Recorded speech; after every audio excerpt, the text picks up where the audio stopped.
Matt's like, hey, you get back there. You need to be placed somewhere else. I'll take control of this, thank you very much. Stun grenades are going out, C4 goes out. Oh, what a play from Matt, well played. Wow. And Trashy is going to sit here in cash. Oh, what a kill onto MYR. To be honest, I'd be surprised here. No disrespect to SMWD, but I'd be surprised if she clutches this. There will be a lot of intel and drone game and teamwork coming out from Flex right now. They'll know exactly what to do. But SMWD with a great kill there onto Like through the wall. That's the diffuser dropped. Oh, he sees Ash. Ash jumps in. C4 is going to get pulled. Unworking Icy as he tries to jump out. Does get killed. Well played there to Force Rocker. He sees the default plant. Pings go out. Oh, what a play from Sorksa. The headshots onto Cheetah denies that plant. Free Elo lose a player at the same time. Turn to the left. Oh, and Sorksa gets a second there onto Manny. And a third onto Sixer. What a round for Free Elo.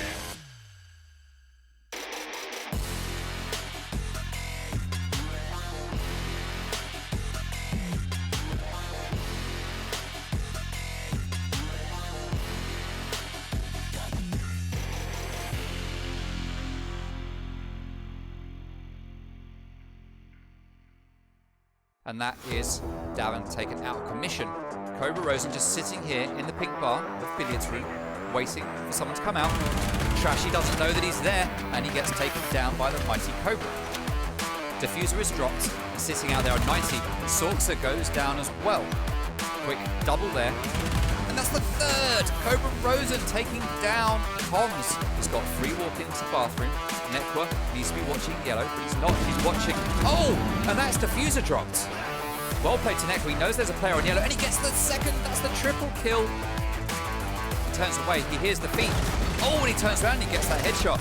And he gets a second onto Thermite. That's Clayzo down. Davin making his way down red stairs to hold it from below. As he is the last man standing, he's going to have to get back up to site. They're starting to hit the diffuser. This could be a big, big misplay.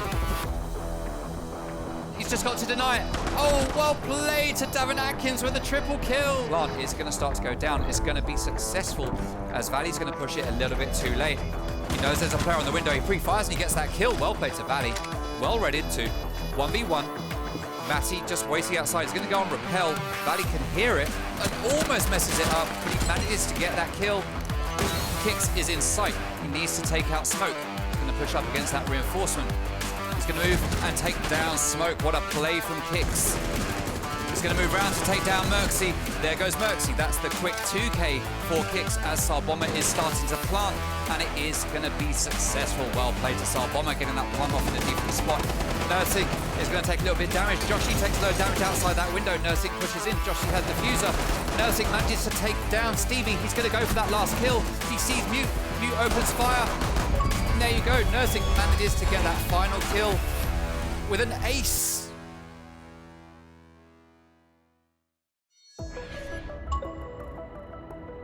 Wade gives chase. He wants this kill. He is going to chase down Just Toby, pre-firing the spots. Just Toby is pulled back here, and he does get that kill onto I Hear Miss. He's going to get the second onto Wade, but the plant is going to be successful. That is Just Toby now in a 1v3 post-plant situation. Gunfire goes down from the closet. AZGN's going to come and back him up. It looks like AZGN's just going to run out and go for some kills. He is. He's going to take down Jamor. That's one. He sees the player possibly going onto long desk. He's going to get pushed by Ace, and that is Ace taken down, leaving us in a 3v5. Cheetah then takes down Ellipsa, but he does take a little bit of damage. Just Toby is downed. Is he in a position to get revived? Briszak is going to be able to get him up, as Envy has now backed out. Just Toby trying to crawl through that rotate. He's going to make it as Envy takes down ZimGN. AZGN is down as well. Is Zach going to get the res? Site is now being flooded. Zach with a quick 2k, with a quick 3k there, as they all just rushed in. Cheetah Den manages to take down MYR. 5v4 now. That's the first frag. He gets a second onto Waved. 4v3, he tries a 360. 20 seconds to go. This is looking very much like a Mutiny win here against what most of the predictions panel were thinking. Cheetah Den gets the triple. There's another one coming. Oh, Cheetah Den jumps through the window, but Typhlosion takes down a second. Another player comes out for a kill then. 3v2. Briszak playing here. Wade doesn't know that he's... Oh, no! Oh, Zach. That is unfortunate. Play of the week. Toby watching that breach. Oh, he takes down SMWD. Plant is starting to go down, but it gets stopped by Jay. Oh, and just Toby wins it. 8-7 to Mutiny. And we are going to get a map number 3. Who would have thought it?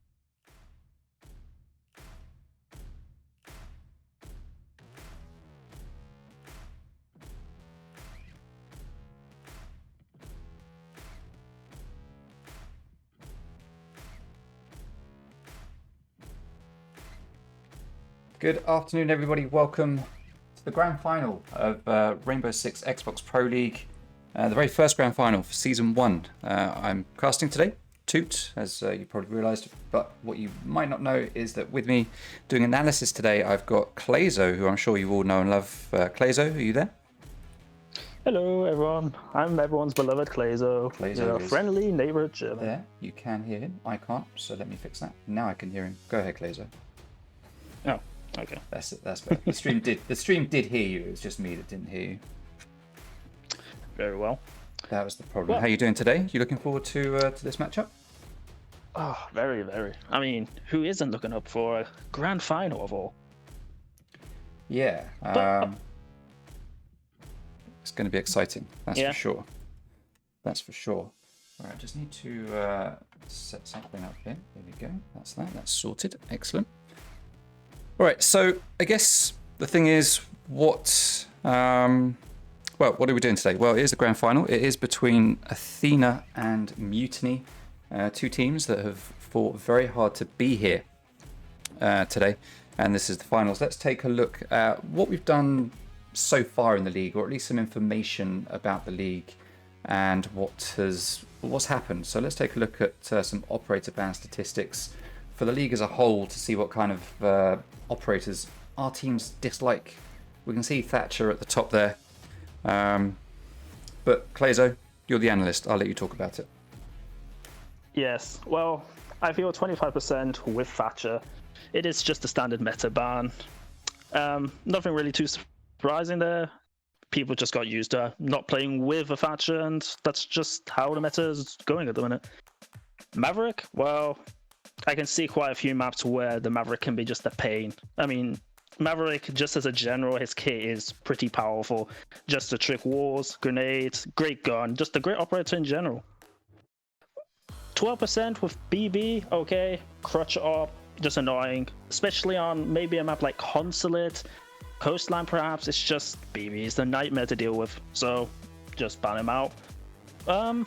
I would say similar with the Monty at 12%. There's our fourth most banned attacker, so yeah, can't see why. A Monty, if you have a well-coordinated push, Monty can be literally a nightmare.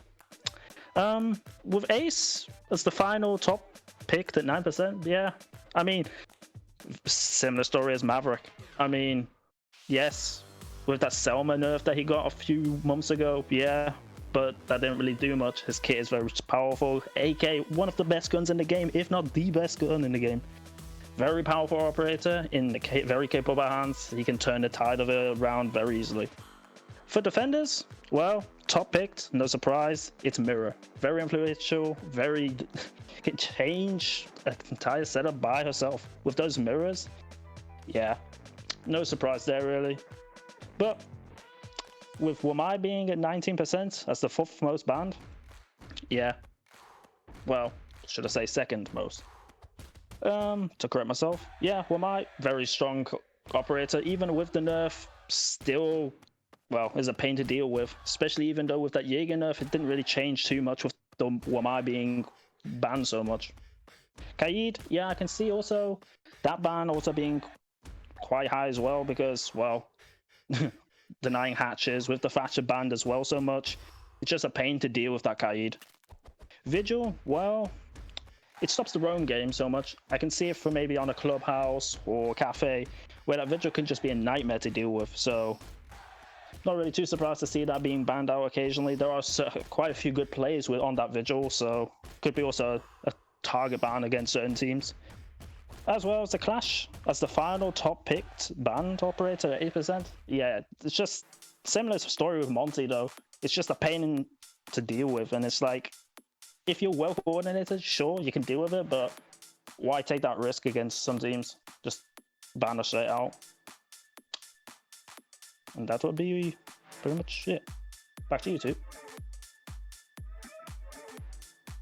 So, yeah, thanks, Plazo. So there's the top 5 attackers and top 5 defensive bans that we have seen throughout this league. Mirror and Thatcher just streets ahead of everyone else underneath them, which I think, like you talked about, pretty much the meta that we're in right now.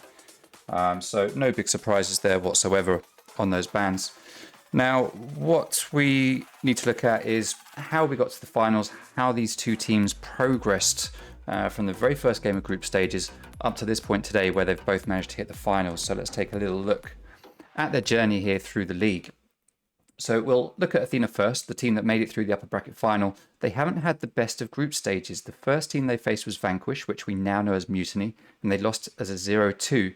They then played against Free Elo in week 2 and went 1-1, so they scraped a draw. And then in week 3, they scraped a draw yet again against the King's Creed. Then they came back up against Mutiny, as it is now, when they didn't have Den, and again they lost 2-0, or 0-2 as we would look at it on the screen there.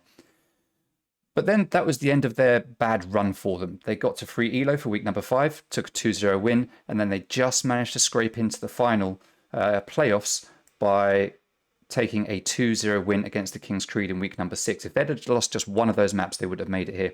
They then did the upper bracket semi-final against Apollo, 2-1 victory, and then a 2-0 victory against Awoken in the upper bracket final. And then that is how they've got here today against Mutiny in the grand final. Let's take a look at how Mutiny have managed to get here. Now, they've had a longer journey because they dropped down into the lower bracket. As we saw previously, they did go up against Athena in week number 1, and they had a 2-0. They had a 2-0 against the King's Creed as well, a team that Athena didn't manage to beat, and a 2-0 against Free Elo, another team that Athena didn't manage to beat. They only managed to draw with those two teams. Week number 4, nothing changed. 2-0 against Athena for Mutiny, so they are on a roll. And then week number 5, they dropped their very first map, which was to King's Creed, but they brought it right back in week number 6 with another 2-0 against Free Elo, and were very unstoppable during the group stages, only losing one map out of every single map that they played. They then went to the upper bracket semi-finals, played against Awoken with a different lineup, and dropped the game and went 0-2 down, dropping them to the lower bracket. They went into the semi-finals, beat Apollo in a great game with a 2-1 victory, then played Awoken in the lower bracket final with a 2-0 victory, and that is how they are here today for the grand final up against Athena. So it's been quite a journey for them. Quite a journey. Now, the question that everyone is asking themselves, what's the community vote? What does Twitter think is going to be the result here today? Because Twitter's what's important, right, Clayzo? Twitter's important. So let's take a look at the community poll. And that's over to you, Mr. Clayzo. Thank you. Well, surprise, surprise, Athena on top of the poll at 68%, 32 to Mutiny. Not too surprised. I mean, if anyone knows who Athena are now, they shouldn't be too surprised to see Athena in a grand final. Although they had a few scares in the playoffs getting here, but after they sort of went through that rut, regained their momentum, and well, are the team that we know they are, well, they're here in a grand final yet again. Although, yeah, but Mutiny didn't exactly have a bad run in the group stage. I mean, they're here in the final. They aren't a bad team. I feel it's a bit one-sided to Athena, I think you have to give a bit more credit to Mutiny as a decent team. I think we'll see that. How did they play today? That'll be actually a lot closer than I feel. But still, 68 to 32 to Athena. Yeah, fair enough. So, fair play. Today's going to be the day. Yeah. I mean, you have to think. Den's first final. So, be interesting. He's going to be ready to go. All right. Well, the next question, and the key bit left before we can go into the pre-match interviews and the predictions panel before we start the game at 2 o'clock. The next thing is, what maps are we playing? Everyone wants to know what maps, and that's going to help them decide who they think is going to take the win. So let's take a look at the map bans and see what maps we are going to be playing here today, and also look at some stats as well while we look at that. So first up, Athena picked Clubhouse. They were in the upper bracket. They get an advantage, which means they have an advantage through the map banning process. Now, as we can see here, Mutiny have played this a lot more, and they've therefore won it more, but their win percentage is much lower. Both teams have banned it the same amount of times. Both teams have picked it the same amount of times, but when you look at the statistics, it's edging slightly towards Athena there, I would say.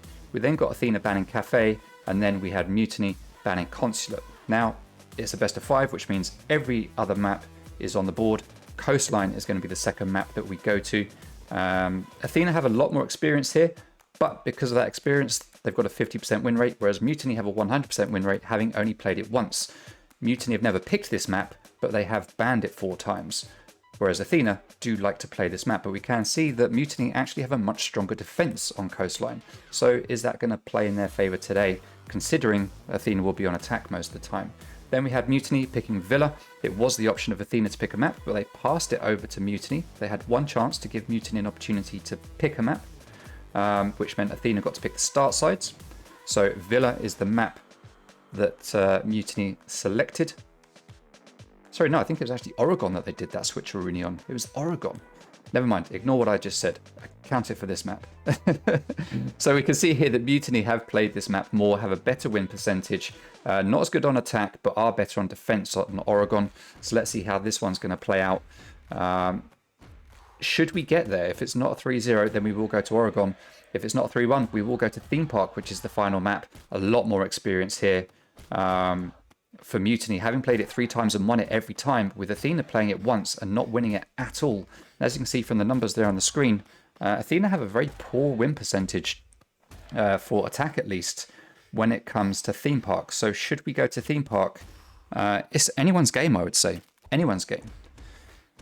All right. Now, before we go into the interviews, let's take a look at the teams that we've got playing today and also some stats for the players. So, Plazo, let's hand it over to you and let's take a look at some statistics for these teams and a couple of the key players. Yes, thank you. So I'll start off with Athena, with Nerdsync, with 127 kills so far, and holding a respectable 1.43 KD. Yeah, fair player. We all know.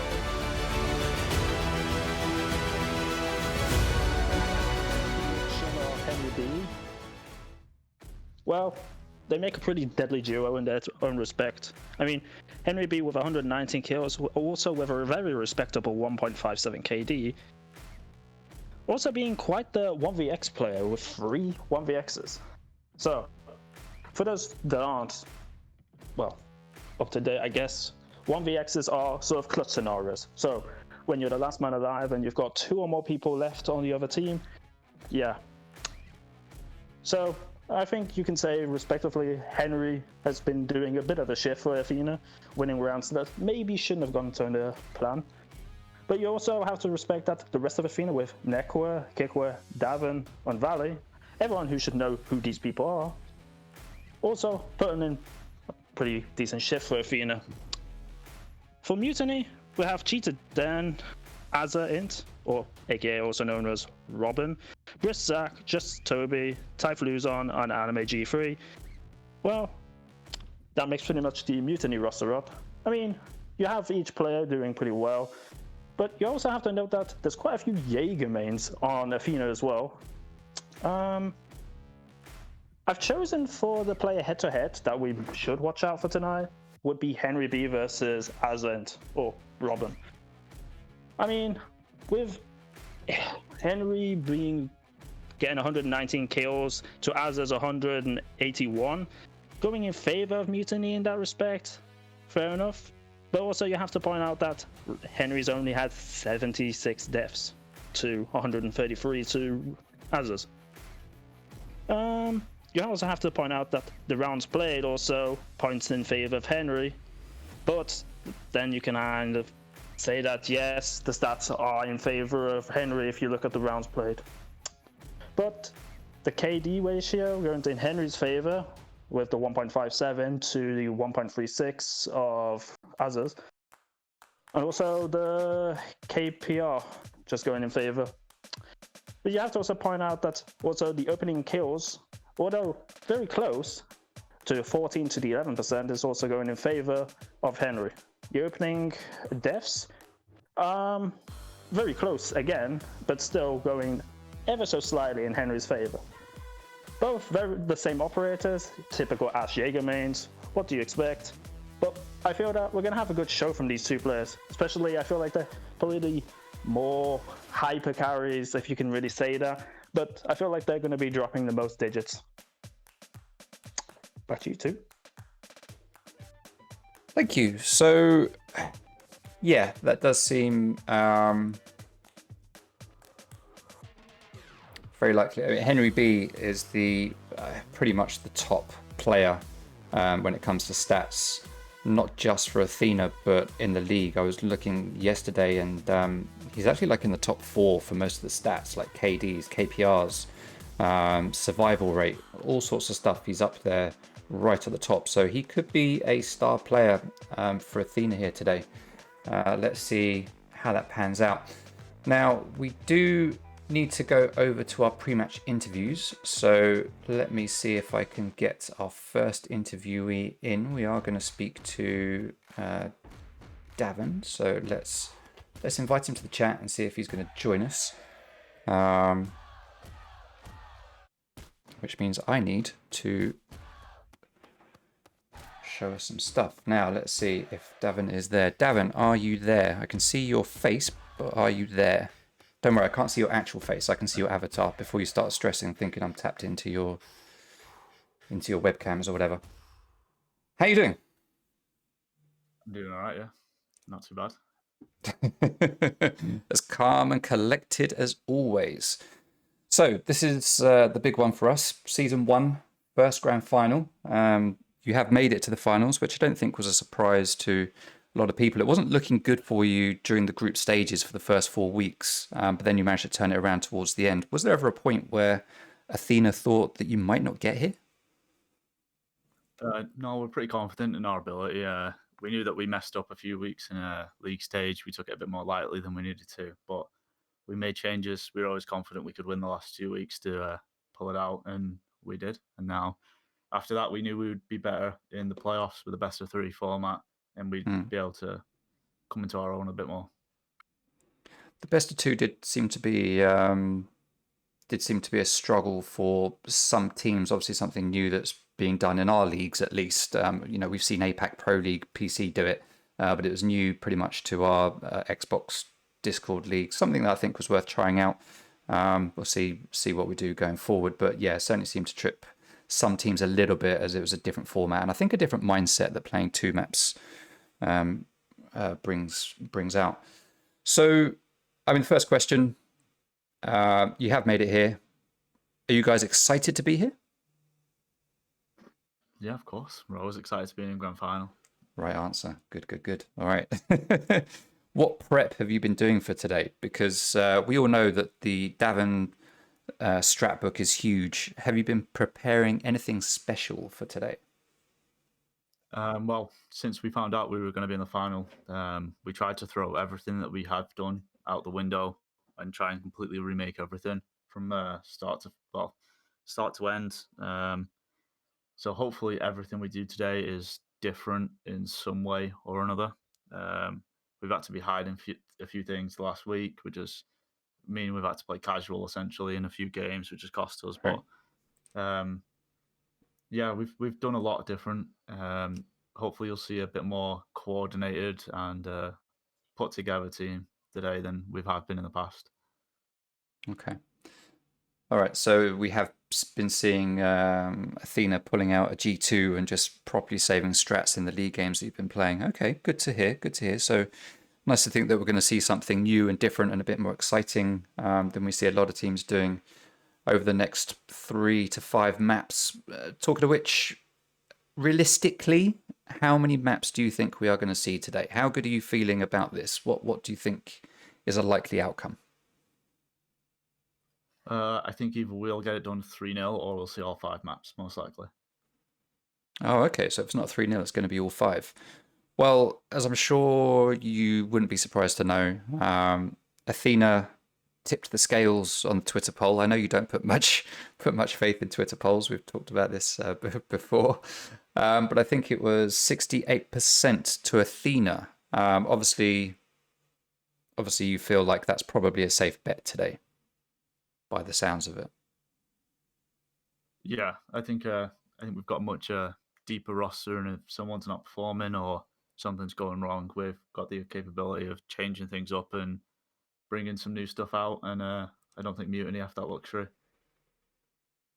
Now, you guys have got a pretty big roster. You've got a roster of 10. Are we going to be seeing subs today, do you think? Most probably, yeah, at some point. That's what I'd expect. Maybe later on in the later maps, perhaps if we get there. Do you think that will give you an advantage over a team like Mutiny, who have a much smaller roster and can't be quite as flexible as you guys?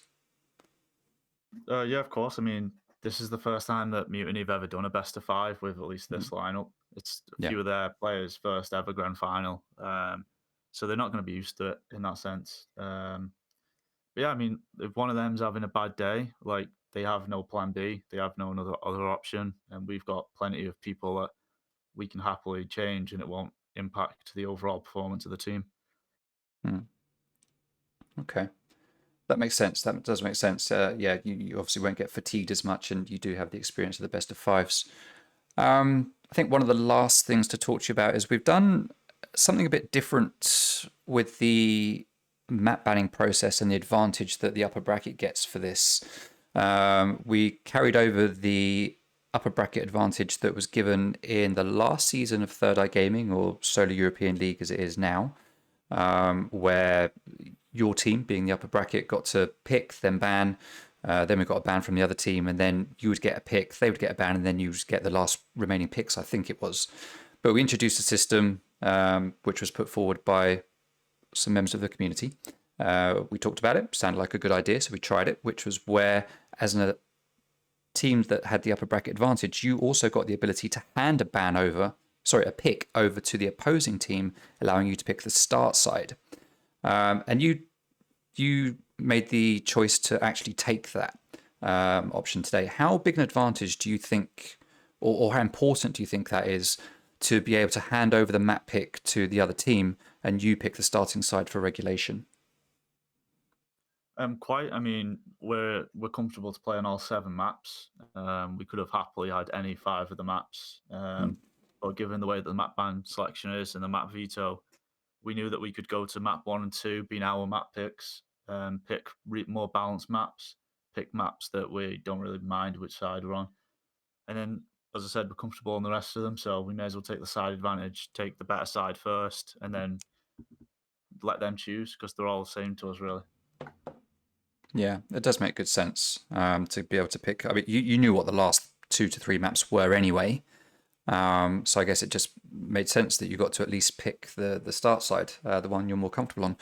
All right. Well, thank you very much for your time. We're going to have a chat with Toby, but before we go, is there anything you want to say to the stream or any messages to Mutiny before we kick off? Challenge League signups are open for all the teams not in Pro League. They should tune in and have a look. Good plug. For a minute there, I thought you were saying to Mutiny, you can go and sign up for Challenger League now because you won't be back. But obviously they will be back next season because they have earned a spot already. But yes, good shout. Challenger League. We'll talk about that as we go through the stream. Davin, thank you very much for your time. Good luck with the game. We'll invite you to it very soon. I'll let you go back to prepping with the team and we'll pick up with just Toby. Thank you. Thank you. All right. See you later. Good luck.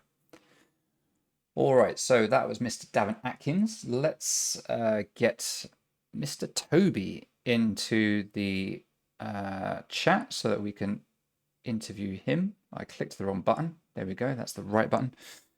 So let's switch that up, and then hopefully Toby will answer our calls. And instead of you sitting listening to me waffling on with Toby, we are going to hand over to Clayzo, who is going to do the pre-match interview for Mutiny here today. So Clayzo, Toby, I see you're there in the chat. I will hand over to you guys, and I'll just sit here quietly and listen.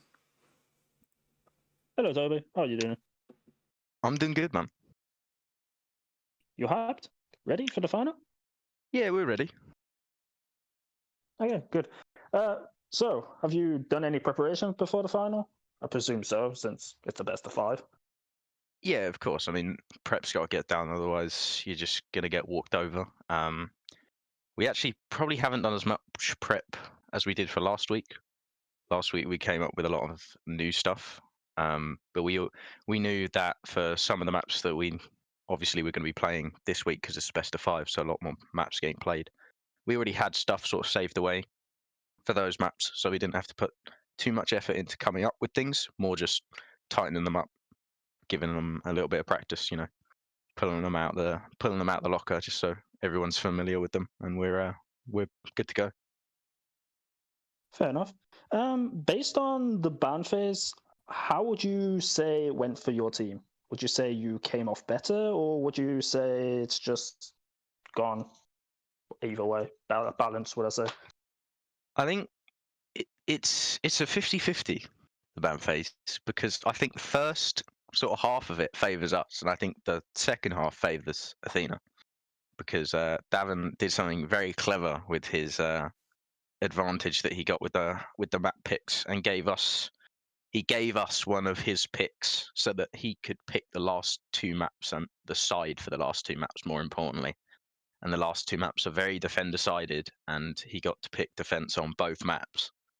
But the start of the ban phase, I think it might favour us a little bit more because it's some maps that we're very confident on, and the sides we're starting on we're very confident on as well. We're on attack a lot, which we like, because even if we go down on attack, we don't really get phased by that. And it's like when you're on defense, you're aiming for a 4-2 split or something along those lines, so that puts pressure on them to sort of aim for that scoreline. Whereas when we're on attack, we know that we've just got to pick up a couple of rounds and we're fine. We pick up 2 rounds, we're fine. We pick up 3 rounds, we're even better. Like they've got more pressure on them to pick up more rounds when they're starting on defense. Fair enough. I like that thinking, actually, that mental insight. I mean, yeah, you're right. You're actually quite right about that. Is that the pressure will be on them to get the rounds they need. And I mean, it's an interesting implementation that we've gone with the map veto ban. I mean, it is the first time we're using it. We'll see how it goes. I hope it goes well. I mean, sounds interesting.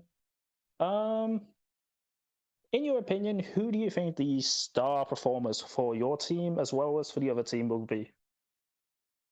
Well, in the past few weeks, in terms of playing, obviously we had the big break before the playoffs and whatnot. But the past few weeks of league games, we've moved Aza, Robin onto Ash, and he's got 120 frames. What can I say? He's been slamming everyone on the Ash. So I mean, there's not necessarily pressure on him to perform, because we've always known that as a team, if one person's not doing well, another person can step it up seamlessly. So, but he always performs on that Ash when we need to. Den always manages to pull out some weird and wonderful plays when whether he's playing Malusi or Jaeger or Vigil, just ratting around the place. He always seems to pick up numbers. So we've got a strong player on attack and a strong player on defense. The rest of the team can pick up kills when they need to. Zach on the ace is nasty. So, I mean, as long as everybody's doing their bit, the kills don't really matter. But if I was going to pick someone who was going to get a lot of kills, it would probably be Robin and Den. Fair enough. On Athena, we're not like 100% sure on their roster. Obviously, they've got a big roster. They can pull out subs and whatnot, so obviously might change. But I mean, Henry's been doing quite well since he's been on that roster. On the Ash as well, as you'd expect an Ash player to be doing. And Kix has some good games as well. I feel like he's, from what I've seen, maybe a little bit inconsistent. Sometimes he'll have a really good game and sometimes he'll have quite a bad game. So we'll have to see how it turns out for him. But I mean, if he's on form, he can be dangerous as well. So I think it's a good matchup. There's a couple players on each team that can really bring out some big numbers. So Fair enough. I mean, very honest and open-minded perspective, I guess. Would you like to say anything else to the chat? I mean, we've seen the Twitter poll, and if anything, it just makes us more comfortable because we've got no pressure on us. People think we're going to lose. The stats might say that we're going to lose. You know, we've got the disadvantage of being in the lower bracket, so they got more of an advantage in the map phase. Everything's kind of against us, and we kind of like that because we go into this with a completely open mind that everything's stacking against us, and if we win, like, we're the best.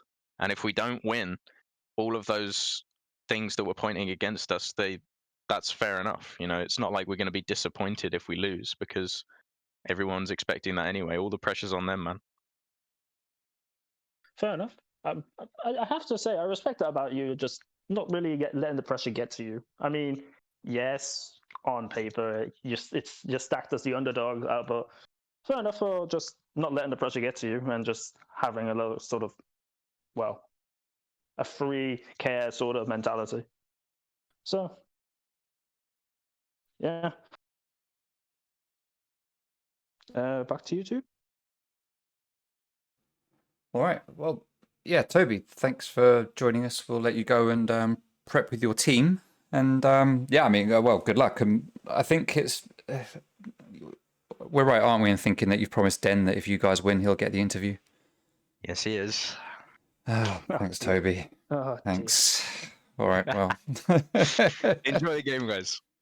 we love you, really, Den. All right. Thanks, Toby. Thanks for joining us. Good luck in the game. In all honesty, to be honest, I don't mind who wins today. I'll be happy whichever of you two teams win. So I'm just wishing both of you the best of luck, and whoever we get to speak to after. Whoever wins. That's the main thing. Game. Yeah, as long as we see a good game. Win. Yeah, definitely. All right, thank you, Toby. We will invite you to the lobby shortly, and we'll get the game going in about 10 minutes. So we will see you very, very soon. Thank you very much. All right. Sweet. All righty, so that's our interviews. Now, I appreciate that stream, you guys have been listening to us waffle on for a lot of time now, about 20 minutes, and the waffle isn't done yet. I know people just want to see a game, but there is just a little bit more waffle left to do. And that waffle is the predictions panel. We've had it before every single game. Something new to the leagues, the Discord Xbox leagues that we've been doing. It's the final. We can't have a final without a prediction panel. We've got a very special predictions panel this week. You'll find out why as it goes on, or at some point you'll find out why. But let's get that started. It is just coming up to 10 to 2. We're 10 minutes away from game time. Predictions panel is going to run for about 10 minutes. Once it's done, we will get into the game. So stick with us while the panel runs, and we'll be back very shortly. But let's take a look at what our predictions panel think is going to be the result here today in this best of 5 matchup between Athena and Mutiny. Stay with us. We will be back very, very soon. All right, so today is the big one. It's the grand final. It's what everyone has been playing for over the last 10 weeks or so, a little bit more when you add in the Christmas break that we took in between the group stages and the playoffs. Today on the panel with me, we've got Dylan and we've got Carbons. It is the grand final. It is the last game of what is our invitational, and we're here right now to predict what we think the result of this game is going to be. So let's start off with Dylan. We're going in alphabetical order. Dylan, what do you think we are going to see here today in this best of 5 matchup between Athena and Mutiny? I think Athena are definitely the favourites. Davin said multiple times that he's got an entire new strat book for the finals, and it wouldn't surprise me to see Athena pull something radically different out, something to mix things up and catch Mutiny unawares. I do think Mutiny have had a solid run, and I think that now, after what we've seen that they've done against Awoken and Apollo, you can't count them out. So I don't think it'll be an easy win, but I think it's most likely going to be 4 or 5 maps, but I still think Athena will probably take sort of a 3-1, 3-2. I think Mutiny definitely have a chance if they are firing all 4 cylinders, but it's really down to if Athena can perform or not, because last time I predicted Athena to win a finals, they ended up losing 3-0. So hopefully, for my sake, history doesn't repeat itself. Fair enough. Yeah, that Mutiny definitely not to be counted out with what we saw them do against Apollo. I guess one of the questions we need to ask is, have they got the staying power to go 5 maps? I mean, we saw them do 5 maps against JPC in XEL. And it wasn't a walkover for JPC, as you know we've talked about before, I think, on this panel probably. But there is still the challenge for Mutiny that they don't have the roster size that Athena have got. Athena have got a big roster and can make changes should they need to. I'd be surprised if they make load of subs. Every time I've seen them play, I think we've only ever seen 1 or 2 subs at most coming out from them in a best of 5. So I don't think that's really a huge advantage for them, but they do have the pick of who they're going to play. All right, Carbons, what are you thinking is going to be the result here today? Okay, last time didn't go so well for me. Yeah, I knew we got it right, but I'll try something ambitious again, right? I think Mutiny, the underdogs, are going to win. Now, the reason why I say this is because I think that Den will have the game of his life because he wants to win something in his life. Right? Okay. Now, I'm pretty sure Den hasn't won anything. I don't know. Or Mutiny, as a fact, as a team, has won anything. I think they all want it more than Athena. Obviously, there's a prize pool up for grabs as well, so it actually means something. Like, there's not just a trophy. Yay! Yeah, it's just for actually something. So I think Mutiny will win. On the score, it's going to be very tight. It's not going to be a walkover, and it's not going to be 7-0, 7-0, or like. I think it will go close to overtime. Some maps might go overtime, like maybe the 3rd and 4th map. But I think personally that except for the 3rd and 4th map, every map will go in regular time. But it'll be close. Like it won't be like 7-2, 7-3. It'll be like 7-4, 7-5 kind of things. And I think that Mutiny will just win it out just because Den will probably be having the game of his life or something like that, or anyone, just Toby maybe having the game of his life. Even though Athena have really good players, like really good players that have really good coordination. I just think Mutiny's going to win it. I love an underdog story, as people say. You have been backing Mutiny, yeah, in the last 2 predictions. You are right; they haven't won. They haven't won a league, so this would be their first if they manage to take it today. And I think I agree. I can't see it being. I'd be surprised if it's a 3-0 to either team. It will be a close one. We might see a couple of overtimes. It's certainly going to be an interesting one to play out. I'd be disappointed if we don't see anything more than 3 maps. If it's a 3-0, I will be disappointed. 4 maps would be good if it goes to 5. That's going to be a long one for the day. But yeah, for me, for my prediction, I've just realised I've done a lot of talking, but I haven't really done my prediction. I've let you guys do it, but I haven't. I think I just basically did mine, I guess, to a degree. It's going to be a close one, but who's actually going to take the win? Oh, you know what? At this point, I don't really mind who wins. I don't have a favourite. I've got more of a history with Athena and some of the players there than I have with Mutiny. So there's a part of me that wants Athena to take the win. But at the same time, like yourself, Carbons, the underdog story I really like, and I think I said this a couple of weeks ago, I like the fact that I didn't like the way that Den left the league. I like the fact that he's come back and has managed to help the team turn around, and he's got so much passion for it. And I think to see him win would be, it would be special to see him win this. That's for sure for me. So like I say, I don't mind who wins it at this point, but who will win it? Den's going to bring the passion. Davin's going to bring the passion. Davin's going to bring the methodology. Den's just going to bring the straight up balls out, just throwing everything at Athena that he can think of, which is going to win out at the end of the day. We've got one for Mutiny. We've got one for Athena. I'm the decider. I'm just going to go with Athena based on staying power, the fact that they've done it before so many times, and the history of the players and the team overall. I think that's going to swing it for me. So I'm going to go with Athena there. All right. Before we close off, is there anything you guys wanted to add to wrap up, or have you put in everything that you want to? Yes, I would like to wrap. I would like to add one thing before we wrap up. Okay. F Mutiny wins. F Mutiny wins. I would really like to see a Den interview for the last time in season 1. I would really like to see that. See how nuts he'll be going. Because I don't know how many interviews he's had, but he has been begging for an interview. Yeah. And I think Toby, especially if Den pops off, I think he should definitely allow him for the final. Or just do a duel But yeah, that's all I've got to add. So- I hope it's a great game. Yeah, I have it on authority that although Toby did the interview for the lower bracket final, he did promise Den that if they win the final, he would get the interview. So if they win it, you will see a Den interview, or you will hear a Den interview at least, and we'll see how that works out. So you might well get your way. 50-50 chance. Dylan, anything else from you, or are you happy? I'm happy. I think it will definitely be a good game between both sides. I think, as I said before, Mutiny have the ability to win. Athena do occasionally choke games, so they probably should win. Yeah. And I think for their sake, they're going to hope that today is not one of those days.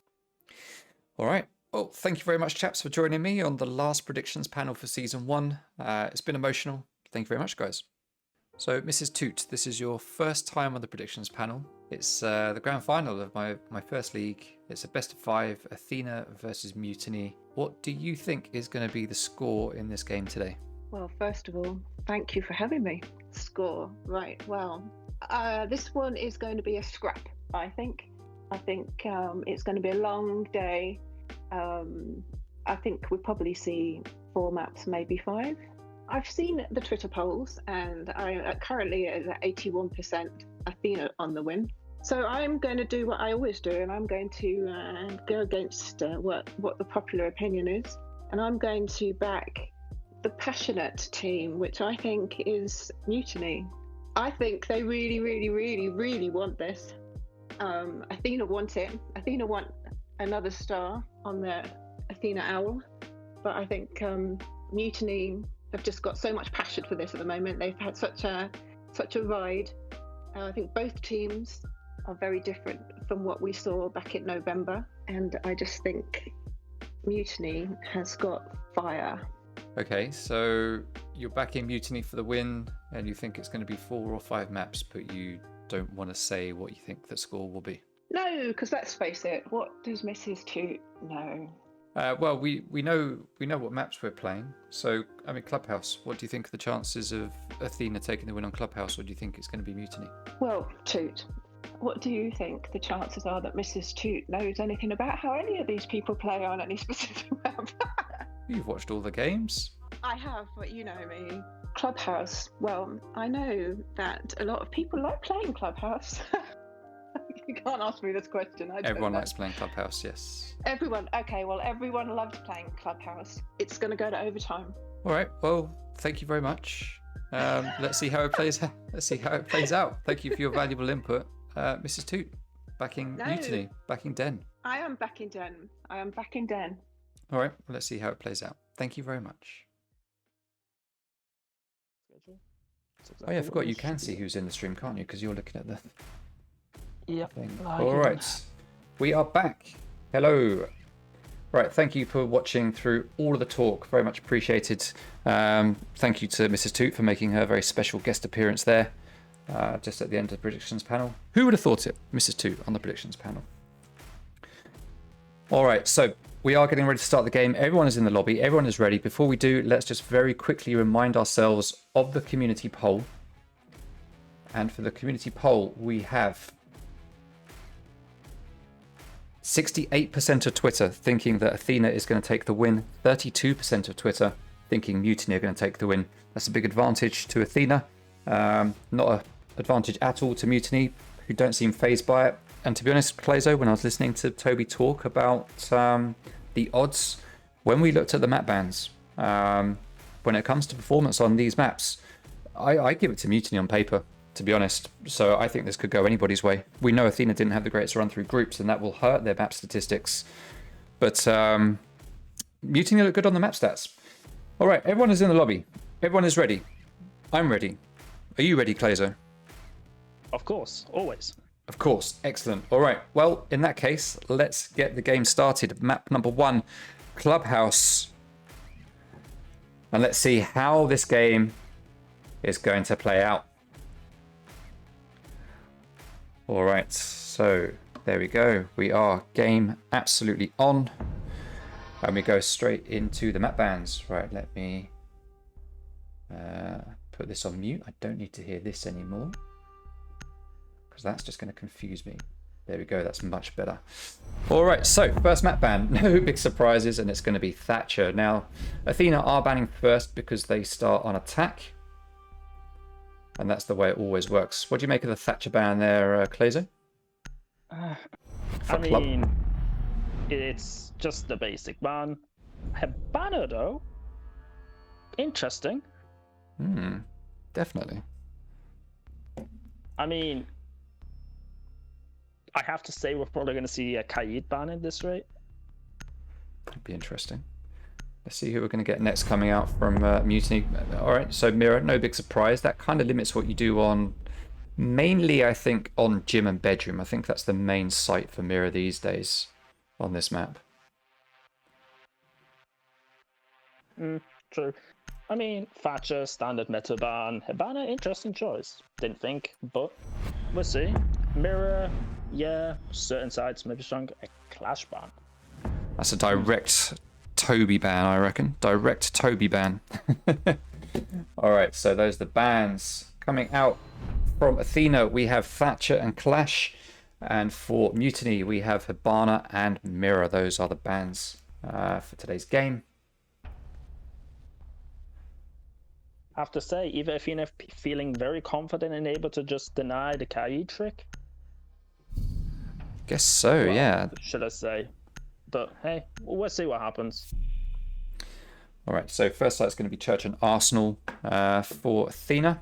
Probably no big surprise. One of the favourite sites for people to defend. We are going to see Sing Sing 6-picking Bandit and going on to Castle with just Toby 6-picking Capital and going for IQ. Now Castle, Church and Arsenal. We could see a possible SSG hold here. I don't know if anyone still does that.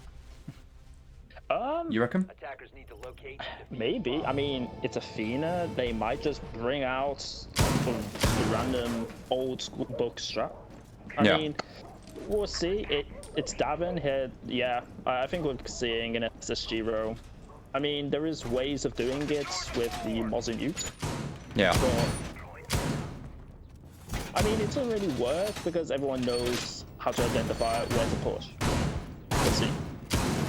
See if Mutiny can read into it. Yeah, that does look like what we're getting. We're getting castle barricades up here on the windows. We are getting some reinforcements up here, some rotates. We've got mute up top and castle back downstairs. Doing some castle barricading down here. So yeah, looks like we are getting an SSG hold. Now, as we know from the SSG hold, it does leave this hatch here in stocks. Right for the picking. You can just rush in, open that hatch, drop down, and get into sight before anyone even makes it back. We can see Nekwa would be the only one here that would get in the way of that rush, with Singh still over here reinforcing in Church. However, it does look like the boys from Mutiny aren't going to take advantage of that, and they are going to make their way.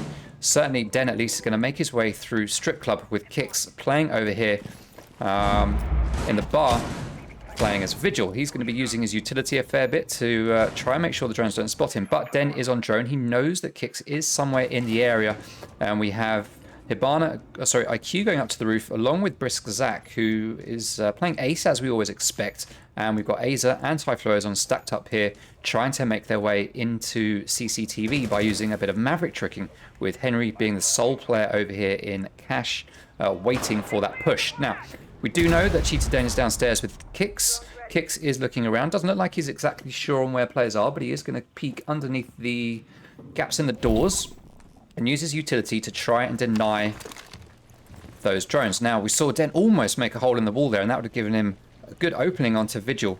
And he is going to go for it. Who's going to come off best here? Is he going to open it up? He is going to open it. He's getting ready for his teammates to join him. Vigil is going to hear it. Oh my word. How did that not get spotted or heard? So Kick's a little bit slow to respond there, but it worked out as, well, Cheetah Den just walked in with his back to Vigil, and he got a shot in the back for his troubles. So early kill there going to Athena. I say early, I mean, we're like halfway into the round already. A lot of time's been spent here. And so far, we haven't seen a lot coming out from Mutiny. They're still trying to take control of the top floor, it looks like, with Aza finding Henry and shooting him in the back as Henry tries to make his way out to safety. But they've already wasted 2 minutes of the attacker's time. So that is all that is needed upstairs on this top floor. Thank you very much for the follow, Exifi. So they do now have control of the top floor. Aza and Ty have complete control of the second floor. We've got the first floor has now been given up by the defenders, and we have 40 seconds left for the attackers to make their way down to site and get in there. Now I say that defense has given up the first floor. Oh, they have now, yes. All 4 players are on site, and we can see C4 is getting ripped. Is it going to find a target? No, just Toby is going to get away. And they're not going to get that kitchen hatch open just yet. That is going to remain closed as Kix gets a kill there onto Aza. And we've got 3 players here coming down the main stairs. We are getting a big church push here. Now the wall is going to get opened up by Ace. That's pretty deep. Maverick starts to push in, trying to take the kill in church. But there are 2 players there opening fire as Davin takes down Zach. Remaining seconds of the round, and all of a sudden the action is quicker than I've got time to switch from player to player for.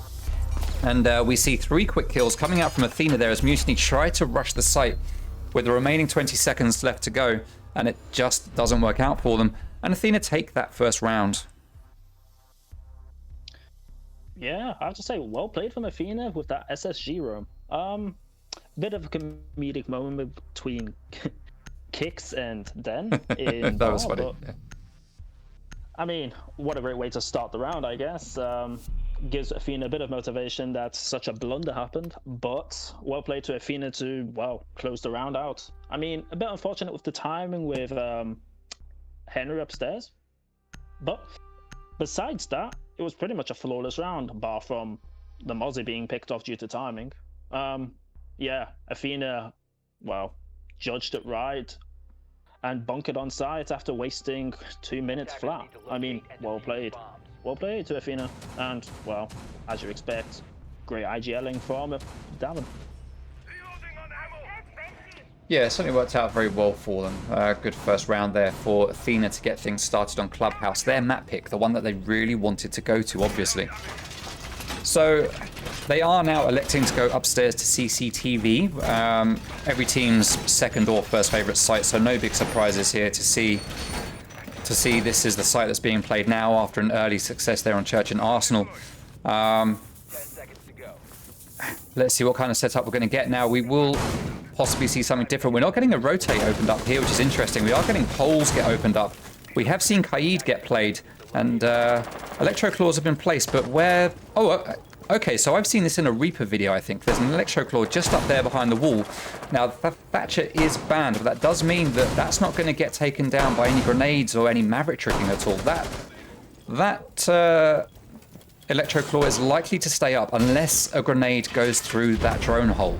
Now, where's the second one? That's the question. Normally would put it here in the... TV. It'd be either in the TV or underneath garage, under the window, effectively. I can hear it around here. I think it's somewhere here. Yeah, I think it's underneath. I think it is actually under the TV rack. Well played. This wall is only going to get opened with Maverick tricking. But there is no sledge. They're going to have to use Ash for that. They're going to have to use a combination of Typhlo Ozone and... to be fair, actually, no. You could Maverick trick the wall and then use Ace's Selma charges. They can still get through here. It's not completely stopped. So they can still get through. But they are taking their time to think about it. We're 1 minute into the round, and we're only just getting the Maverick trick starting now.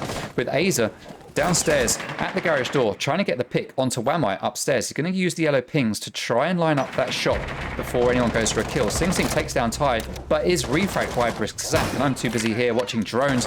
There we go. That's that wall Maverick trick. Oh no, the electrical is still up, which means the breaching round gets destroyed, and that's going to mean Ace can't get in there either. That is, of course, the thing with a Maverick trick, that doesn't always stop the electricity. Oh, no. That's going to be...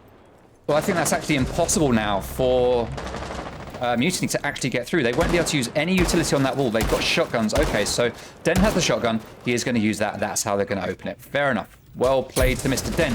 We have Just Toby downstairs running into his own fire. He manages to down Kix, and he finishes him off with a Captel bolt. Nicely played there by Just Toby, who now has control of the first floor of Garage. Davin Atkins is downstairs as Malusi. He sees Jackal looking the wrong way, and he takes him down.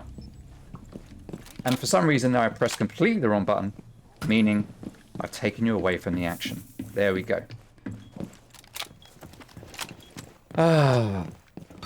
FML, Clazo, FML. Chris Zach with another kill there onto Nekwa. 2v2 now with 30 seconds remaining. And we are going to have Henry just holding here at the top of these stairs, or main stairs as people would call it. And Davin is going to be holding in construction, watching through to Cash. Just Toby is up here, but he's got no rotate to get through, so his only option is to jump through that window, and Zach is going to have to vault in through the breach. He's going to take a bit of damage as he does it, but it doesn't matter because it is going to be negligible.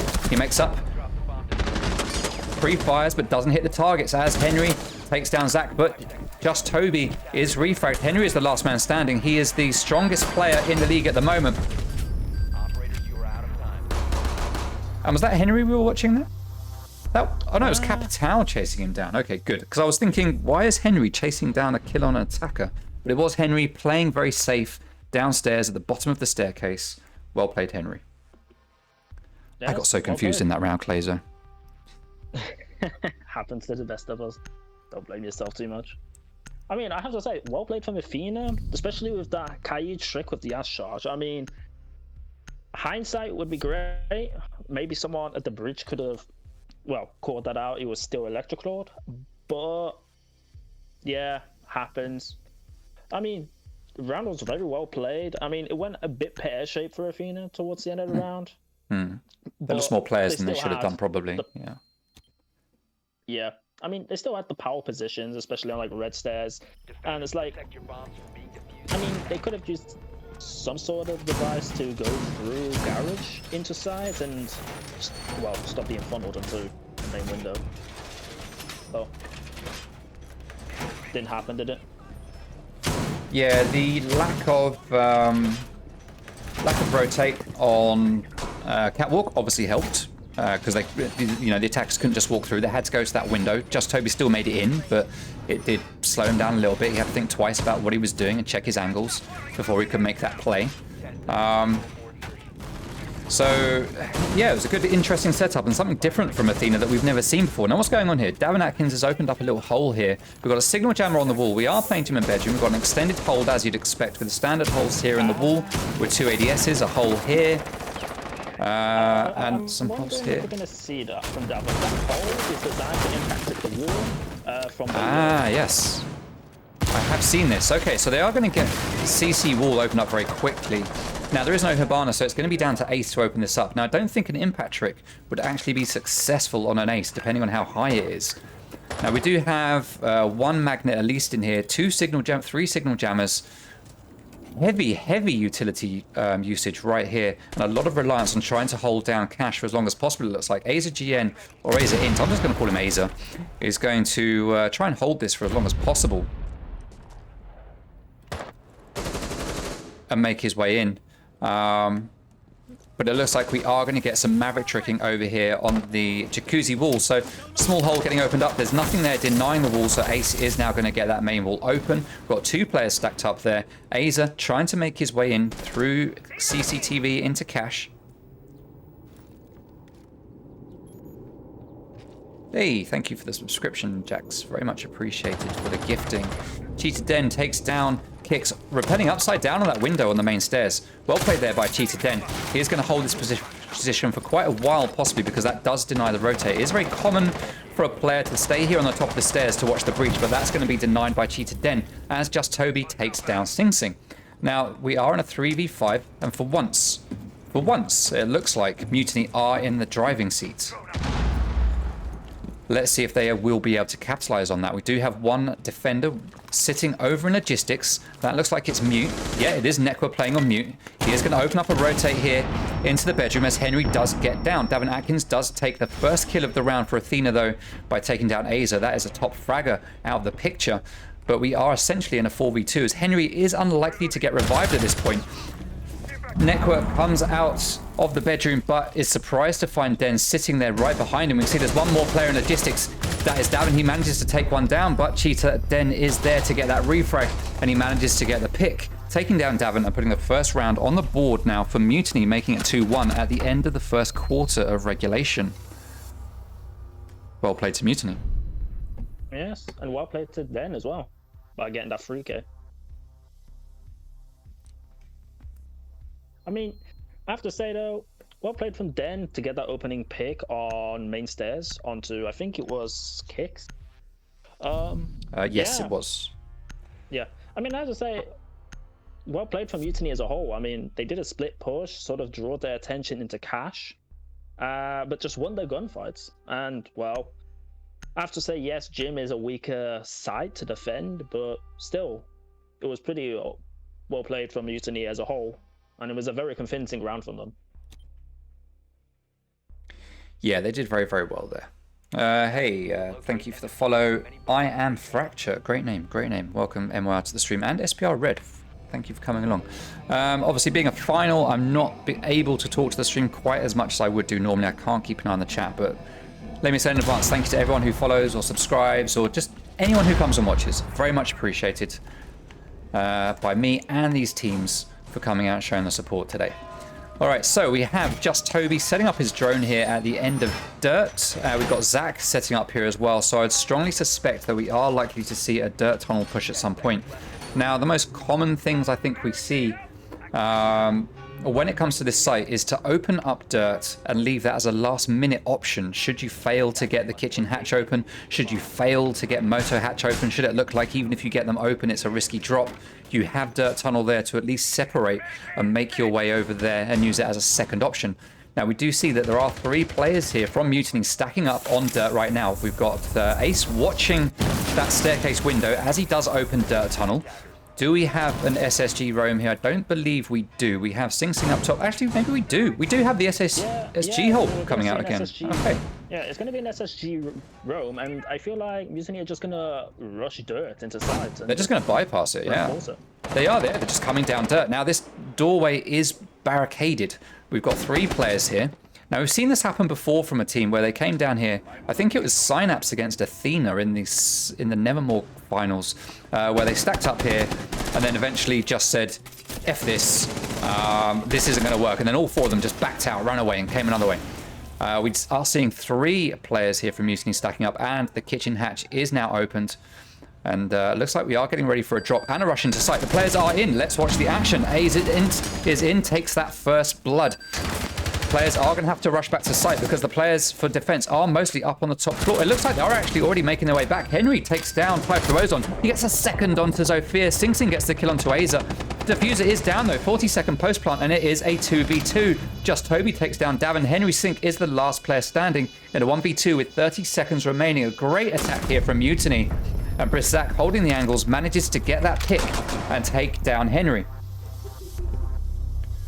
Yeah. Well played. Well read into from Mutiny to read the SSG roam and, well, just a brute force site.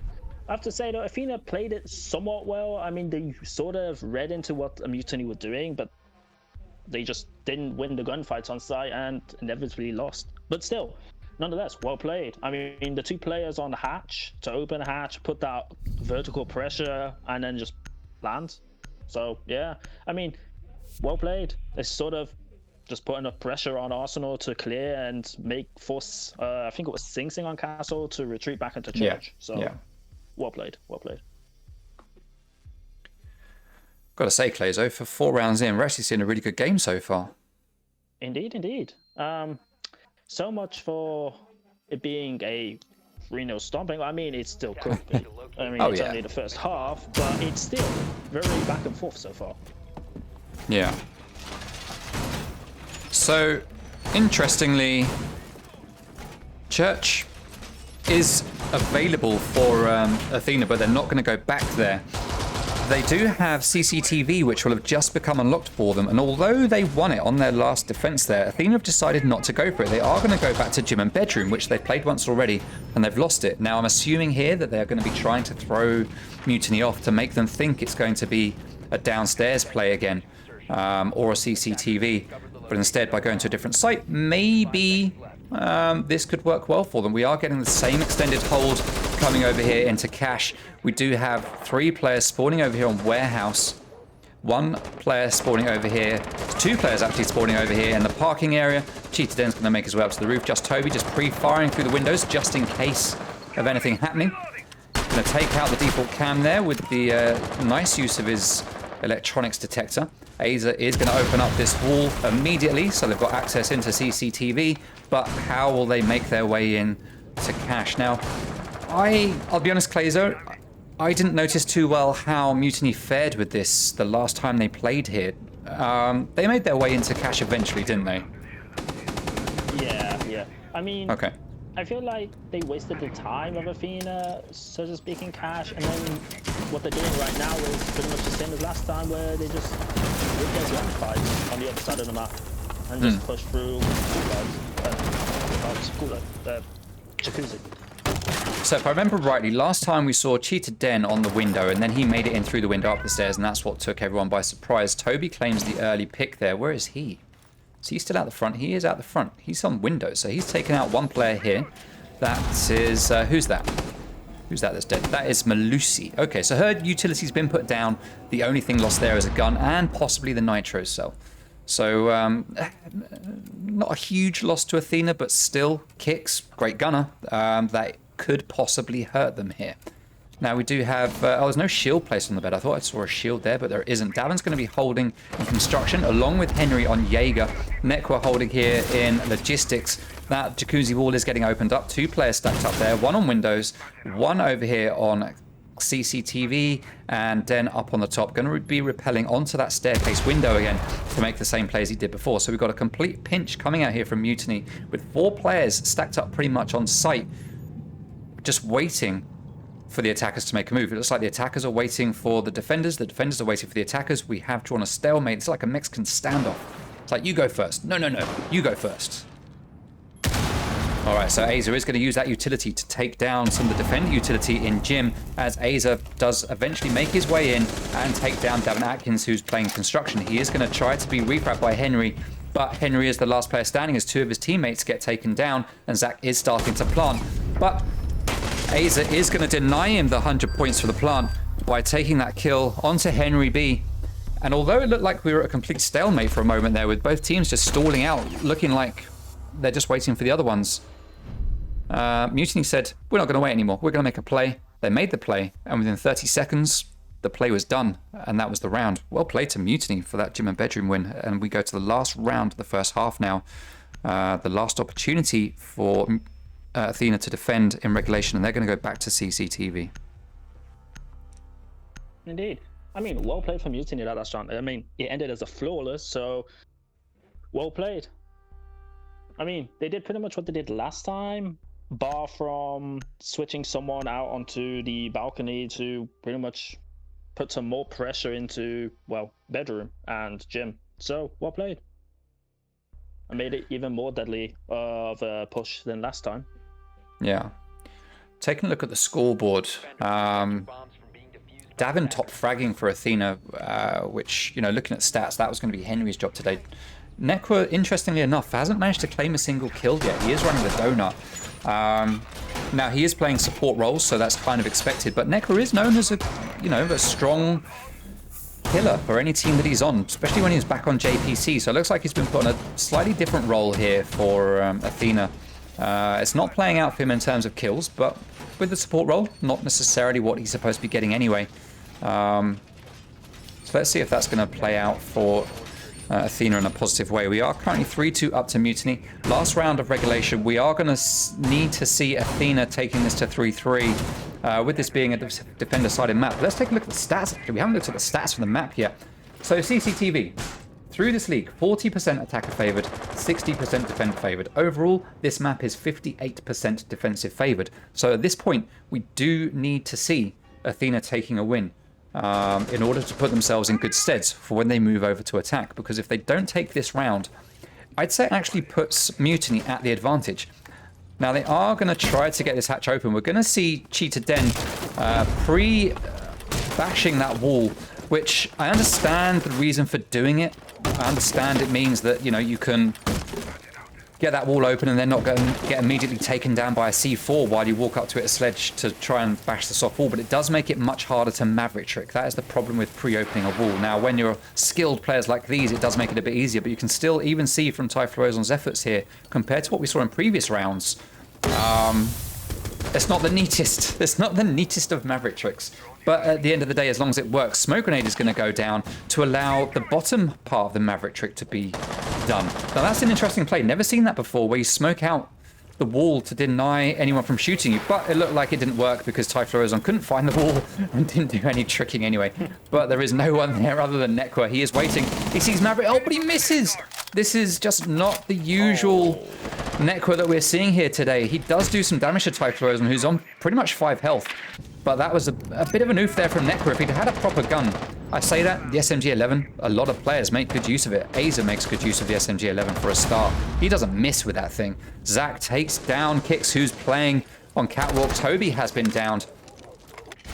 And that puts us in a 4v4 at the moment, essentially. But Aza is downstairs with him. There is no one nearby, so he is able to get that revive should he need to. Now, also, it's worth remembering that we are post-patch, which means that Sophia doesn't have the withstand anymore. So if Sophia goes down at this point, she ain't getting up on her own. That's not going to happen. Just Toby, just like Sophia now, still needs a little bit of help from his friends. He gets that help, but straight away, that help is repaid with a death, as Typhlosion does manage to stay alive outside on the main balcony. Just Toby, again, just like the last time here, does have control of the first floor of garage. He's going to use his bolts to fire out something. Not sure what he fired out. We can't see it here. Oh, it's at the back of back of Cash. Nicely done from over there. Zach does get downed himself. He is on Catwalk, protected by the reinforced wall. We've got 2 players down, 2 players up. Henry B all on his own. Sledge opens up the wall. Henry's looking around, but there's no player there. Are we going to see players get revived? We are. Cheetah Den comes around to that rotate. Henry manages to take him down. Just Toby starts to plant. Henry, last player standing. He can hear the plant going down. He pre-fires. Doesn't manage to hit the shots. Brisk Zach gets that last kill. And that is 4-2 at the end of the first half, going in favor of attack, which isn't supposed to happen on this map, Plazo. It's not supposed to happen. What do you make of that, my guy? I mean, well played from Mutiny. I mean, they're just taking apart Athena one by one. I mean, there are being stutter mistakes here and there made. I mean, Nekwa missing, I have to say, nothing but a freebie on Typhlosion. Pretty much, yeah. He was just laid there waiting. Yeah. It's like subtle mistakes like that. It's like losing rounds. I mean, like, yes, putting them on 1 health is one thing, but they still have the gun in their hand, and that's the vital thing, because they can still do so much damage on even 1 HP. All you need is 1 HP and 5 bullets, right? And you can still win. In theory, yes, in theory. But it's like you have to analyze that run as like, it was well played from Mutiny. It's like they did exactly what they needed. They took the picks they needed, and then they just pressed from there. It's like they're just playing smart, and they're just disassembling Athena's defense. All right, so at the end of the first half, we now see the side switch. We're going to see Mutiny moving over onto the defensive side, and they, much like Athena, or say much like, just like Athena, are starting downstairs on the basement.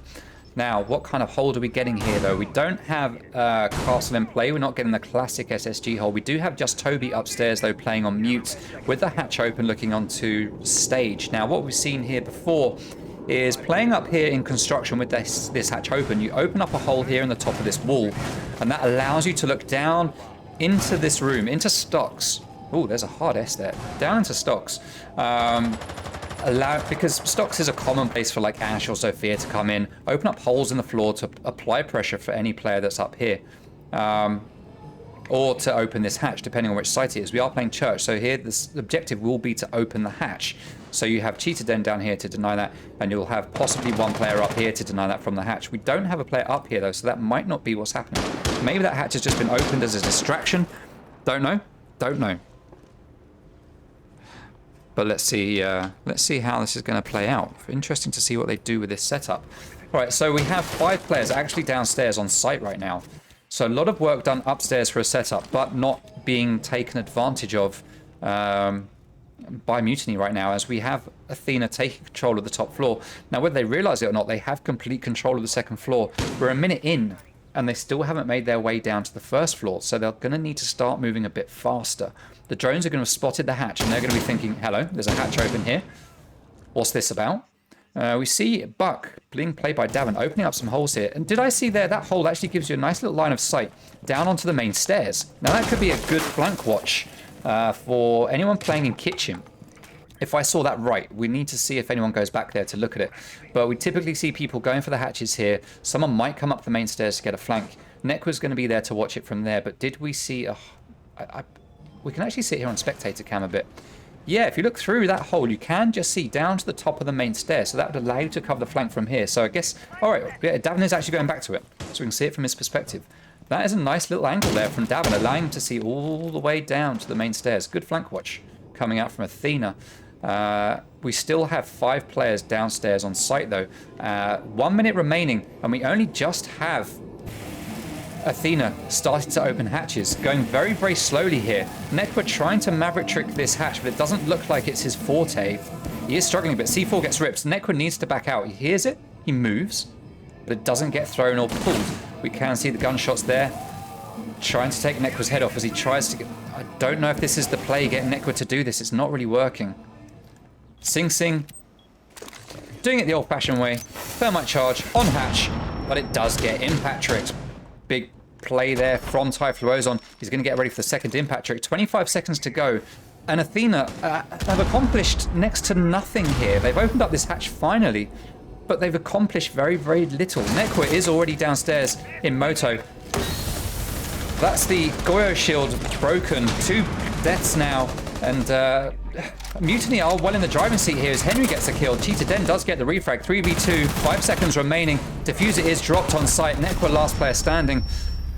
And it's just a flurry of kills as Athena just stall out through that whole round. And Mutiny just... Mutiny controlled the pace by sitting in corners. How does that happen? Yeah. I feel like Athena forgot the golden rule of attack, and it's time management. It's all about time management. They spent so long with the upstairs, like they spent a minute flat upstairs where there was next to nothing. I mean, yes, they had a few vertical holes towards flanks, but a Mutiny just didn't care in the world. I mean, they just sit on site and bunkered. I mean, there was a half through the round, they just started to open hatches. Nekwa... questionable maverick checking the hatch, and it's like, okay, maybe he just shouldn't be on maverick to do the checking. I think that's what we're seeing here with Davin going on. Yeah, they've the switched the roles, which makes sense. Yeah, but yeah, just so much time being wasted on that one clear slash whatever the hell it was, and it's just, well, cost them the round. Just giving the freebie away. I don't know that we can even call it a roam clear. There was no roamers to clear. I mean, it took 2 minutes to clear the top 2 floors and there was no one there. The droning just... I don't know. It could have been quicker. I mean, all you need to do really to drone top floor before you make your way in is leave one drone right here in this doorway. If you leave that there during the prep phase, just have one person watching it, you know everything around here is clear because that drone is going to pick up the sounds of anyone walking in from construction or coming up the main stairs. That's it. That's that side locked down already before the round has even started. And then it's just a case of having another drone over here, another one down here somewhere, and then you spend most of your time droning out the first floor. I mean, in reality, you know, that's the perfect or the ideal way you could do it. In reality, it's not necessarily always that simple, but I feel like a lot of time was wasted there, like you say, Clayzo. So CCTV is going to be the next site to get played. Let's see if Athena will be a bit stronger on this one. Sing Sing is going to start opening up this wall. There is no hard denial. There's no electricity. There's no signal jammers. There's nothing stopping it. Though Sing Sing did just press his button and nothing happened. I can hear a signal jammer. Oh, it was here by the wall, which looked like it got taken down. Nicely done. And Davin is already in sight. They've just rushed it. I didn't even realize they'd rushed their way in. They've got complete control of CCTV, but Zach is down. Cheetah Den is coming for the res. Typhlosion is in cash. Sing Sing is starting to plant. Aza is down on catwalk. Henry B has control of the first floor garage.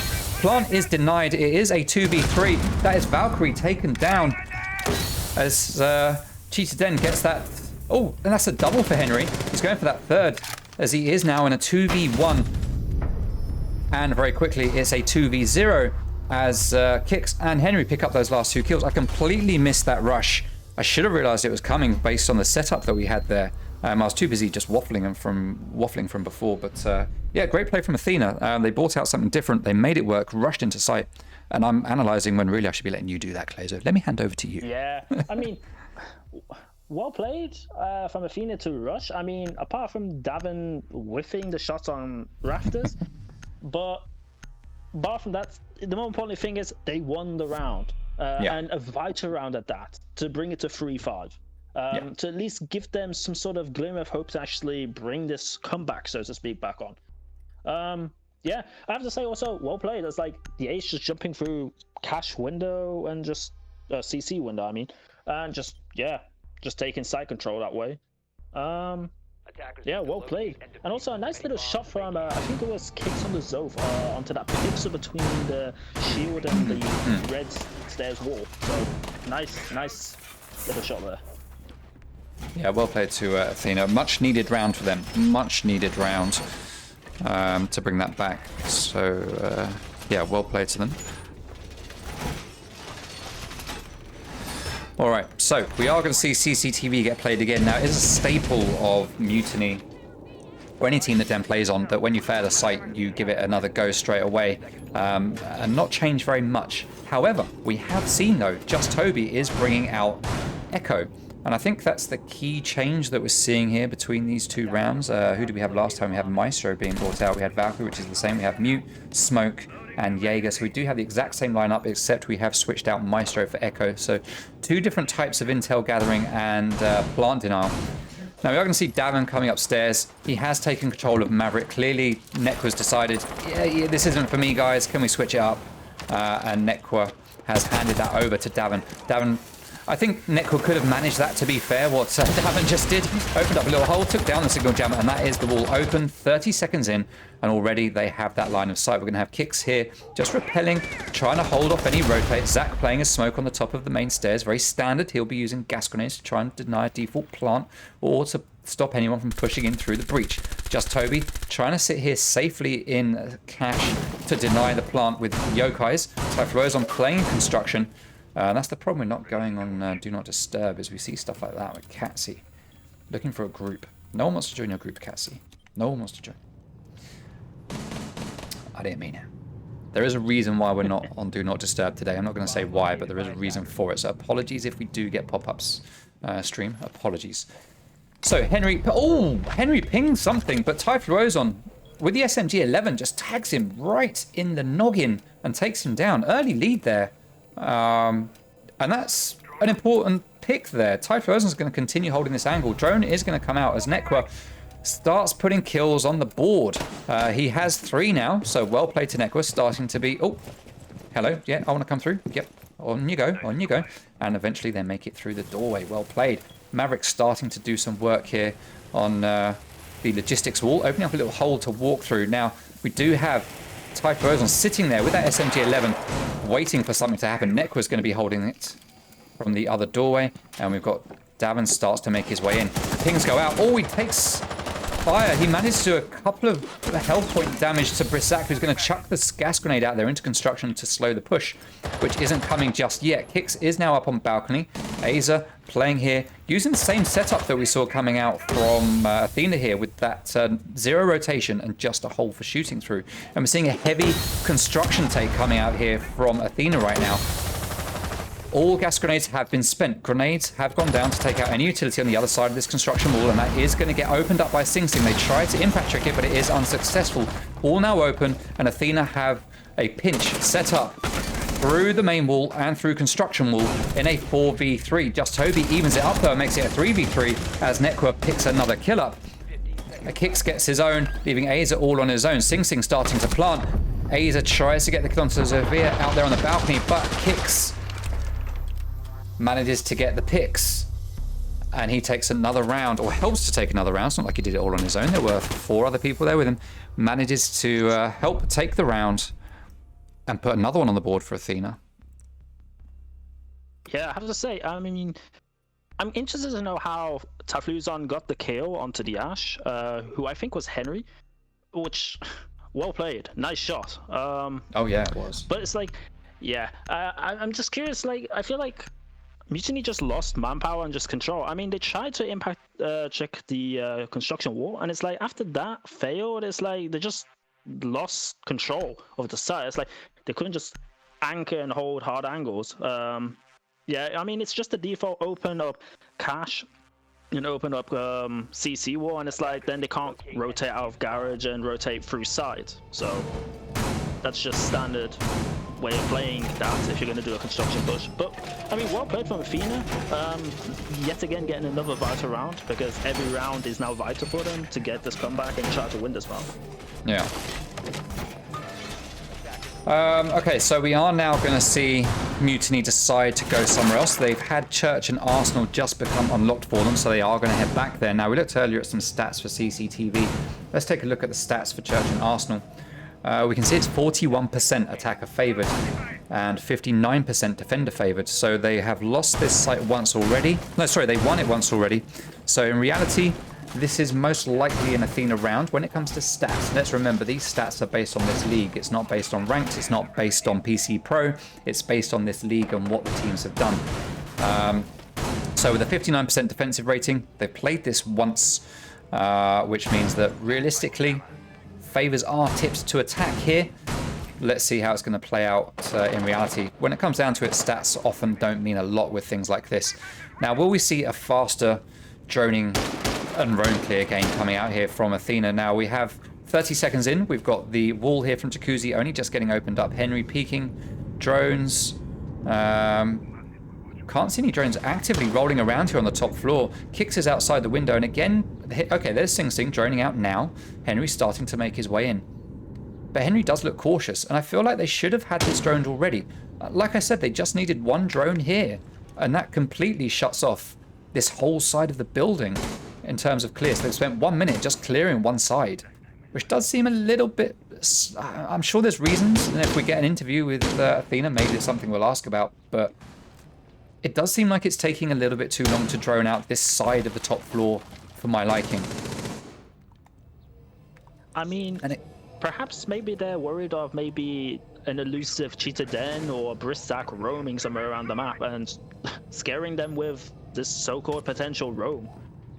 I mean, maybe Den does like a flank. bit, but yeah, true, he does. Den is a flanker, I've said this many times. Yeah, true, and I feel that's probably what Athena is sort of so worried about and wasting so much time about doing, even though he's just anchoring on site. Yeah. I don't know. I don't know. It seems overly... they're right to be cautious. It just feels overly cautious at this point.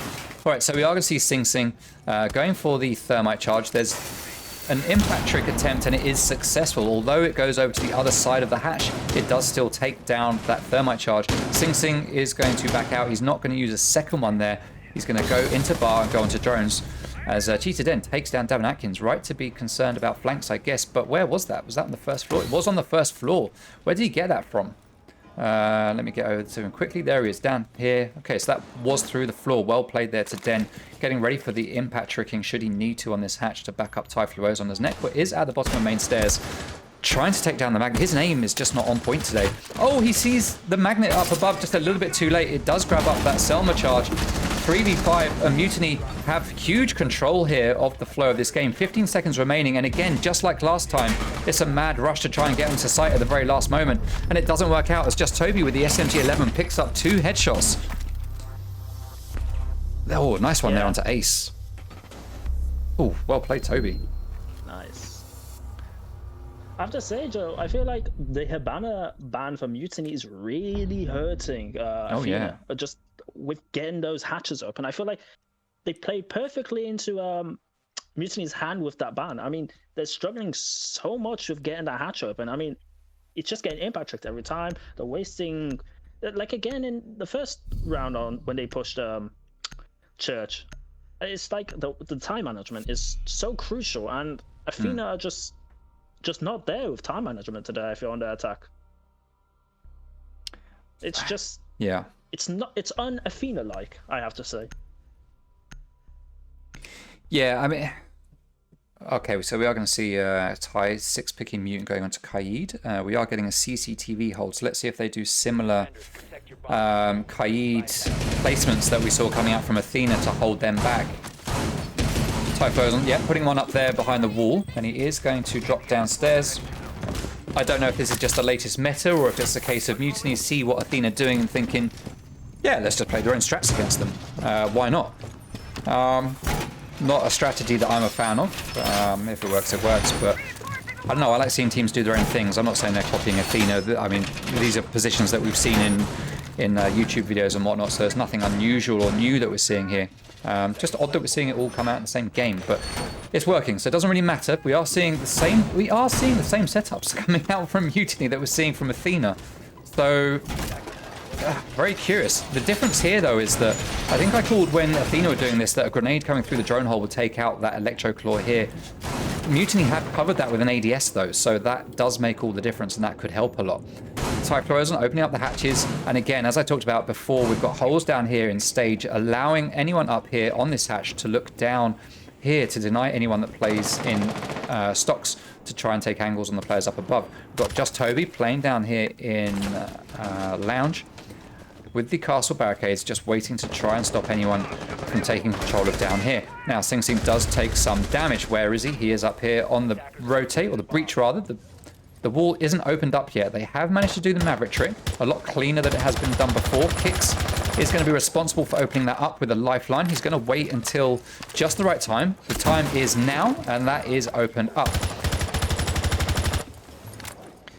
Den getting ready here to try and shoot that player on rappel. Athena need to watch out for this. If Sing Sing comes a little bit too far over, which it looks like or kicks rather, he has come too far over. Oh, but he reads into it. He takes down Den.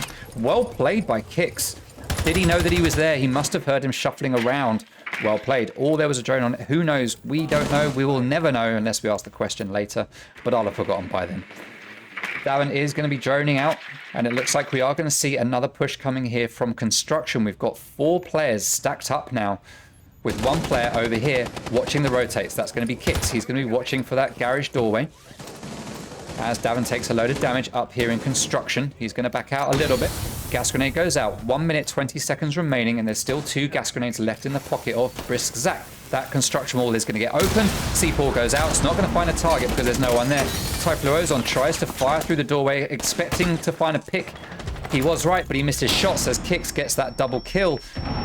We see 1 player get blinded on sight as a grenade goes out. Doesn't do any damage, but Typhlosion has taken a bit of damage. He can now see again. His retinas have adjusted to the light. Oh, great kill there onto Sing Sing as he peeks that doorway, and he gets the double onto Davin Atkins, and very quickly it's not a 3v3 but a 2v3 as Kicks goes down and now gets killed.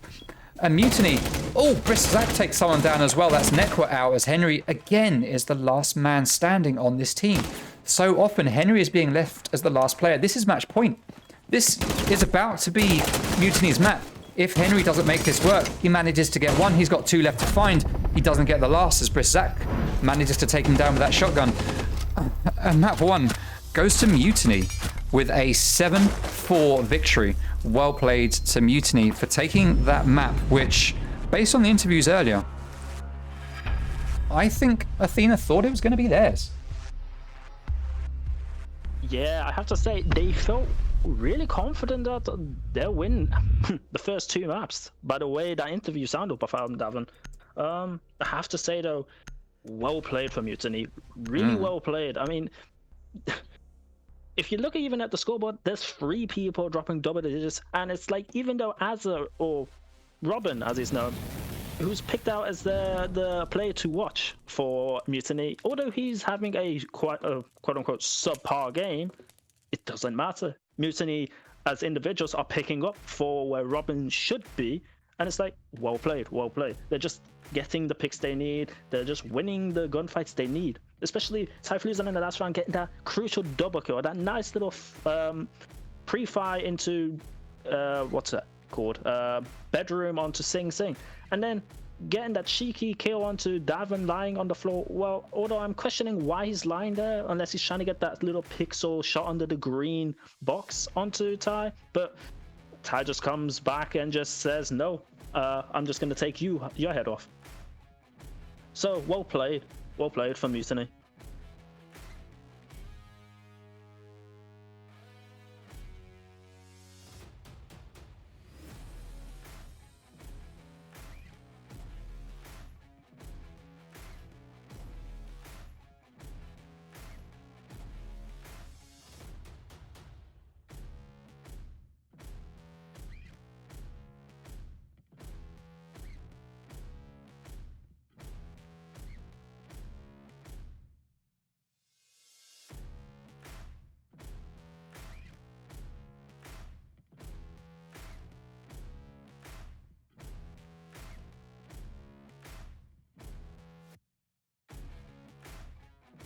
Yeah, I have. Yeah, I have to just add on to this. Like, I hope this isn't the Athena we're going to see for the rest of the maps. I mean, it's like, it was so evident and clear on some of those rounds, especially on the attack. It's just time management. It's just poor from Athena. Really poor from Athena. And it's like, it's untraditional from that team. Especially from a team with Davin playing as IGL. It's like, he must be cursing his team. But, yeah, I guess it happens. Everyone has their bad days. If Athena solved that problem, but maybe the knock-on effect was the Hibana ban that hurt him so much, especially on the Church Arsenal pushes. So maybe that was the key factor of why it was taking so long, and maybe individual mistakes with Nekwa maybe taking so long with the, well, memo hatch getting open on Maverick. So maybe a number of factors is causing that time management to just be extended unnecessarily long, and well, almost gifting Mutiny 3 rounds. But nonetheless, you have to respect Mutiny for playing a very good clubhouse.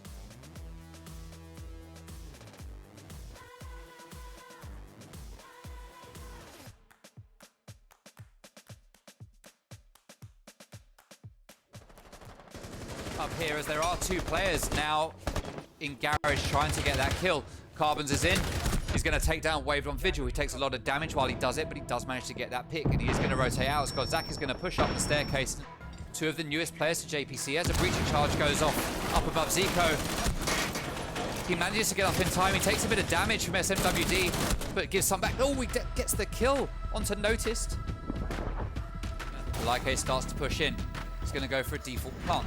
The Wolves is in a position to deny this. He's going to chuck his little gas grenade down.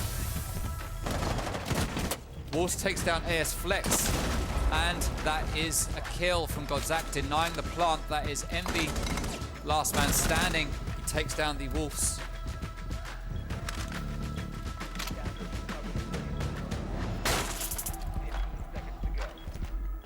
And Envy is going to go for the plant. Godzak is down below. It's a default spot. He could have shot him through the floor, but he's not going to. Envy stops and tries again. He comes off it again. The pings are just denying it. Godzak doesn't know what to do. Envy is planting, and with all of that delay,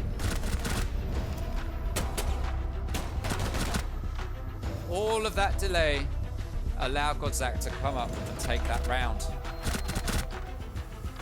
And Jay Got Boot is going to come round, move in. So proximity sensor goes off. Matt's going to have a good idea where he is. He hears the diffuser. He thinks it's in a default position, and it kind of is. He knows, he can hear the sounds. He sees him, he opens fire. Don't shake your head, focus on the gunfight. And he gets the win. Oh my God, Matt. But Den does get himself into a bit of a firefight. He's gonna back out, but he's gonna peek it some more as he does manage to take down Ash. We get the player running around to the breach, but Den reads into it, he hears it.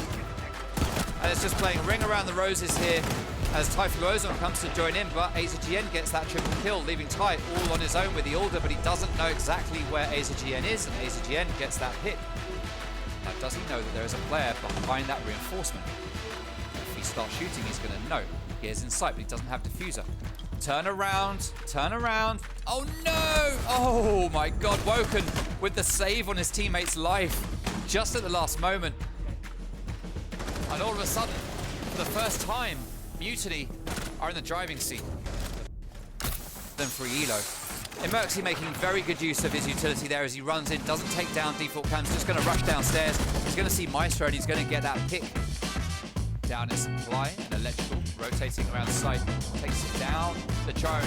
And there we go, that's the FO12 there coming into play as MGN takes down Envy. SMWD. Jay Got Booted is going to be playing here in Small Bakery.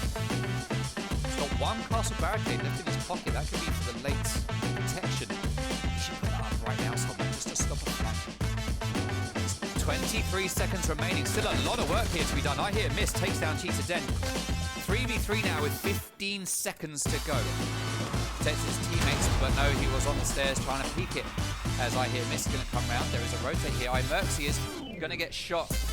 Very likely by Force Rocker. No, I hit Miss. I hit Miss. Stand up. Turn around. It'll do you good, my friend. No, you're not going to. All right. So Imerxy does get that kill because I hit a miss. Wade gives chase. He wants this kill. He is going to chase down Just Toby. Pre-firing the spots. Just Toby is pulled back here, and he does get that kill onto I Hit and Miss. He's going to get the second onto Wade, but the plant is going to be successful. 4v3 now. Proximity sensor goes off, and Glossy manages to take down Manny. Do not push him solo. We are going to see Hit and Miss open up the wall to bait his position, but he's going to come back. Perfect bait there from I Hit and Miss, as Kind of ruining my battery as well by going on to max brightness.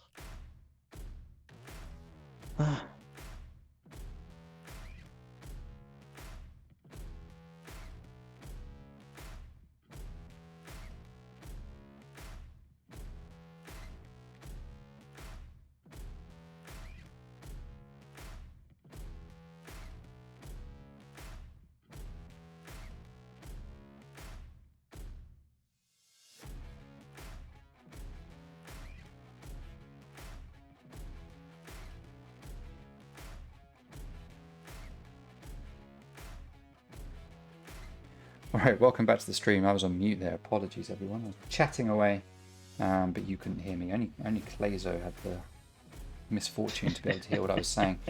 Alright, let me just check that everyone is ready. There's only one player not readied up. Let me just check. Alright, I can see Athena's ready. Just checking with Mutiny. Once everyone is confirmed, we will head over to Coastline. Alright, we have confirmation. Everyone is ready. Coastline is map number 2. Let's head over there right now. What's the time? It is coming up to 3 o'clock. We are 5 minutes ahead of schedule. Wow, we're doing well today, Clazo. Indeed, indeed. But regardless, it's still a packed schedule. Yeah. Oh, yeah. Alright. Map bans. Alright, let's write these down. Okay, so Mutiny are defending first, so they are going to ban first, and they are going to ban Ying. Big counter ban to Davin. We all know how much he loves his flashy operators that just like to blind people. So that's a nerf to Davin. Let's see who Athena are going to ban. Blackbeard. Sorry, go on, Clazo. Any thoughts on the Ying ban? You know Davin quite well in his flashy things. Being his former Blitz counterpart. I mean, there was a point where he was known as the Yinginator in a certain chat, but that's in the past. So yeah, I mean, Davin on Ying can be a real menace, can really hurt the opposing team who has to be on the receiving end of that. BB, yeah, like I mentioned in the ban phase, it's like Coastline, Billard's window. BB can be a real menace. Yeah. It's just better to ban him out and just not have to deal with it. The mirror, I mean, mirror can be strong, depending on how you set it up. There are certain setups you can do for a mirror. And although an Oryx ban is a bit of a weird one. Of course it's Oryx. For some reason I wrote down Goyo. I always get the two names confused. There we go. I've written it down correctly now. Oryx is the ban. That's an interesting one for Coastline, that's for sure. Indeed, indeed. I mean, I'm not too surprised with the BB and the mirror, but the Ying and the Oryx. Ying I understand, because we're playing against Davin here. Oryx, Kix has been doing very well on Oryx lately, so maybe it's a ban to Oryx, to Kix, but I just don't know that I see Oryx getting a load of play on Coastline. Nearly called it Coastline. Oh, I don't know what I'm saying. Oh. Come on. All right, it's Saturday afternoon. It's too much pressure. I haven't been awake for long enough. All right, so double kitchen is going to be the first site to get played. All right, stream. If you've only just joined us, welcome. Thank you very much for coming. We are 1-0 up right now to Mutiny as they took map number 1 with a 7-4 victory. Hey Zoda, welcome to the stream. Thank you very much for coming along. Welcome to Glossy Club as well, and Wanted New Guy. I haven't seen your name before. Thank you for coming. All right, kitchen and kitchen. Let's take a look at some stats for this site and map, as I forgot to do a lot in the last map. So kitchen and kitchen, or kitchen service, 42% attacker favored, 58% defender favored. And overall, this map is actually 51% defender favoured in this league. Now, a lot of people say that Coastline is an attacking favoured map, but in this league, it has been very much 50-50, or 49-51 to be more precise. So let's see how this one's going to play out. Now, this was this Athena? This was Athena's map pick, I believe. So they didn't pick the starting side. That was selected by Mutiny, and they selected to start on defense, which is an interesting one. Like I say, considering people see this as an attacking-sided map, it's interesting that Mutiny would choose to start on defense. But it is what it is. Clearly, Mutiny feel that they have their defenses all sorted out. Alright, so let's take a look around here as Davin gets taken down very early on by Aza, and I missed it completely as I'm trying to find the right player to look at. I'm guessing that was upstairs as Aza is playing Vigil. Where was it? Where was it? Where's the flashing skull? I can't see it. No idea where it was. Hold on. Nope, I thought that was blood, but it isn't. Well, I don't know. Doesn't matter, he's dead. Right, so Typhlosion playing downstairs in the lobby. Zach watching cams. Aza roaming around in the lobby with Ty. Just Toby playing in security. And Den playing down here in the toilets. Just waiting for someone to come down white stairs. Now let's take a look at what the attackers are doing. We've got Nekwa droning. We've got Kicks watching those white stairs, waiting for someone to come up. Drone gives the clear that nothing's going on, so they're going to start moving forwards. Henry are playing on 90 and Valley going to be droning out. And checking to make sure it's all clear in Penthouse. Valley going to be looking there at cool vibes. Let's see what kind of push we're going to get here. It's very quiet right now as we are 2 minutes almost into the round and we are only just getting the vertical destruction. So Nekwa is going to start putting down the air jabs to deny the flanks up the stairs as Kicks manages to take down a kill. 4v4 now, leaving things much more balanced. Aza playing in blue bar. Zach playing underneath Penthouse, waiting to get a kill through those holes as Henry continues to open holes up. Typhlosion still playing down below, along with Just Toby watching Courtyard, and Henry doing work upstairs. Kicks doing a bit of work looking through those holes, trying to find the kill. Now, if he continues to watch this doorway for long enough, no, he's going to get bored and run away. I think he would have got a kill there if he just waited a little bit longer. Typhlosion bound to go that way at some point. At some point. Now, we have one player over here. I'm guessing it's Aza. Yeah, it is Aza. He's going to be rotating around between Sunrise and Blue Bar. He knows exactly where Nomad is and takes her down. Well played there to Aza. Nicely done as he gets that kill. 4v3. Coastline at the moment going in favor of Mutiny. 13 seconds to go. Very, very slow plays here again from Athena. Valley manages to get a kill there onto Aza. Diffuser is now in sight. Valley is going to go to plant in a pretty default spot. Classic spot, as we've seen in a very famous invitational from Pengu. But defenders win it based on time as Just Toby takes down Valley while he's trying to get that default plant down. And that is round number 1 going in favor of Mutiny. Yeah, I have to say, well played from Mutiny, especially Robin, or as if new members of the stream who've joined, Robin is Aza. Well played from him to just be a pestilence in that vigil, and well done on getting that early pick onto Davin. I mean, taking that G off the board was, well, has certain a factor onto the, well, star power of the attack, because, well, everybody knows G8 is a pretty powerful weapon as it is. Yeah, I have to say, well played from Robin, just being a pestilence and just wasting a lot of time. I mean, it was what, 40 odd seconds left on the board when Robin eventually died by Sunrise Corridor, Blue Bar side. So well played. Also denying that plant from Courtyard and having that hold there, it was like well read into like where they're gonna possibly plant. So well played from Mutiny as a whole. Very good round for them.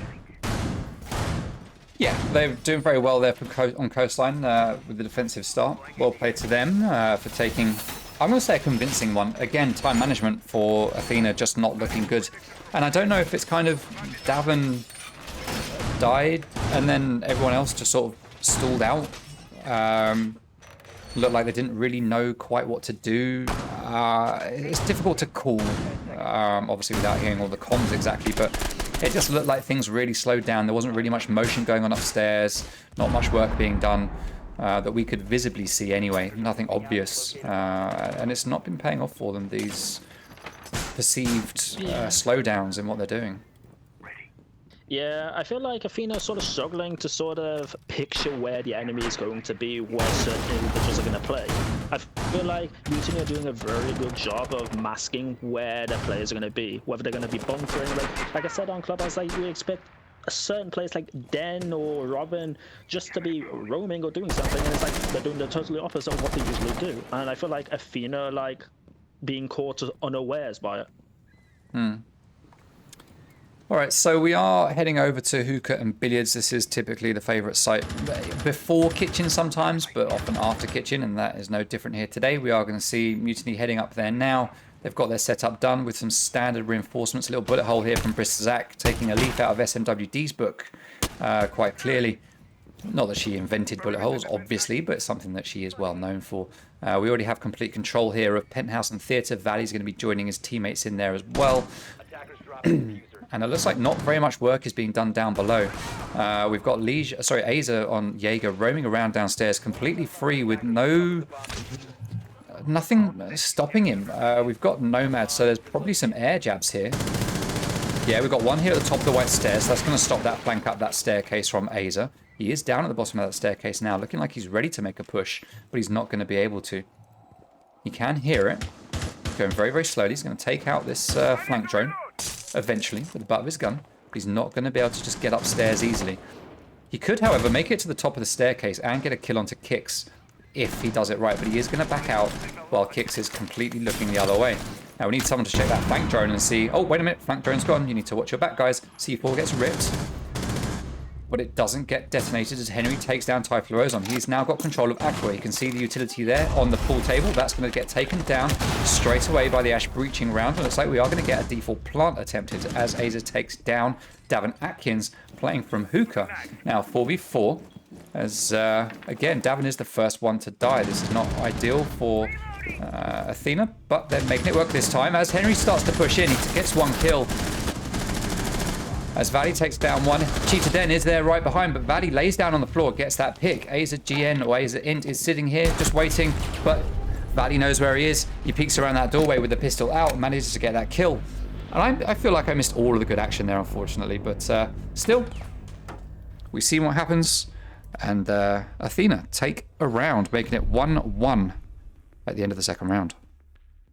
Yeah, I have to say, well played from Athena for that push. I mean, I don't know whether they had intel on Robin on the Jaeger flank, but he was sort of pressed to, well, he couldn't really do much without that air jab on that flank. So I don't know if that, because of that, it forced him to go back and sort of stop his flank. But still, well played. Like, Davin not really having the best start to the game so far, but well, I mean, the rest of his team are just fragging out and sort of, well, that round, should I say, they were fragging out and bringing the round to an Athena win. But still a long way to go in this game. Is a long way and still anybody's game, it looks like. As we are going to see Blue Bar and Sunrise get played now by Mutiny, which may or may not be read into by Athena. I suspect we'll see a pretty standard setup coming out on this site. We are going to get the standard rotate here in between blue and sofa. We're likely to get some holes opened up here in the bottom of this wall facing into courtyard. We're going to get a rotate here into office, and we are going to get standard reinforcements here. Will we get a shield placed on Pengu, or will it be left bare? That's the question. We have smoke coming over here. There we go. There's the Pengu shield. Nothing unusual coming out from Mutiny just yet that I can see anyway. Toby going to be sitting here, or standing here rather. Oh, he's picked up a drone, so he's going to be placing that somewhere useful. Let's see where he's going to put that one down. But he's going to be playing here in kitchen, possibly getting ready for... He's got two drones. Well played to Toby getting those picks. Right, he's going to open up a bullet hole here to watch the doorway. All right, let's see how this is going to play out. That could be a nice, easy kill. But did they see the bullets coming through the doorway? Drone goes down. Those bullet holes could get picked. But the Mozzie Pest is going to stop that drone from coming through the doorway. Oh, nice one here from Toby, where he's got an angle here onto the main door through the bottom of this wall. All right, he pre-fires the bullet holes rather than just patiently looking through. And that gives his position away. He does get shot at from that main door. Is that Henry? That is Henry. He's going to be peeking it to try to get that pick. And now we see Kix starting to move in. And they are going to apply pressure to Toby, who's got a teammate there with him. Oh, and Kix with a lovely headshot there onto just Toby. There's a second player there. It looked like it was Typhlosion. It is Typhlosion. He's going to be playing here in Kitchen. Takes down the drone. And he's going to hold this position until the moment he dies, it looks like. He opens fire. Takes down Valley as Cheetah then takes down Kicks. And all of a sudden, that man advantage that Athena had has gone as Cheetah then gets the second. And that is Henry with a bullet right between his eyes. Cheetah Den here on like 5 HP, just laying behind the sofa. Nekwa moving around. Does he know there's a player in security? Davin takes down Ty. Is that his first kill in the game? It is his first kill in this map. Now, Nekwa clearly doesn't know there is a player in security. That player is backing out and barricading. He has heard it, so he's looking there, but he doesn't know that Den is lying behind that sofa. Nekwa is going to back out and he's going to live to fight another day as he heads to those white stairs, trying to decide what he's going to do. He's going to put down an air jab to stop a flank,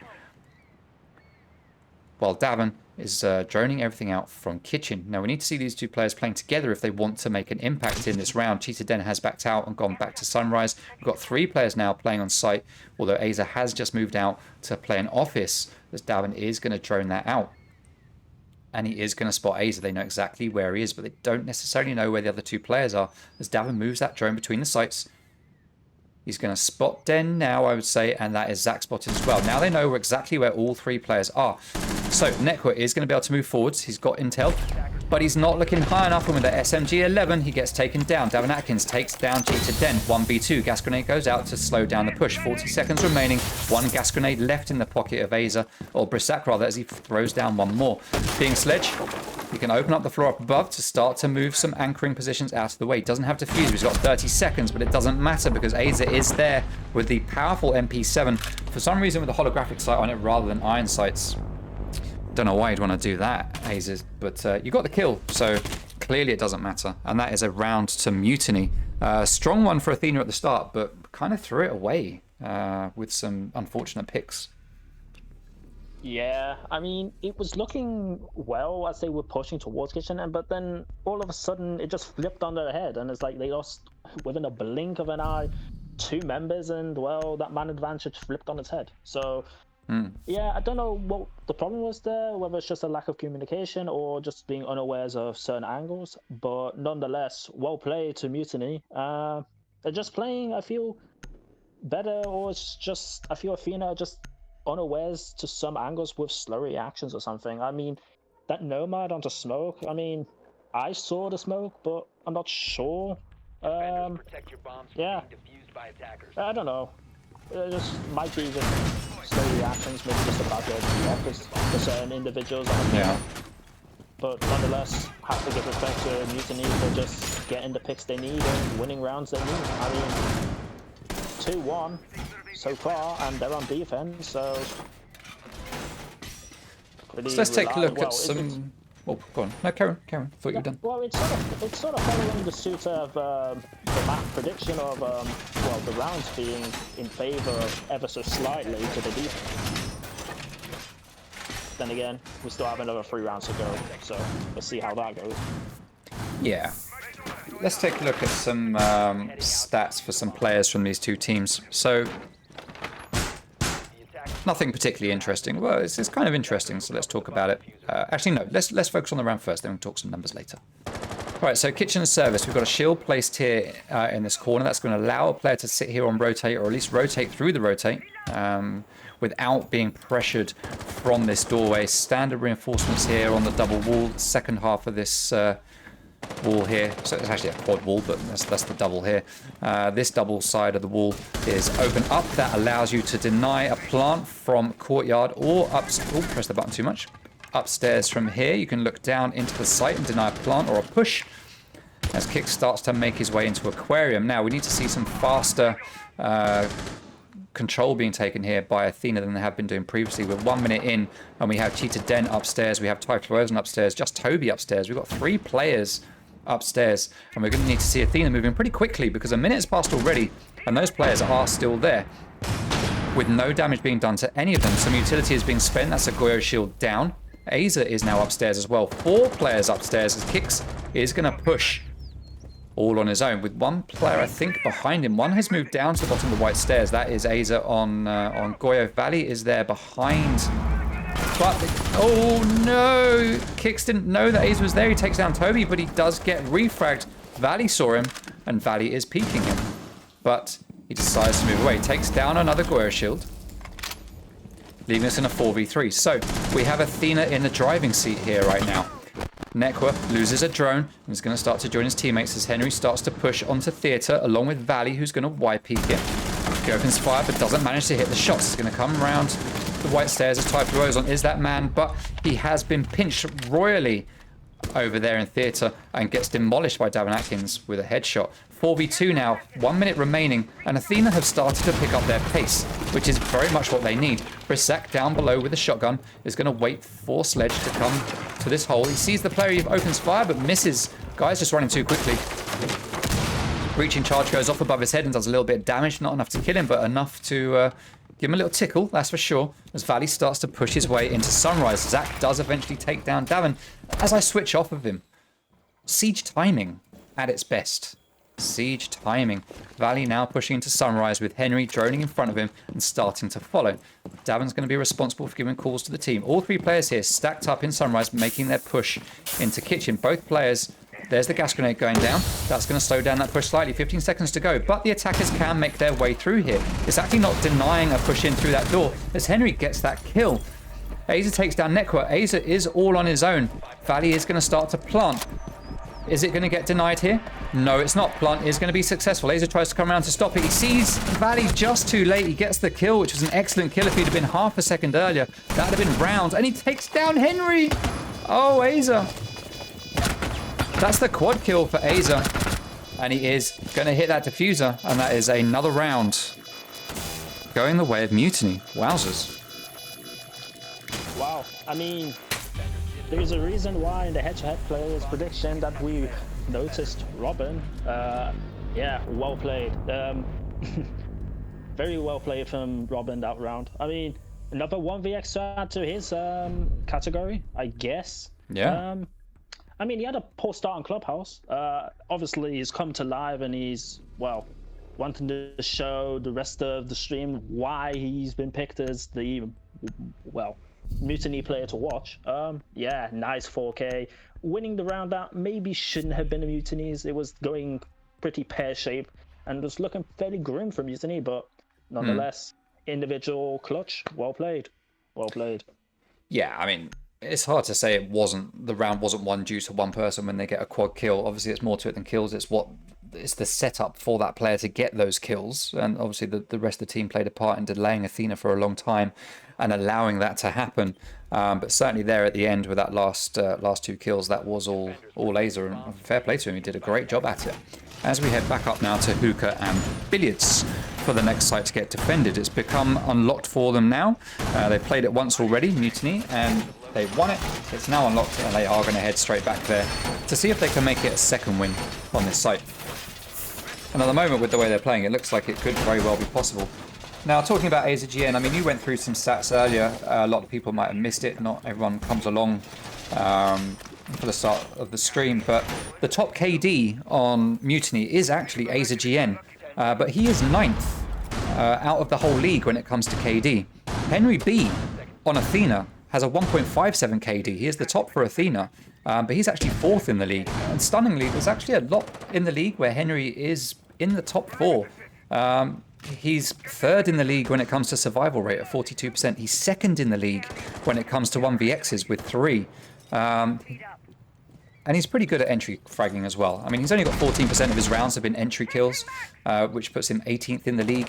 But still, at the moment, when it comes to the kill stats, he is pretty much the top player for Athena. At the moment, he's positive, but Kix is doing better. Let's see how that's going to play out with the rest of this round. As Henry is starting to push into VIP, he sees the black eye, gets pinged. So he does manage to spot it, and he's going to take it out. As we're going to get a push into VIP from him. Valley coming to Penthouse. Davin Atkins at the top of the white stairs by that window playing Sledge. He has opened that window up. AZGM was getting ready to come up the white stairs, it looked like, but he is going to back out and join just Toby and Typhlosion over here, over by the site. It's just Toby is going to hold position in luggage, watching Valkyrie cams. So that's Typhlosion watching the Valkyrie cams, not just Toby. Just Toby is just rotating in between site and aquarium, it looks like. Diffuser is currently sitting on the floor. Athena waiting to find the right moment to pick it up. They're just going to leave it here. And who's going to pick it up? Henry B doesn't want it. He just runs past. He's like, yeah, I don't want that. I've had my lunch. I don't need... No, all right, fine. I am hungry. I'll take the sandwiches. There we go. Henry picks it up, and he starts to run over to join his teammates here at the top of White Stairs as Nekwa puts down the flank denial. And we are getting a 3 to 4 man push here through luggage as Typhlo Ozon takes down the first of those 3 to 4 men. Making it a 2 to 3 men push now here. Well, it looks like Nekwa's given up. He's going to watch 90. Davin's given up. He's going to rotate around to Aquarium doorway and attack from a different perspective. So we're going to get pressure applied to Typhlo Ozon from both sides here. Davin can distract him. Henry B can come in from the doorway. And there we go. There's Henry. Just comes in, jumps over that bar and takes down Typhlo Ozon. And that is Aquarium control gained. Now they need to take control of site. Valley does take down Just Toby, and it is a 4v3. We've got Cheetah Den playing down below here with the C4. It gets ripped and pulled, but there's no one there. Nekwa is there, actually, but he takes a tiny bit of damage, but does manage to stay alive. Nekwa takes down Aza now, leaving us in a 4v2. Den is going to rotate back up the Cool Vibe stairs. He sees Nomad. C4 does get pulled by Zach. Doesn't do anything yet again. That's 2 C4s gone. No more left. That's heavy plant denial for the default plant. And a beautiful kill there onto Nekwa from Den, just spotting the veil or something over the top of Nomad's head, whatever you call it. Don't you call it? It's not... I don't know what it is. The little headgear. And Davin with the frag grenade takes down Brizzak, the last player. Actually, it was Valley. Oh, so Zach was downed by the grenade. There we go. That was Brizzak going down. Valley cleans up with a kill. I'm getting so confused, but Athena finally put a round on the board, which they need, making it 2-3 in favor of Mutiny as we head into the last round of the first half in regulation. Yeah, I have to say, on that round, Athena did play pretty well. I mean, there were a few moments where maybe that Nacho from Cheetah Den could have changed the round a bit more by killing the Nomad earlier on instead of having to preoccupy it by killing the Nomad 30 seconds later. But yeah, I have to say, well played from Athena by putting quite a bit of pressure onto luggage. I have to say though, nice shot from Typhlo Ozon. I think it was onto kicks on the Zove in luggage. But yes, yeah. Yeah, Typhlo Ozon having to hold Aqua by himself with 3 people pushing him. It's it was bound to happen that he's gonna lose Aqua eventually. Lose it he did. And the round just went Athena's way. So this is their last attempt on attack. Blue Bar and Sunrise. Now this is one of the lesser played sites on this map, with Penthouse being the least played. Let's take a look at the stats for it. As we look at Blue Bar and Sunrise, 50-50 on the stats. So 50% defensive favoured, 50% attacking favoured. We have seen this site played once. It was won by Mutiny. So you don't need to be a mathematician to work this out, and you don't need me to tell you, but that means that when it comes to stats, laws of statistics, laws of averages, whatever you want to call them, says that Athena should win this. It's not definite, but they should win it. Let's see if they will be able to make the stats look good, or if they will show that stats actually don't mean anything whatsoever. We have a one-man top floor hold here on Coastline right now in this round, which is coming from Just Toby. We've had Aza playing Bandit come up to join him. He's going to be sitting here at the top of Cool Vibes, just watching into Hookah Doorway. It is going to get droned, so Henry shouldn't just walk into a barrage of gunfire, because that drone should give him the intel that there is someone there. He's peeking it very carefully, so clearly they know that someone's there. Random gunfire comes up from Aza through that wall, doesn't hit any targets, C4 goes off. There's a bit of a waste, an unfortunate use of C4 there from Aza. It could have waited until a little bit later. It was a good opportunity for a possible pick, I guess, through the wall here. But it didn't pay off. Where was it, in fact? I can't see any holes where it was set off. I don't know. I mean, I'll just assume it's around here somewhere. Aza does eventually get a kill, though, and that is onto Nekwa. Nekwa, not having a good day today. Not having a good day. Henry holding Cool Vibe stairs. Valley's going to make the long rotate up to ruins, while Kix is up above site, opening holes, trying to find players in default positions. There's a player in Pengu, but he can't get to him from there. He's going to open up a hole here to look down behind Bar, but there is no one there. Henry doing damage as well, along with Davin doing damage above Blue Bar. And I'd be surprised if we don't get a Blue Bar push here. Just Toby has dropped back down now, and he is playing in kitchen service next to Typhlo Ozon, who is playing down here in kitchen, just holding the angles for someone to come down. Cool Vibes. Still in a 4v5 as Henry is taking a lot of damage through the holes that are being opened up by Athena here on the floor. Those holes, as everyone always says, work both ways, and with 1 minute remaining, they need to capitalize on these holes that they've made and not let them get used against them like they have done so far. Title Rosen just sitting here holding the one position. Zach just holding Pengu with 2 ADSs protecting him. He's going to drop the gas grenade, which is going to slow a push. He's still got 1 remaining in his pocket. Bandit just sitting here waiting for a possible run out, but there is no one here. That is going to be a waste from Maze. And that's another grenade kill from Davin Atkins onto Zach.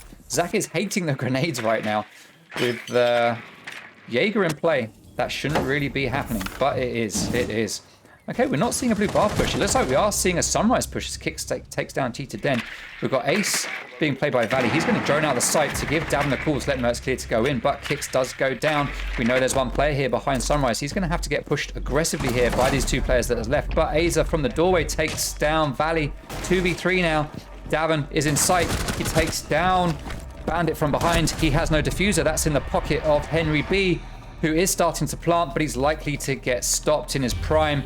Rather than take the hit in stats, he's going to come off the diffuser, and that's going to be the last round of the first half going to Mutiny. And yet again, we see the first half of the map going to Mutiny with a 4-2 split. Yeah, I mean, well played. It's again just that Mutiny just seem to be better prepared for the defense. I feel like they just have Athena's number and how they play and how to deal with her. I mean, there are a few moments here and there where players are like unaware, whether it's just they just don't hear people or something. But regardless, as a team as a whole, Mutiny really have Athena's number. They're just winning their gunfights and just got crossfires and just being unpredictable. Also, just Robin just going off and getting another 3K. Yet again, individual performance, just helping a Mutiny just win rounds. And just dominating, I feel.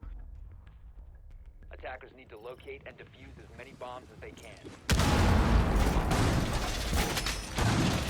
So I went quiet for a moment there. Mrs. 2 bringing the snacks in to make sure that we keep on going. Didn't bring any for you though, Clayzo. Bit mean. Oh. No, now you know. Now you really know where you stand. I see. Thanks. You see how it is. Doesn't matter. I'll just go to the fridge and get my own snacks, I guess. Fair enough. I'm too lazy, you see. I'm too lazy. Alright, so first round of defense. We are going to see... Well, first round of defense for Athena, at least. We are going to see them playing in hookah and billiards. Now, Valley...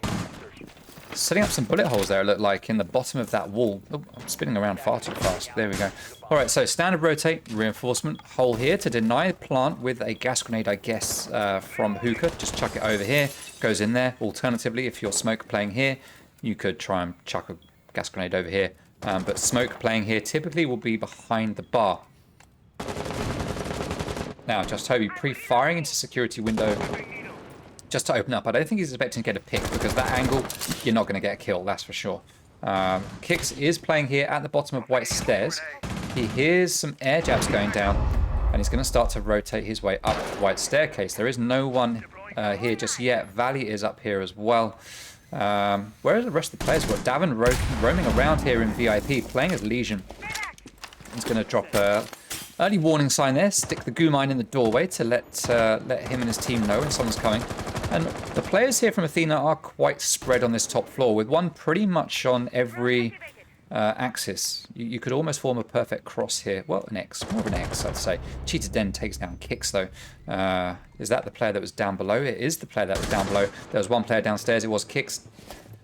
And Den has taken him down. Zach, for some reason, playing on Sledge rather than Ace or anyone like that. Oh! He would have had a perfect shot onto Jaeger there, but he moved at just the wrong time. Couldn't flick back in time, but he flicks to the right place that time. Manages to take down Henry. 2 early kills for Mutiny. A third one. Mutiny right now are looking pretty unstoppable as they drop an E&D in to slow down that Banshee. That's going to allow Cheetah Den to push all his way in. He's going to find there's actually no one here. They have complete site control now. Valley takes down Aza. He is playing here at the top of Cool Vibes, but he's going to get refragged by Den. That's the triple kill. Davin Atkins.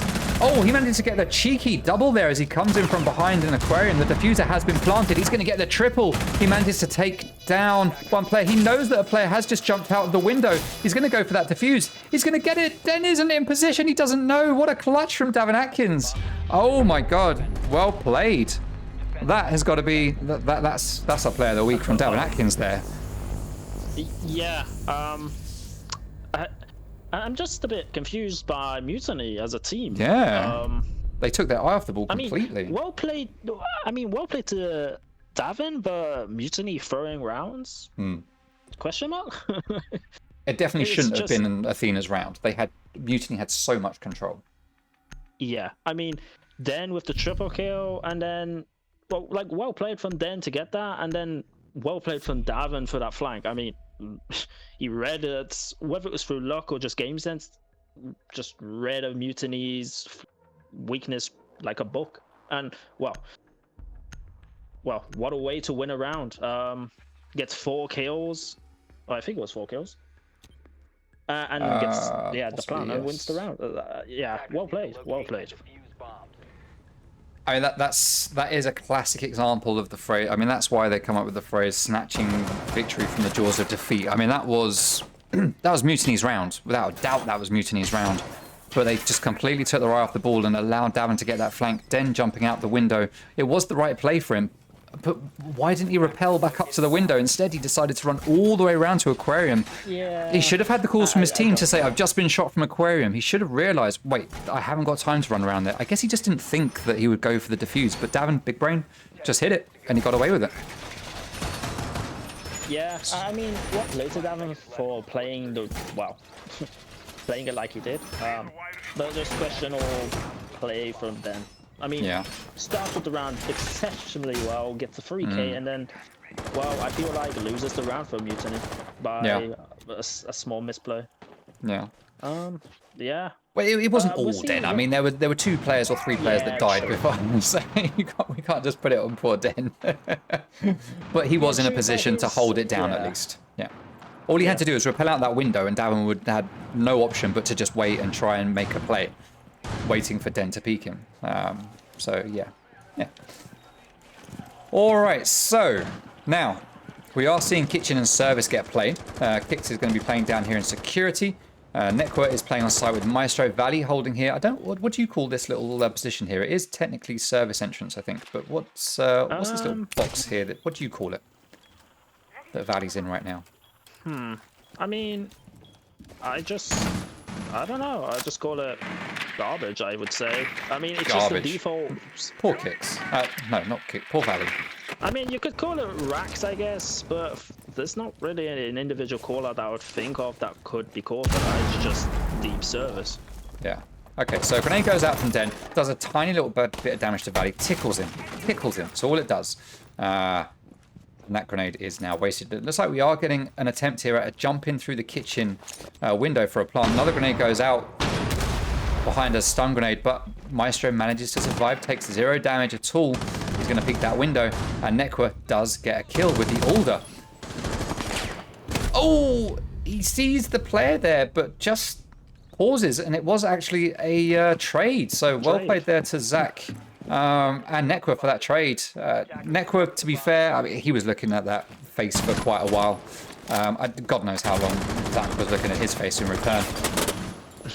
It's just one of those unfortunate moments. Like, you look around, you don't expect to see something. Oh, wait a minute, is that a head? Oh, it is a head. I'll shoot at it. And by then you're already dead. All right, well, that's how my life goes on Siege anyway. All right, so we are in a 4v3 now with drone from Typhlosion getting signal jammed out. So that's one bit of intel lost. That is his only drone left on the board. And just Toby is the only player left with a drone, but it is in his pocket. So that means there are no drones left for Mutiny to take advantage of. Typhlosion takes down Henry. That is Jaeger out of the way. Like I said, top fragger for Athena at the moment with his stats. So that's a big gun that's lost, but still 3v2, 3v1 here as now Valley with the SMG-11 takes down Cheetah Den, leaving Typhlosion all on his own inside with Diffuser and Hibana. Doesn't know where players are. He's got an idea. He tries to swing onto Mute, but Kix is there playing on Ella. He managed to get that pick, and that is a round going to Athena. And Athena are now managing to readdress things and bring things back to where they feel they should be, I think. We are now at 4-4 as we go into round number 9.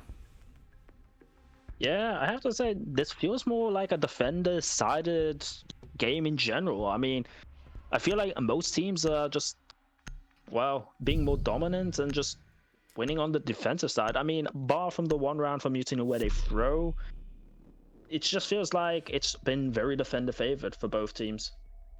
So, yeah, definitely. So much for it being an attacker favored map. So ASL6 in the chat reckons comms were probably sloppy and started screaming, making Den not think straight. That's a good call about that previous round. All right, Bar and Sunrise is going to get played now. We saw the stats. This is a 50-50 site, attack and defense. We saw it played twice on defense by Mutiny, and they won it both times. So the question is this, in this matchup at least, a 100% defensive favored map? Site, sorry. We will find out in the next 3 minutes or less. So let's see what happens. Let's see what happens. Okay, so standard setup coming out here from Athena. We are getting the typical holes opened up here at the bottom of the wall in Blue Bar, looking out into Courtyard, or looking into Blue Bar from Courtyard, depending on what side of that wall you're standing. Standard rotate going up here in between the two sites themselves. Standard reinforcements, a little bit different here. Hole at the bottom of the wall. Not quite what Mutiny opted to do. This is what Athena are doing. And a shield in a different spot here, not playing on Tengu, mixing it up a bit, putting that shield a little bit further back here, allowing them to watch the doorway from a distance. And Valley will be able to smoke or gas that door out if anyone tries to make a push in through there. Now the problem here is, of course, that Valley is exposed if anyone gets control of Kitchen, but we do have Henry over here, who is going to be Valley's canary, as it were. All right, Kix is going to be holding here in lobby. Type Fluo's on drones. Just Toby rappelling up. It looks like on drones, is he? No. There we go. Okay, he is on cams. He knows where Mute is. Oh, Mute spots the drone.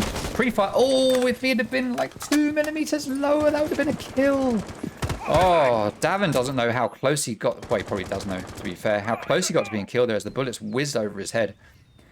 Unfortunate one for Toby, very unfortunate, as Kaid is going to back up and join his teammate over here, and we are now seeing top floor dominance being asserted by Mutiny as they open up the typical holes above the site to move the defenders out of the way. And we have all 5 players upstairs now, 4 of them just above the site, with Typhlo's on playing outside, watching cams. Ace is going to come out and watch cams as well, as Zach takes a bit of damage through one of those holes that they've created. Going to peek it, but I'm not sure he's going to find a kill as Den gets taken down thanks to a cheeky flank up the stairs there from Kix. He is quickly refragged by Aza though, making it a 4v4. 1 minute 20 seconds remaining. 4v4. Still anybody's round at this point. We've got Just Toby doing flank watch. We've got an air jab there, but he's also going to watch it with his gun. Ty just watching drones. Zach watching angles, and Aza watching the same staircase that Toby's watching. We need to see more activity coming out here from Mutiny, I would say. They need to do a bit more than just watch some angles, especially having 2 people watching the same angle. It's just not necessary. Oh, Nekwa with the big play there. 2 players running down those stairs from Hookah, the Hookah staircase. He pops out, and with that, is it the TSG or the AS? It's the AS on Kaid, I think. TSCG, with that improved recoil control with this patch, manages to get 2 picks. Just Toby is going to peek that doorway. Almost shoots his teammate Zach, who is running back upstairs with Diffuser. Just Toby peeking in, but the gas grenade goes out. That's going to slow him down a little bit. It's not going to stop him, but it is going to make him lose a bit of health as he pushes his way in. Now he's sat here in sauna, completely exposed as Zach takes down Valley. Zach has Diffuser. He is upstairs. You do not want your man with Diffuser upstairs, dropping it at this stage of the game. And there's Necro with the 3K onto Toby with that very powerful shotgun and a cheeky little C4 getting thrown out of Necro there just at the end of the round. Well played to Necro, stepping it up in coastline in that round, much more than he was in Clubhouse. Well played. Good round for him. Very good round. Yeah, I have to agree. Just a note on that. Necro turning the round on his head with that nice double kill on the Hooker stairs. So well played into reading where the Mutiny players were and getting, well, not quite a free double kill, but regardless, that buff to the TCSG. The second kill wasn't free. He took a few shots at it. It wasn't completely free. Yeah, but still very good into reading it and getting the double kill, and well, to throw it around on its head pretty much. Yeah, that was the switch around, I would say. I mean, Mutiny were running out of time. They hadn't really done enough, I don't think, at the point of the round that they were in.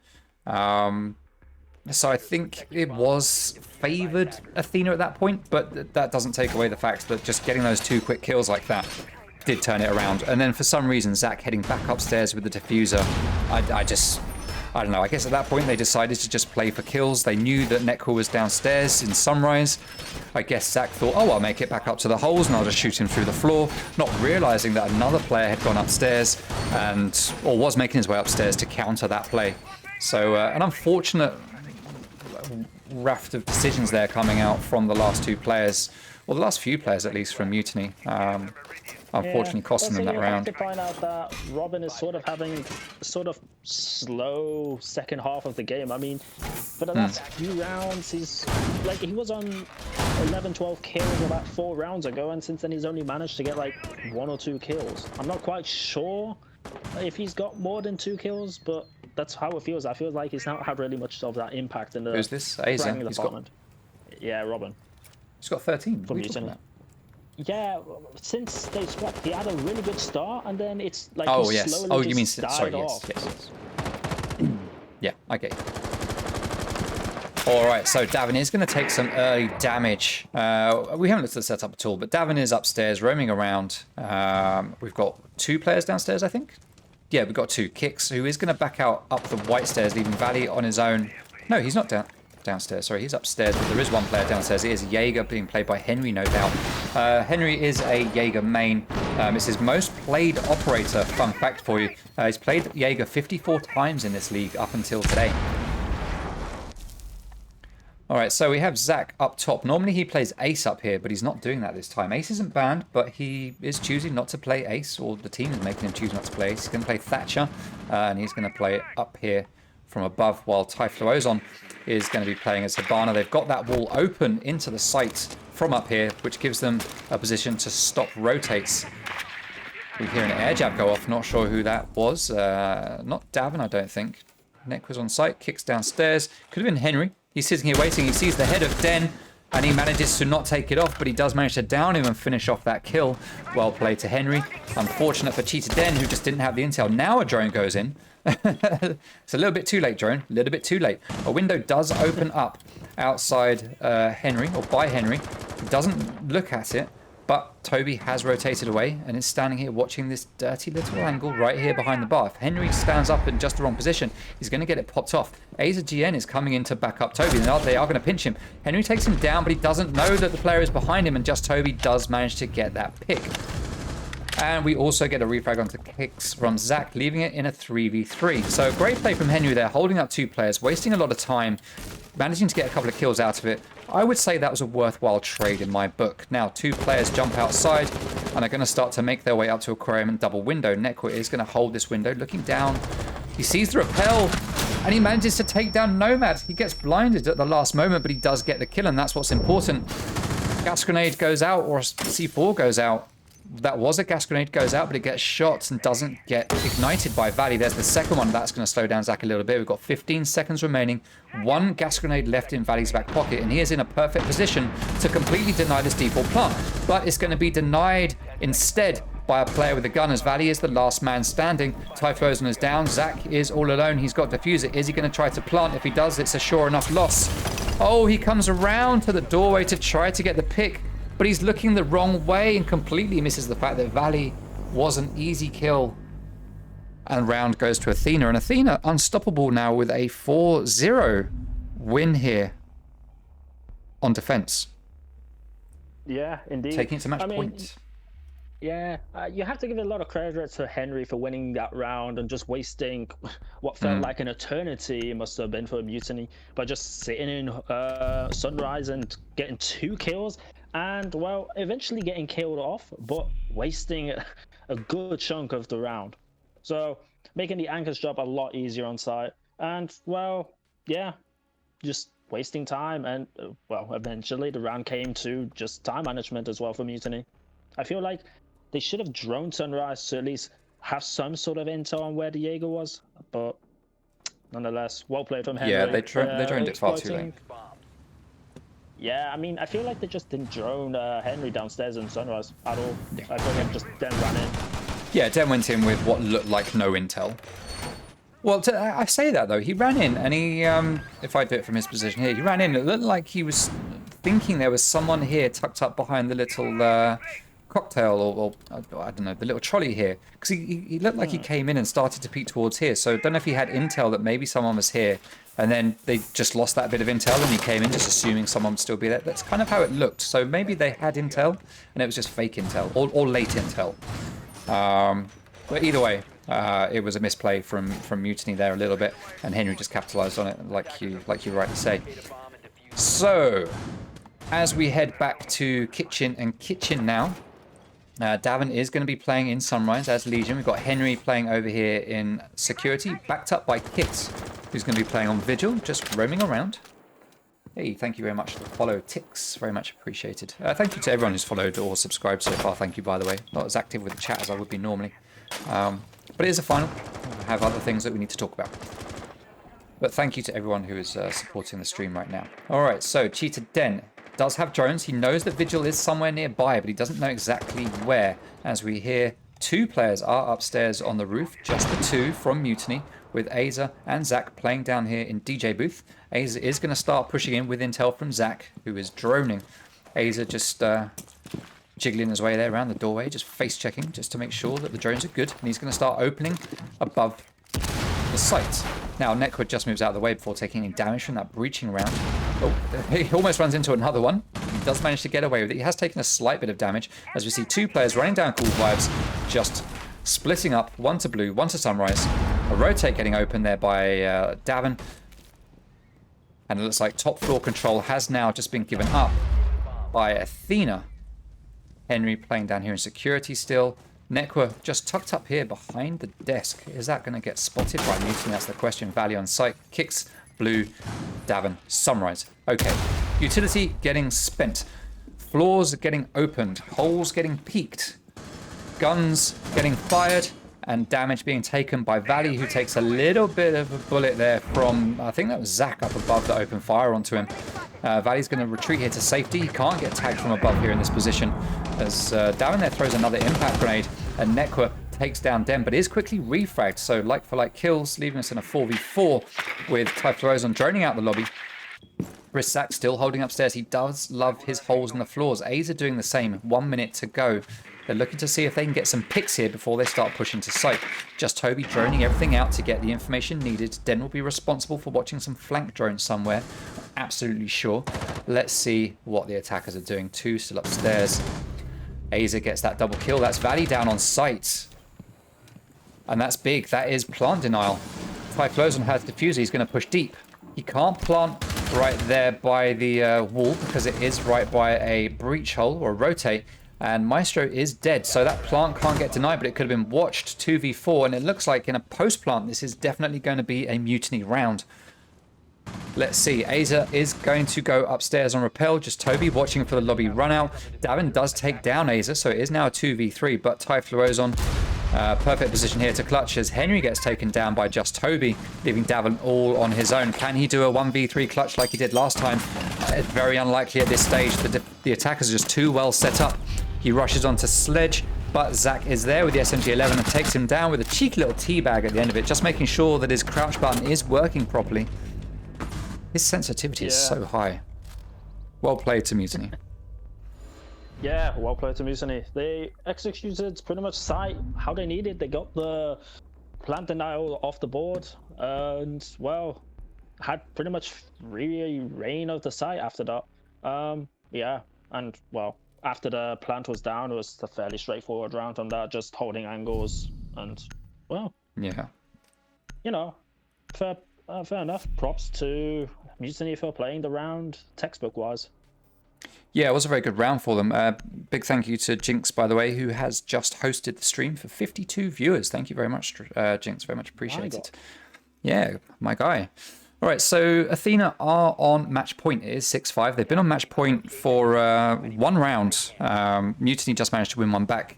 Are Mutiny going to get back into the flow now and allow them to take this to overtime? Or has this second half of the game or the map just been a little bit too much for Mutiny to come back from? They lost 4 rounds in a row, managed to get that round, and I don't think it was a close one, to be fair. I think Mutiny were very dominant on it and took it very, very convincingly. So maybe this is a sign that we are going to go to overtime. We are going to see this round play out. This could be the last round of the map, or it could be the first of 3 to 4 rounds. Let's find out. I've been removed from my party. That's most unfortunate. But it doesn't matter. We don't need it. We don't need it. All right, so Kicks running around in the lobby. Let's see the setup we got coming out here. It is a kitchen service hold again, as I say. Nekwe is going to be playing downstairs. We've got Davin and Valley and Henry all upstairs in theatre at the moment. I'm guessing they're not all going to stay here. That would be absolutely crazy if they did all stay here. Sure enough, we are going to see Henry back out. Davin Atkins is going to put down Goya Shields. Looks like he might remain around here. Henry's going to play 90, which is a good spot. Valley's going to be playing on site along with Maestro. And we are going to see Kicks here playing on Ella, watching Cool Vibes. Now, let's see what kind of attack we will get coming out. We have, again, Aza and Zach coming in from DJ booth. We've got Just Toby on that white window, droning. Typhlo is on the roof, looking for his entry point. Running around all on his own. Oh, the lonely footsteps on gravel. It's a sad, sad sound. All right, he does start to rappel down to the floor and start to join his teammates over here somewhere. Yeah, he's going to come up to the DJ booth and join Zach and Aza. Now, Aza was starting to push in there, but there was no one there. Davin is here. He's got Kicks coming up the stairs to back him up, and Henry here on 90. Now, Davin has a reinforcement placed here that's going to deny anyone from shooting him through that window, but Just Toby has made his way up. Zach takes down Nekwa. Are we going to see Kicks coming up white stairs? No, we're not. Henry is going to come around. He knows there's a player here. He sees him lay down, and that is a nice kill there for Henry. He takes down Just Toby, backing up Davin, who unfortunately needed the backup because Zach was there in the room with him and he did take him down. So 3v4 and man advantage is very much in favor here of Mutiny. But Kicks manages to readdress that balance, making it a 3v3. 1 minute, 15 seconds remaining. Typhloozon has Diffuser. He's holding an angle there and going to go on drones. Briszak just watching the flanks, making sure no one comes through. Aza sitting here watching the other side. Now Jaeger is starting to peek that, but he turns away and doesn't manage to see Jaeger. Jaeger takes a couple of shots, doesn't hit the spot. Sounded like a C4 got pulled there, but there wasn't. It's still in Valley's pocket, who also, yeah, he's used all his utility. All utility from the defenders has been placed. And now with 45 seconds, we get to a waiting game. Valley playing service entrance here, deep service. Kicks just playing kitchen doorway. Henry playing over here in security, completely out of the way, waiting for that late flank. Valley gets taken down. That's the triple kill for Zach. Will he be able to pull off an ace here? Let's not jinx it. Let's see if we can get it. Still opening up holes. Typhloozon has dropped down. He's going to go for a default plant in the doorway, it looks like. But someone runs out of double door. That is Henry. He manages to take down Aza. Great play there from Henry. He is now here in lobby, just holding some positions. Typhloozon starts to plant, but he gets downed. Henry finishes off the kill. Briszak left on his own in a 1v2. And it looks like, it doesn't just look like it, it is an Athena round. And that means it's 7-5 to Athena. And we go 1-1. Well played to Athena there. Mr. Clazo, Mr. Analyst, what do you make of that? I mean, I have to say, well played to both teams upstairs. It was pretty back and forward upstairs, trading kills off, and it was, well, it came down to a 3v3 on site. So it cost both teams 2 players just to lose that top floor presence for the defense. But still, Briszak getting 3 kills. Very nice for an individual player stat, but, well, still, there wasn't enough for Mutiny to get that round over for them. Well played from Athena, though, for the 2 remaining players to just hold side together and just play off each other and, well, collapse back onto the attackers as they were getting ready to plant. One thing I would note, though, is Hibana planting by deep service by herself. It didn't look like it was being covered very well, I have to say, from the Mutiny player who was above. So this is the only thing I would really critique about that. That was a bit poorly played, but nonetheless, apart from that, well played from Athena as a whole. Good, strong performance, and well played for getting the first map onto the board for them. Yeah, so we're starting to see the close match that I think a lot of us thought we were going to see. We are at 1-1. So it's starting to look like it's shaping up to be a lot more balanced. Thank you very much for the subscription, Cone, and also thank you for putting me up to 1,000 followers. Thank you very much, everyone, for coming along and supporting. We started the stream at 980, so we've gained at least 20 here today in this stream so far. So thank you very much, everyone, for coming along and supporting. It is appreciated, and supporting the teams as well as they play here today for the grand final, the first grand final of this first season of Rainbow Six Xbox Pro League. Now, the next map we are going to play is going to be Villa. The score is currently 1-1, as you can see at the top of your screen there. I've just updated it. Villa is the next map. We are going to take 5 to 6 minutes. 5 to 6 minute break, and then we will return. So please stick with us. We will be back very, very soon. Don't go anywhere. We will see you shortly. Up here, as there are 2 players now in Garage trying to get that kill. Carbons is in. He's going to take down Waved on Vigil. He takes a lot of damage while he does it, but he does manage to get that pick, and he is going to rotate out. Zach is going to push up the staircase. 2 of the newest players to JPC as a breaching charge goes off up above Zico. He manages to get up in time. He takes a bit of damage from SMWD, but gives some back. Oh, he gets the kill onto Noticed. Like starts to push in. He's going to go for a default plant. The Wolves is in a position to deny this. He's going to chuck his little gas bullet down. Wolves takes down AS Flex, and that is a kill from Godzak, denying the plant. That is Envy, last man standing. He takes down the Wolves.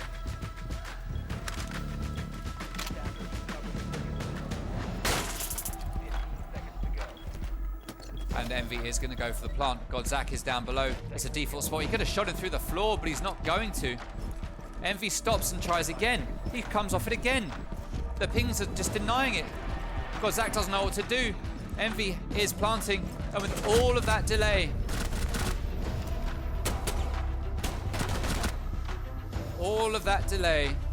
allowed Godzak to come up and take that round. And J-Got Boot is going to come round, move in. So proximity sensor goes off. Matt's going to have a good idea where he is. He hears the diffuser. He thinks it's in a default position, and it kind of is. He knows, he can hear the sounds. He sees him, he opens fire. Don't shake your head, focus on the gunfight, and he gets the win. Oh my God, Matt. But Den does get himself into a bit of a firefight. He's going to back out, but he's going to peek it some more, as he does manage to take down Ash. We get the player running around to the breach, but Den reads into it, he hears it, and it's just playing Ring Around the Roses here as Typhlosion comes to join in, but AZGN gets that triple kill, leaving Ty all on his own with the Auger, but he doesn't know exactly where AZGN is, and AZGN gets that pick. Now, does he know that there is a player behind that reinforcement? If he starts shooting, he's going to know. He is in sight, but he doesn't have diffuser. Turn around, turn around. Oh no! Oh my God, Woken with the save on his teammate's life just at the last moment. And all of a sudden, for the first time, Mutiny are in the driving seat. Then for Elo. Emerxy making very good use of his utility there as he runs in, doesn't take down default cams, just going to rush downstairs. He's going to see Maestro and he's going to get that pick. Down in supply and electrical, rotating around site, takes it down the drone. And there we go, that's the FO12 there coming into play as MGM takes down Envy. SMWD. J-Got Booted is going to be playing here in Small Bakery. Got one castle barricade left in his pocket. That could be for the late protection. He should put that up right now somewhere just to stop a flank. 23 seconds remaining. Still a lot of work here to be done. I hear Miss takes down Cheetah Den. 3v3 now with 15 seconds to go. Protects his teammates, but no, he was on the stairs trying to peek it. As I hear Miss going to come round. There is a rotate here. Merxy is going to get shot. Very likely by Force Rocker. No, I hit Miss. I hit Miss. Stand up. Turn around. It'll do you good, my friend. No, you're not going to. Alright, so Merxy does get that kill because I hit a miss. Wade gives chase. He wants this kill. He is going to chase down Just Toby. Pre-firing the spots. Just Toby is pulled back here, and he does get that kill onto I hit a miss. He's going to get the second onto Wade, but the plant is going to be successful. 4v3 now. Proximity sensor goes off and Glossy manages to take down Manny. do not push him solo. We are going to see hit and miss open up the wall to bait his position, but he's going to come back. Perfect bait there for my hit and miss as B Wolves looks out to try and get that peak.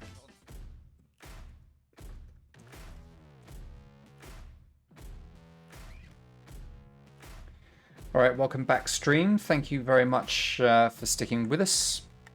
Now we have an invite bug here where I am going to recreate the server so that we can get the players back in. Glossy Club, thank you very much for the seventh month of subscriptions in a row. Thank you, my guy. Very much appreciated. Again, thank you to everyone who has subscribed and followed. We have a 3 minute delay on the stream, so I do see stuff and I'll try to reply, but it will be a few minutes before you hear anything because of that delay. But not only that, because it's a final and we've got an analyst and all of that sort of stuff. Trying to make things a bit more interesting for the final. It also means I can't keep as close an eye on the stream chat, or also get the opportunity to talk back to you guys like I might do normally during a game. So apologies for that, but I am seeing stuff, and just if I don't reply to you or shout you out on the stream when you follow or subscribe, just no, thank you very much. It is appreciated. All right, let's get this game set up. So the next map is going to be Villa. We are going to have Mutiny attacking first, and then Athena attacking should we get to overtime. All right, Clazo has just disappeared for a moment. While he's gone, let's take a moment to talk about Season 2 of the league now. Season 2 will start around about the end of the month, end of February probably. We'll take a 4-week break, let's say, to prep for it. And we will make some changes before we go into Season 2. For the group stages, we did... what did we do for groups? We did best of 2 during the group stages for the maps. We are going to go down to a best of 1. Now, the reason for that is because best of 3s are just too tiresome. It's why we didn't do it for Season 1. Best of 2 maps, I think, actually worked really well. There were some people that didn't like it, but there are a lot of teams that did like it for various reasons. But we're not going to go best of 2 this time. We're going to go to best of 1. And one of the drivers for that is because Challenger League is going to be starting. Now, you've still got time to sign up for Challenger League if you've got a team. If you type !Challenger in the chat right now, you'll get the message up that will show you how to join Challenger League. So you can go and register. Registration is open until the 5th of February. And then there's a qualifier tournament which starts on the 6th of February. And the winner of that tournament will go into Challenger League, and then we will pick another 7 teams to go into Challenger League to join that one winning team. Challenger League and Pro League will work together in a very similar way to the PC leagues, where the winner of Challenger will come up into Pro, the loser of Pro will drop down into Challenger, and there'll be like a relegation possible playoff match between a couple of teams to see if we move 2 teams around. Details are all in the Discord server. I'm not running the Challenger League. I've passed that over to someone else because I'll be busy doing Pro. I don't have time to do both of them, so I'll be busy doing Pro.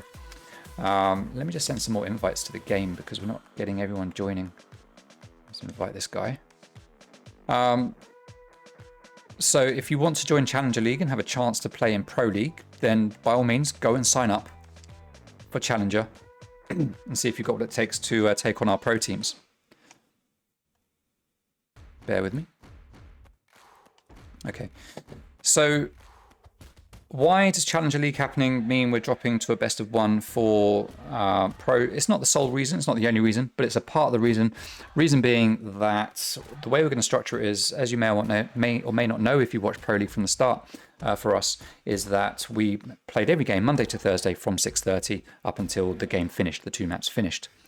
We are going to be sticking with that, playing Monday to Thursday, starting at 6:30. Excuse me for a second. And then straight after, well, not straight after, but at 8 o'clock each night, we'll have the Challenger League game, which will also be a best of 1. So you'll have Pro League from 6:30 for 1 map, and then at 8 o'clock, you'll have Challenger League for 1 map. And that's how we're going to structure it. And the 2 leagues will run side by side together. So that's a part of the reason for going to be a best of 1 when it comes to the maps. What else is going to be different? We'll be making some changes to rosters. We'll be making some changes to the way, when I say rosters, to the size of rosters. I've been talking about it. We will probably be dropping from allowing 10-man rosters to be down to 8-man rosters. No one in the league knows that yet. That's the first time I've said it out loud, apart from to a couple of people. So we are going to be looking at doing that to try and make the teams a bit more consistent, let's say.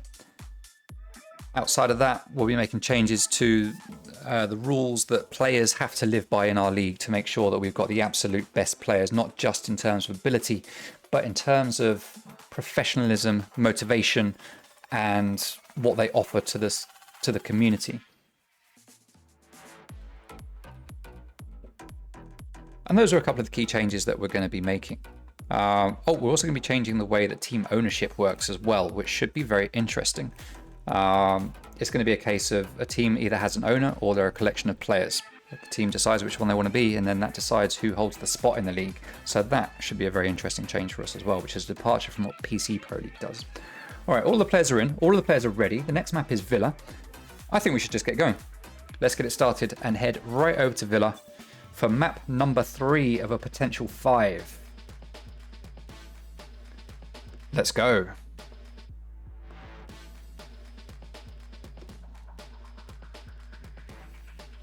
All right. So blue team are going to ban first because they are defending first.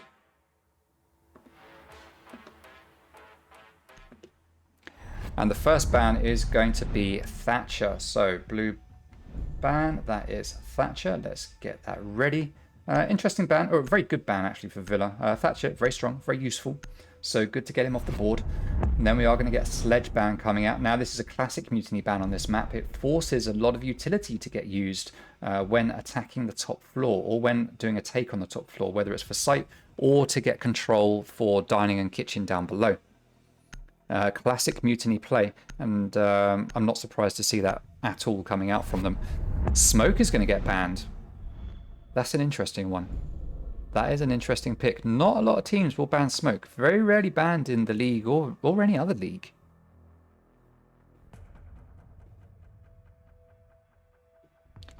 Now, who's going to be the final ban coming out here from Athena?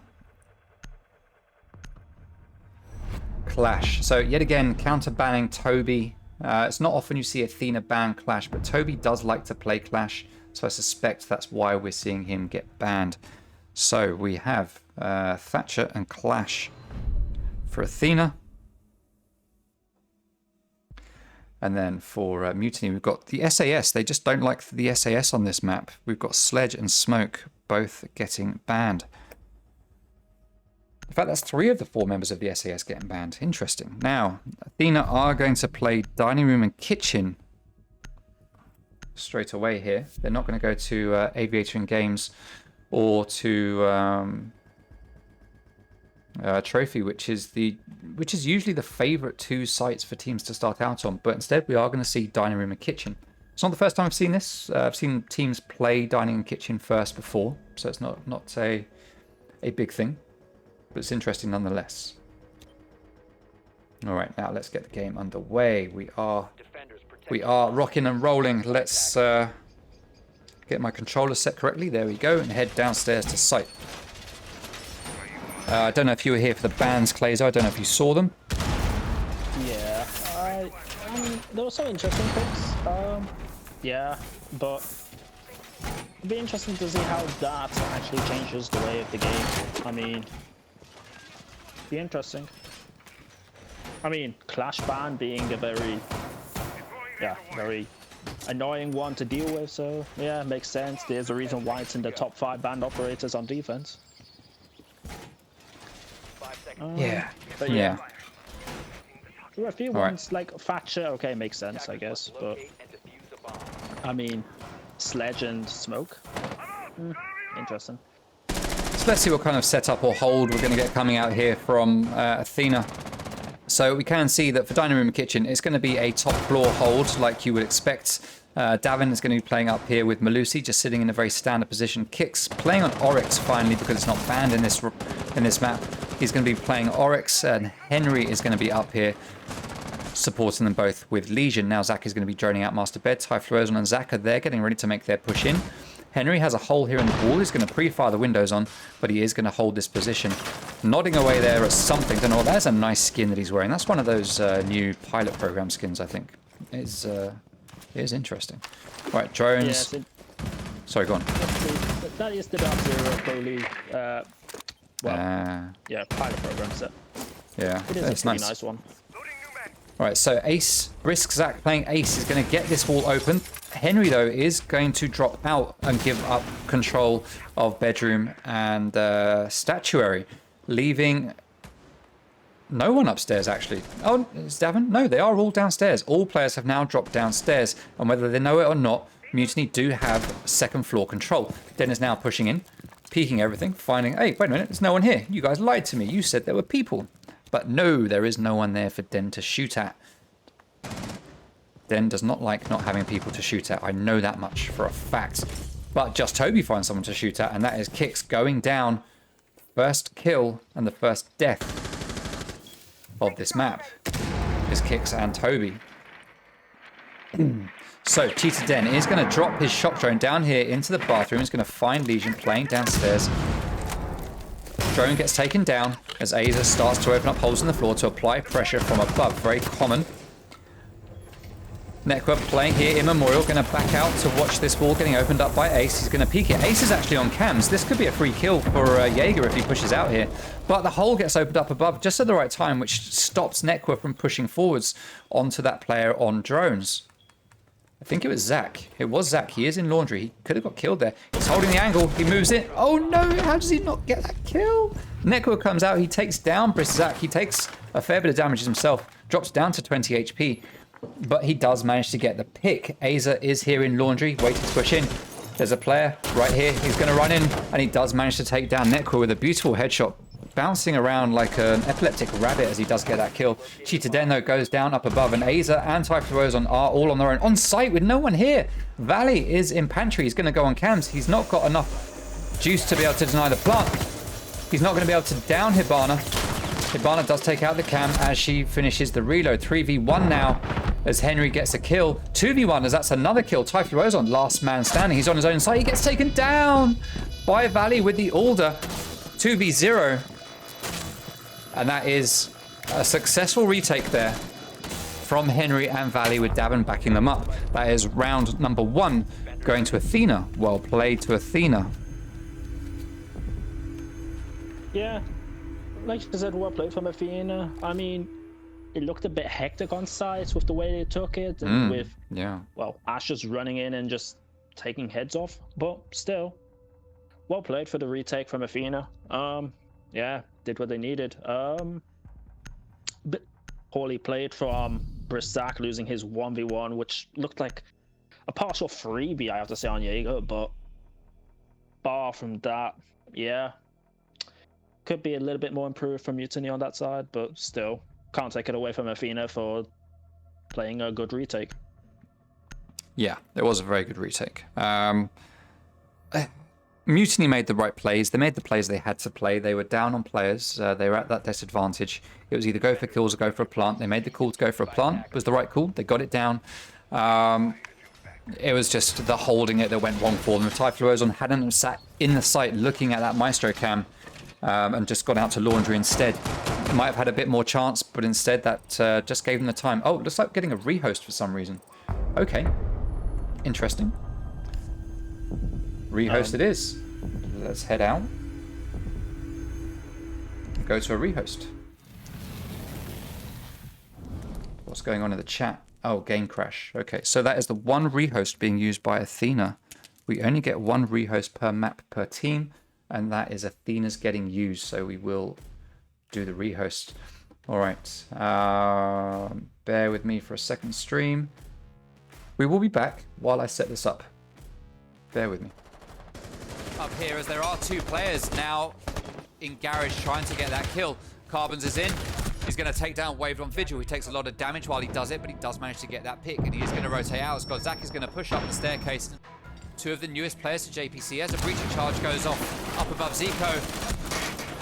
He manages to get up in time. He takes a bit of damage from SMWD, but gives some back. Oh, he gets the kill onto Noticed. Like starts to push in. He's going to go for a default plant. The Wolves is in a position to deny this. He's going to chuck his little gas grenade down. Wolves takes down AS Flex. And that is a kill from Godzak, denying the plant. That is Envy. Last man standing. Takes down the Wolves.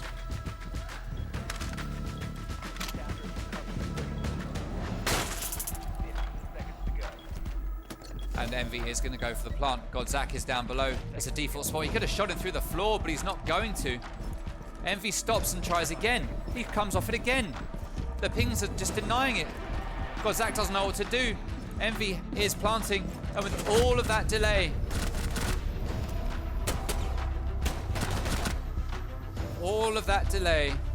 allowed Godzak to come up and take that round. And J-Got Boot is going to come round, move in. So proximity sensor goes off. Matt's going to have a good idea where he is. He hears the diffuser. He thinks it's in a default position, and it kind of is. Oh, he knows. He can hear the sounds. He sees him. He opens fire. Don't shake your head. Focus on the gunfight, and he gets the win. Oh my God, Matt. But Den does get himself into a bit of a firefight. He's going to back out, but he's going to peek it some more, as he does manage to take down Ash. We get the player running around to the breach, but Den reads into it. He hears it, and it's just playing a ring around the roses here as Typhlosion comes to join in, but AZGN gets that triple kill, leaving Ty all on his own with the Alder, but he doesn't know exactly where AZGN is, and AZGN gets that pick. Now, does he know that there is a player behind that reinforcement? If he starts shooting, he's going to know. He is in sight, but he doesn't have diffuser. Turn around, turn around. Oh no! Oh my God, Woken with the save on his teammate's life just at the last moment. All right, welcome back stream. The rehost is done.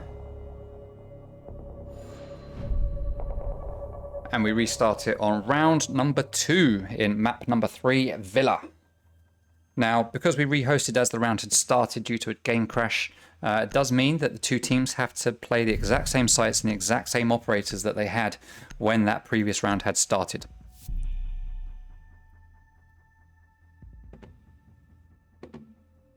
And they pretty much have to do the same 6 picks as well, which is what we're seeing from Kicks. It looks like we're getting Jaeger 6 picked with Pulse. Oh, that was a nice quick rehost. Indeed. All right. What's taking so long? Oh, players from Athena are taking their time to load in. It looks like, oh, all the players are actually, to be fair. Let's talk about some numbers while we're waiting for this to start up. If we look at the percentage of wins for rounds, attack and defense between these two teams, 52% of the rounds played by Athena have been successful. They've won 52% of the rounds that they've played in this league. They've won 47% of their attacking rounds and 56% of their defensive rounds. When we move over to Mutiny, they've won 57% of their rounds altogether, which is 5% more than Athena. 52% of their attacking rounds, which is 5% more than Athena. And 62% of their defense, 6% more than Athena. So Mutiny, at the moment, as we've talked about already, on paper, do look like the stronger team here. But at a 1-1 scoreline at the moment and 1-0 up, it's looking very well balanced from where I'm sitting. That's for sure. Indeed. 5 seconds to go. I mean, it is. Yeah. I mean, it's only the start. Hopefully more to come. Oh yeah. All right, trophy and stat tree, the next site to get played.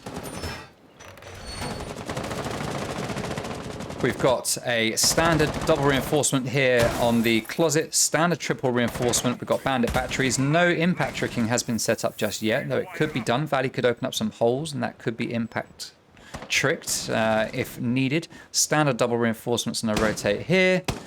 And what else have we got? We've got a non-standard Davin Atkins roaming around here in the study and aviator area. He's going to back out now, head over towards Red Stairs, where Henry Sink is playing at the bottom down here in Memorial. Now Aza has opened up the window here. Or Henry opened it, I'm not sure. Cheetah Den takes that first kill. Aza jumps in. Does Henry realize this? Is he on the ball? He is backing out. I don't know if he had any idea that Aza jumped in there. He's just completely moved away. Aza has controller down below. He's got Buck down there with him, being played by Den, opening up holes in the floor, or the ceiling, if you're looking at it from Den's perspective.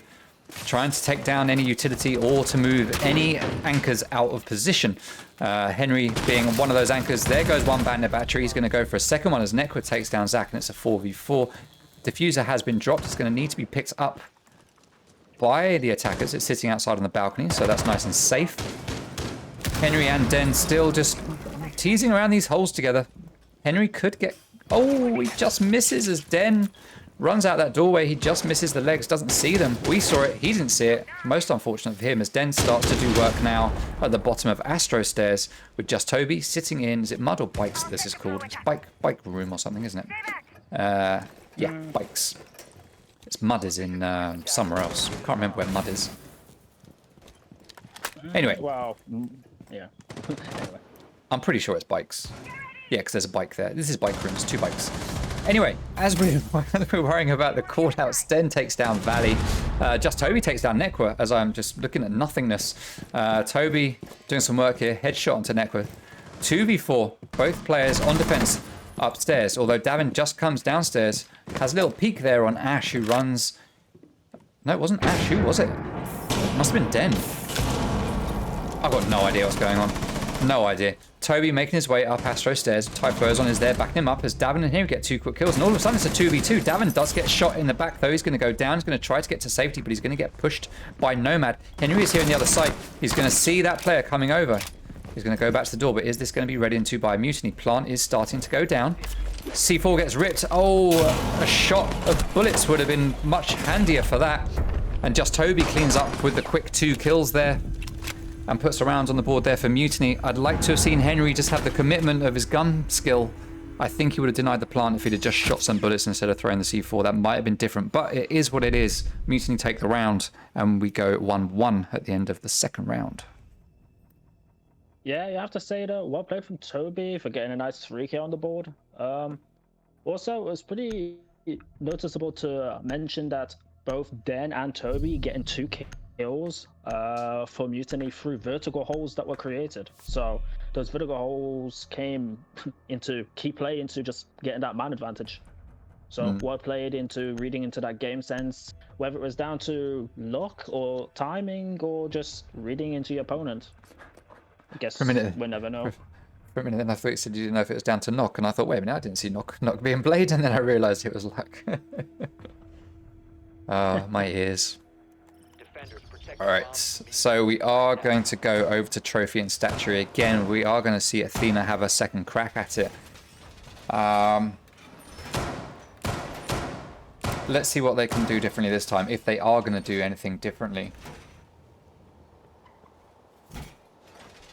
We are going to get a same setup here when it comes to reinforcements and rotates. No reinforcements going up here on closet, but standard triple wall here. I don't think we'll see much different being done here by Athena. I think we'll see very much the same setup that we saw last time, if I'm honest. I don't think there's really felt like they need to change up much. I think it's probably just more a case of, let's win our gun battles this time, guys, and not, you know, let's not throw lives away. Yeah, I can feel myself starting to stumble my words as the game goes on. Settling in, ready for a 5-map extravaganza, Clazo. Ah, what a way to spend your Saturday, eh? What a way to spend it.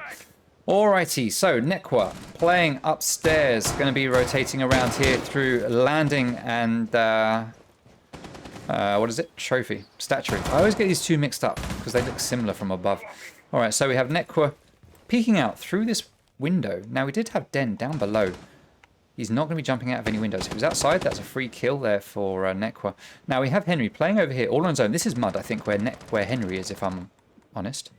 Yeah. Oh no, this is bicycle storage. Alright, so the other room must be a mud room then. I stand corrected.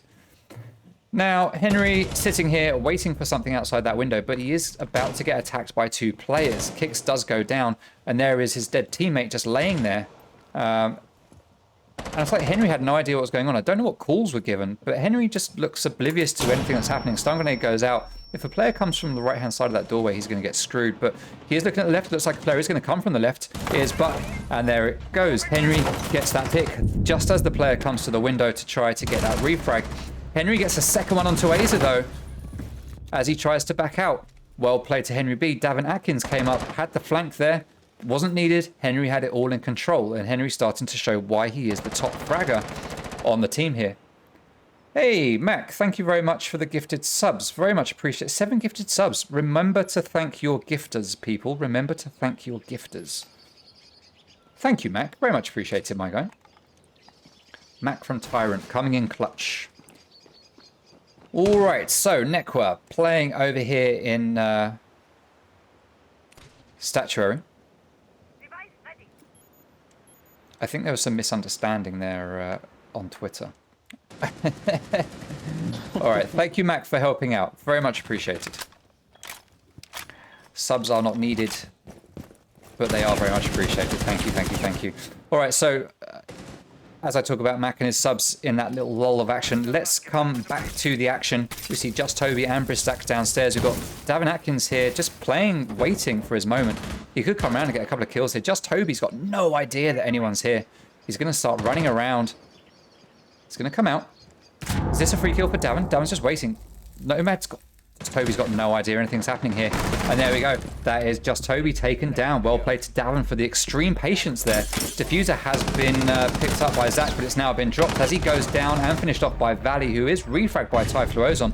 Typhloozon has Diffuser. Davin Atkins is in a 1v1. He's just going to stay down here and wait for that plant to go down. But it's not even going to start. And on time management and just throwing bodies at nothing, Athena managed to take the round, making it 2-1 at the end of round number 3. Well, Clazo, give us some analysis on that one. Well, I feel Henry did well downstairs, getting the 2 picks, and it was very similar to how he did it on Coastline in Sunrise. Very similar. I mean, I feel like they had a little bit more intel. They just couldn't win the gunfights, I feel, this time. Yeah, I feel like the pinch came in a bit late, but nevertheless, Toby came in. Yeah, the little issue, well, I say issue, I mean, Davin playing it well at the bottom of Astro stairs, or should I say basement stairs. Played it well. Toby just couldn't read into it, and maybe he should be checking his corners if he's unsure people being there, but yeah, happens. But yeah, Davin playing below, trying to play probably the Nitro Cell game below with the intel from the Maestro cams. Yeah. So fair enough. Yeah, I feel like Hibana should have just took her chances and planted anywhere. I feel like with the intel is like a hope for a mistake. And maybe you win the round, but I mean, it was a tough call really what to do. I mean, you could save KD, go for the kill, or plant, and hope they miss the Nitro Cell, which, let's be frank, they're not. Yeah, Davin had good patience down there. Nomad, played by Just Toby, not checking the corners, but like you say, it happens. Happens to the best of us. It's one of those moments where there wasn't a great deal of time left on the clock. He made the play that he had to. What happened, happened. It's been done. Indeed. We move on, and we now see Dining Room and Kitchen being the next site to get played. It's just become unlocked for Athena, so they are going to go back there. Let's take a look at some stats for this map and for this site specifically. So we can see that Dining Room and Kitchen has a 35% attacker win rate in this league, which is a 65% defensive win rate. That's a big defensive favored. It's the most defender favored site on this map. Other than Living Room and Library, which has been played once and was won by defense. So I'm not really going to count that 100% defensive win rate as hugely reliable. Dining Room and Kitchen, a lot more reliable on those numbers. So yeah, that means, well, I guess in reality we should see Athena win this at least one more time. But let's see, we've got the early pick coming out from Den onto Valley. So already turning things in favor of Mutiny. I nearly called them Munity. I think I heard you almost call them like Immunity or something. They need to change their name and make it something like Mutiny or Immunity or something like that. That'd be interesting. Maybe for season 2 we'll see a rebrand. All right, so Aza, yeah. So already Aza and Den are so close to having control of the site. Zach is coming up here as well. Just Toby pinching in from the other side. We've got Henry and Nekwa just stuck here in the middle. One watching laundry, the other one just watching the door. Oh, he sees Sophia, comes in. He's got a good position. He manages to down Sophia, who's not going to res herself, as we talked about earlier. Yellow ping goes out. Nekwa doesn't seem to realize that she's down, not quite sure, but Nekwa is now down as he gets down by the player standing there in the pantry doorway. Just Toby gets a kill onto Darren Atkins. AZGN is likely to bleed out at this point. Oh no, he is going to get revived. Nekwit is still down though. He's definitely not getting back up as Sink gets killed. Just Toby gets the double. Henry again, last man standing. It's been happening all too often to Henry in this game. But that's a flawless round for Mutiny as they managed to take round number 4 and even things out yet again at 2-2. Yeah, I have to say, well played for Mutiny to sort of brute force it through, well, pantry stairs. And just, wow. Just brute force it onto site. I mean, bit of a brave move, smoking it off and going for the res mid-site. I mean, fair play for doing it. But also to note, Toby with the Nomad holding Astro side and just, well, denying the ability for someone to flank from below with the air jabs, I presume. I saw at least one air jab below. But it's also having that sort of pinch crossfire.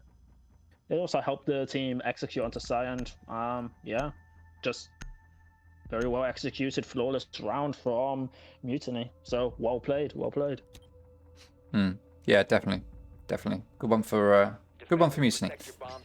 All right, so Aviator and Games is the next site to get played. First time that we're seeing it. Looks like this is the third favorite site for Athena. Let's see what kind of setup we are going to get come out from these guys. It's starting to get a bit dark in my room here.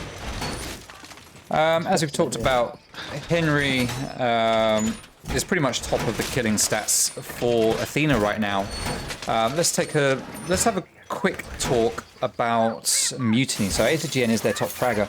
Den has the highest kills per round with 0.94 kills per round in this league. NerdSync is the closest to him at 0.95. So NerdSync is just above him, but he's not playing here right now. Don't know if we'll see him today, but NerdSync is 4th in the league for kills per round, with Den scraping in the 5th there.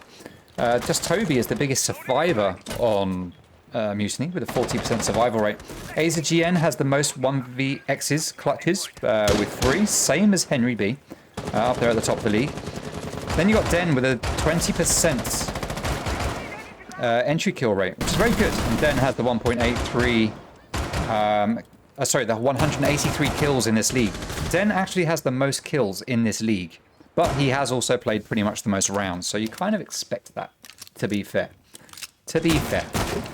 All right, so Valley playing Alibi, best defender in the game, as everybody absolutely knows. Henry Sink manages to take down Cheetah Den. Early pick there, that is Buck. That's a big issue for Mutiny right now. They would have been relying on Buck to do vertical damage, but for some reason, Buck looks like he died coming up this staircase. So maybe he wasn't going to be doing vertical destruction. But Henry put paid to that anyway. Whatever he was going to do, Henry said, no, you're not doing it today, not on my watch. Good night. And put a bullet in it. Typhlosion, though, returns the favor, taking down Nekwa, and that is Kaid, as one Electroclaw gets taken down from below as well. 4v4. Valley's still playing an Alibi because you can't switch in between a round. He's going to hold in Vault while we've got Henry playing here at the top of the main stairs in Classical Hallway, backed up by Davin, who is downstairs. Oh, goes down to the air jab. Just Toby's going to come down to try and capitalize on that. He turns away.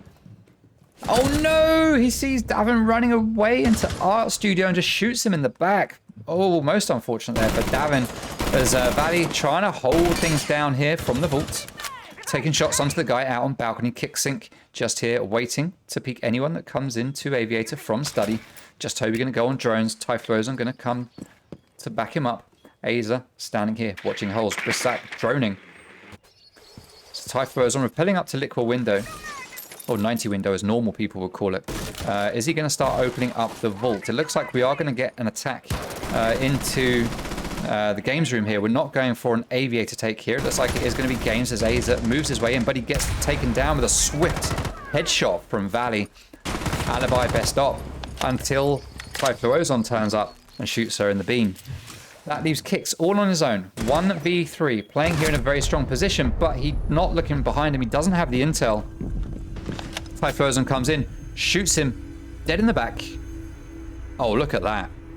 That angle. Nicely done to Typhlosion as he takes around there for Mutiny, making it 3-2. As we go into the last round of the first half. Yeah, I have to say, well played from Mutiny, especially their supports. They're really coming out for this Villa game, especially on the attack side. They're really putting some digits down for Mutiny. And Well, there are a few moments that I'm like confused by Athena, but I'm not sure whether that's down to timing or just unluckiness, I guess. Yeah, but still, well played from Mutiny for, well, just swarming, I guess, people with angles. I mean, killing the alibi in Vault from the 90 window, fair play, and then using the hold that they made from Vault to get the final kill, fair play, fair play. If I'm correct in saying that, didn't Type Luzon get a 4K? Or was I it think 3K? so. No, I think it was a 4. Well, fair play, fair play. We'll see it on the stream in a minute. We'll be able to confirm it. Attackers have located a bomb. But I have to say, nonetheless, Athena's struggling, especially on the defense side of a defender-sided map. It's not really their day on defense, I feel. I mean, I say that, but they showed up on Coastline and put a pretty dominating defense in, so kind of a bit hypocritical to say that right now, but... Yeah, defense hasn't been their strong point right now. Not at all. Alright, so they are playing... Where did we say they're playing? It's Trophy and Statuary again, right? Okay, so they've played here twice already. They've won it once, lost it once. Third time, let's see what they'll be able to pull out here. Let's take a look at the stats for this site in this league. So for Trophy and Statuary, 42% attacker favored, 58% defender favored. So we would expect them to win this round. Let's see if they'll make it pay off. I can see Nekwa playing on Frost. I do like a Frost play.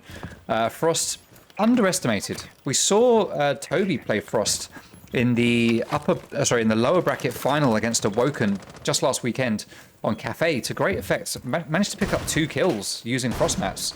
So there is a place for Frost in these games, even if other people don't think so. There is a place for Frost. Let's see if Nekwa will be able to put her to as good use as Toby managed to put her to when he played her last week. Time will tell. In fact, 2 minutes will tell, as the round is 1 minute in now. And we can see Kix is just holding here in Trophy, watching onto that bedroom door. Nekwa is going to back out. Cheetah Den playing down below again as Buck opening up the holes, trying to move the defenders out of the way. Also to be able to take out this utility that will be on this wall. I don't think there was actually any utility. There might have been one signal jammer, but if there was, it's gone now. Frost is also a very good pick these days because not only does she have a really good 9mm submachine gun. It sounds really nice when you shoot it, but she has the secondary shotgun now as well, so she is much more flexible as an operator. And although her frost mats are easy to see, when you get into the last 30 seconds of a round, all of a sudden you just completely forget about Frost and the fact that there are mats. We can see there are 2 here under this window, so 1 grenade will take them both out. Potentially we could get 2 kills. AZGN looks like... Is AZGN just going to jump in? Oh, just jump in. Go on, you know you want... Oh, damn it, Aza. Zach has sent his drone in. He knows that there are frost mats there. AZGN, is it going to go in? Oh, he takes down 1, but he falls to the other. Typhloozon is going to hold the angle while teammates try to come in to get the pick. But Nekwa gets the kill onto Aza, but Valley is taken down. So we do lose 1 player to the frost mat. Well played to Frost for that one. It does result in a refrag, and we are now in a 3v3. Great play from, well, Athena and Mutiny to be fair. But we have Kix standing over here in Trophy. Gets that kill and manages to take down, I think that was Typhloozon that went down. C4 gets pulled. But as the stun grenades go out, Kix is going to put it away. He's going to hold here right by this doorway. Toby doesn't know he's there. He's going to push in. Kix is going to turn away. Toby's going to turn. Oh, and it's a refrag. Kix takes down Toby. Risk gets that refrag. Zach goes for the plant, but Davin Atkins is there in the master bedroom, and with that powerful vector manages to take the kill. So in the last round, we managed to see Athena for once not take a 4-2 loss as we go into the second half. Instead, we are going to see a 3-3 even matchup. And I'm going to have a drink because I can feel my throat starting to croak. Over to you, Clayzo, to give me a break for a second. Yeah. I mean, yeah, I have to say, well played to Athena, especially with Nekwa to those frost traps. I mean, there was a drone. They should have realized that the frost mats were there, but nonetheless, didn't act on it, I guess. Yeah, the Zoth losing 80% of its health points, yeah, makes the next gunfire a hell of a lot easy. But it's like, yeah, it's a hurdle that they have to cross, and I mean, frost mats are a pain in the ass to deal, because, yeah, generally the higher your rank is, sometimes you just forget about frost mats being a thing. That being said, though, well played to Athena as a general. Did it well to waste a lot of time, despite it being quite a direct push straight into Master. Slowed them quite down, especially with the frost mats. But if I'm gonna analyze that, it's like, if timing was better for Mutiny, maybe the Nomad wouldn't have died to the guy in a trophy. And, well, because the trade came literally a second later. Yeah. Bit unlucky for Mutiny, but worked out for Athena, I guess. Alright, so as we see Mutiny heading over onto defense, in their first defense round, they're going to go to Aviator in Games, a site that we didn't see Athena play until round number 5, but obviously this is favoured here by Mutiny, and they're going to go here first to see if they can take an early lead on this second half. Let's see if this is going to play out for them. Let's see what kind of setup they're going to run here. So we have a single reinforcement here, single reinforcement over here, where they rotate, and a hole here that's going to allow anyone playing over here by the bomb or bar to see anyone walking along this way and shoot them in the feet. So nice little setup there.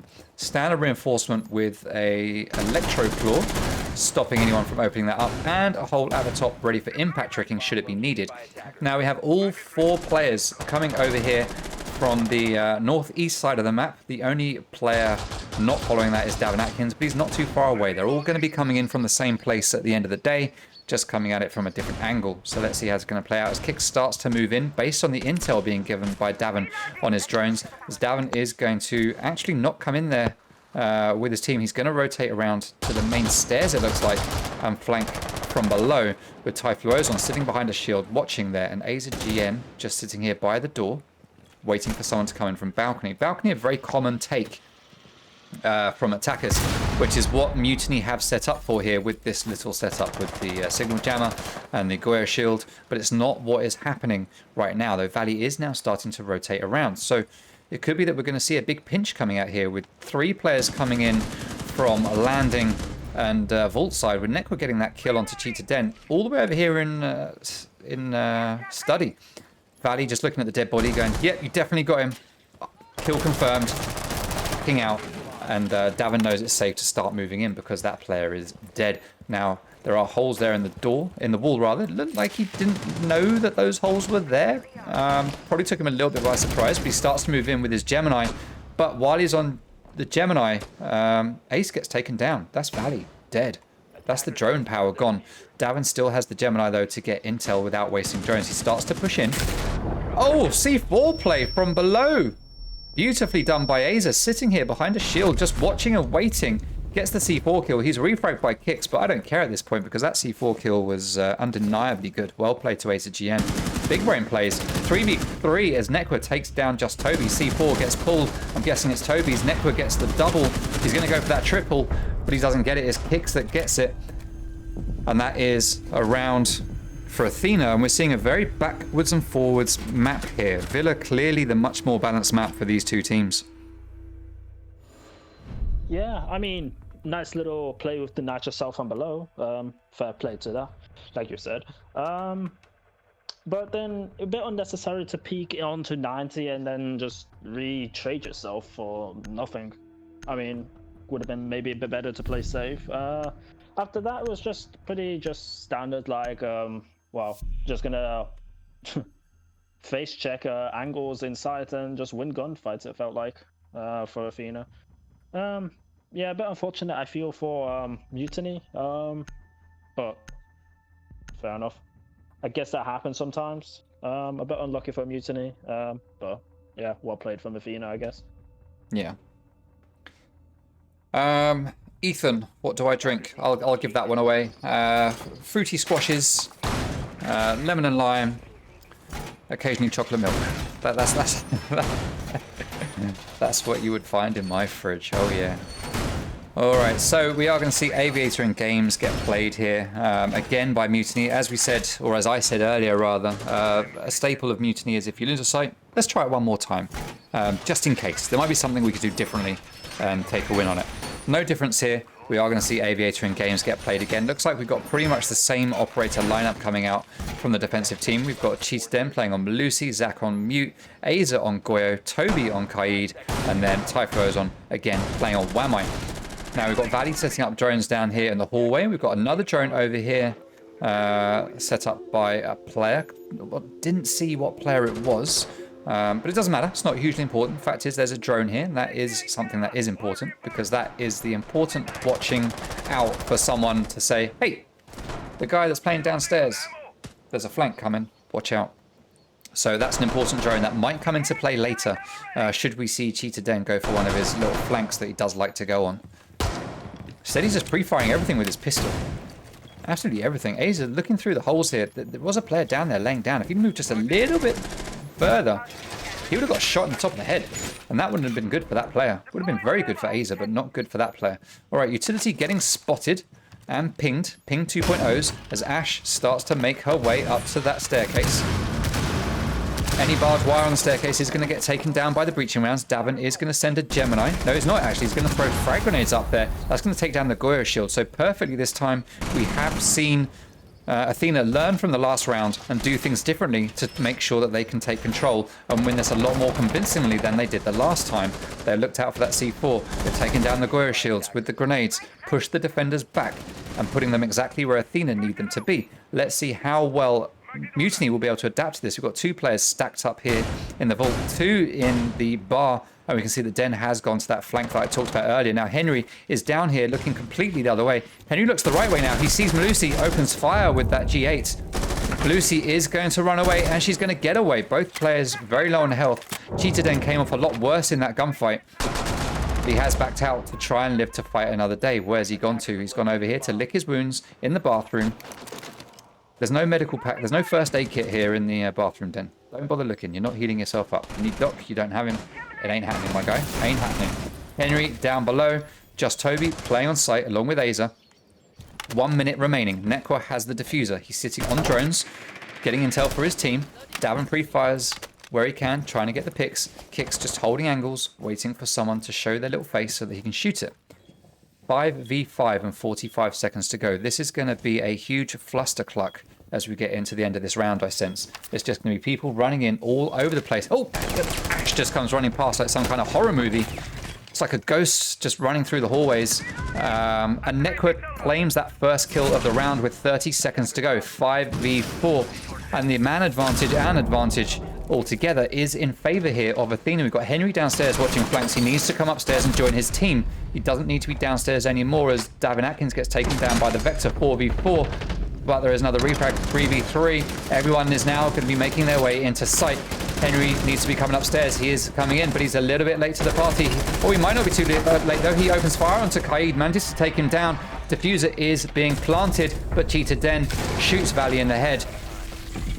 And based on some time management questions, possibly, because Athena did have good control at the start, the round goes to Mutiny. And it continues to be close. Indeed, indeed. I mean, I have to say, well played from both teams. It looked like it was very uncertain who was going to win that round until the very end, I have to say. I mean, yes, Den denied the plans by tapping the guy in the head, but, I mean, it was very close. I mean, there was potato here and there and a few questionable plays being made, but bar from that, I mean, I have to say it was pretty back and forth and very even for a round, I have to say. I mean, there was no real decisive win in that round, I feel, other than Mutiny winning the round because Den tapped the guy planting. Yeah. So, fair enough. Fair play. Yeah, they needed a bit more plant cover on that one. I think it looked like the plant was going down in front of the bar rather than behind the bar. If it had been behind the bar, that probably would have played out slightly differently. Did you notice? Was it in front of the bar? It was all going on too quickly for me to really spot. Yeah, I couldn't really notice, but I felt like it was like left side by the bar slash. Yeah, it must have been. Yeah, it must have been sort of there where the breach slash door, the classical hallway was. It must have been like somewhere that left side by the bar table where it was being planted, because that's the only way I can really see it being shot at. from Well, it's going to be where on the defenders stream. were. Well, it's going to be on stream in a minute and a half, so I'll try to keep an eye on it and see if see if I can pick it out. Attackers are heading out to defuse a bomb. All right. Cobra calling me such a kid in the chat. Thank you, Cobra. Thank you. Nothing wrong with chocolate milk. And Mrs. Two, it's not that I don't like hot drinks. I just don't like being a slave to a drink. Clayzo, you're a sensible. No, I don't mind hot chocolate, but you can possibly back me up here, Clayzo, because you're a sensible guy. When you've got a hot drink, you have a certain amount of time to drink it, right? Because you don't want it to get cold. Indeed. So you've got a limited time period. I don't like anything dictating my timetable other than me. So the fact that a bit of liquid in a cup dictates what I'm doing with my time annoys me. So I just don't like hot drinks. I prefer cold ones where I could just drink them whenever I want to. I'm in control. Yeah. What do you reckon? Yeah, I mean, for me personally though, me getting up in the morning without my tea or coffee, it's a very hard thing to do. So I'm sort of a slave to those two drinks. Right. I guess if you're in the if you're in that flow, yeah. Yeah, I just don't function in the morning, I guess, unless I have those drinks. So I do understand the whole being dictated by your drink, because, yeah, you're sort of limited to a certain time frame to drink. But, Exactly.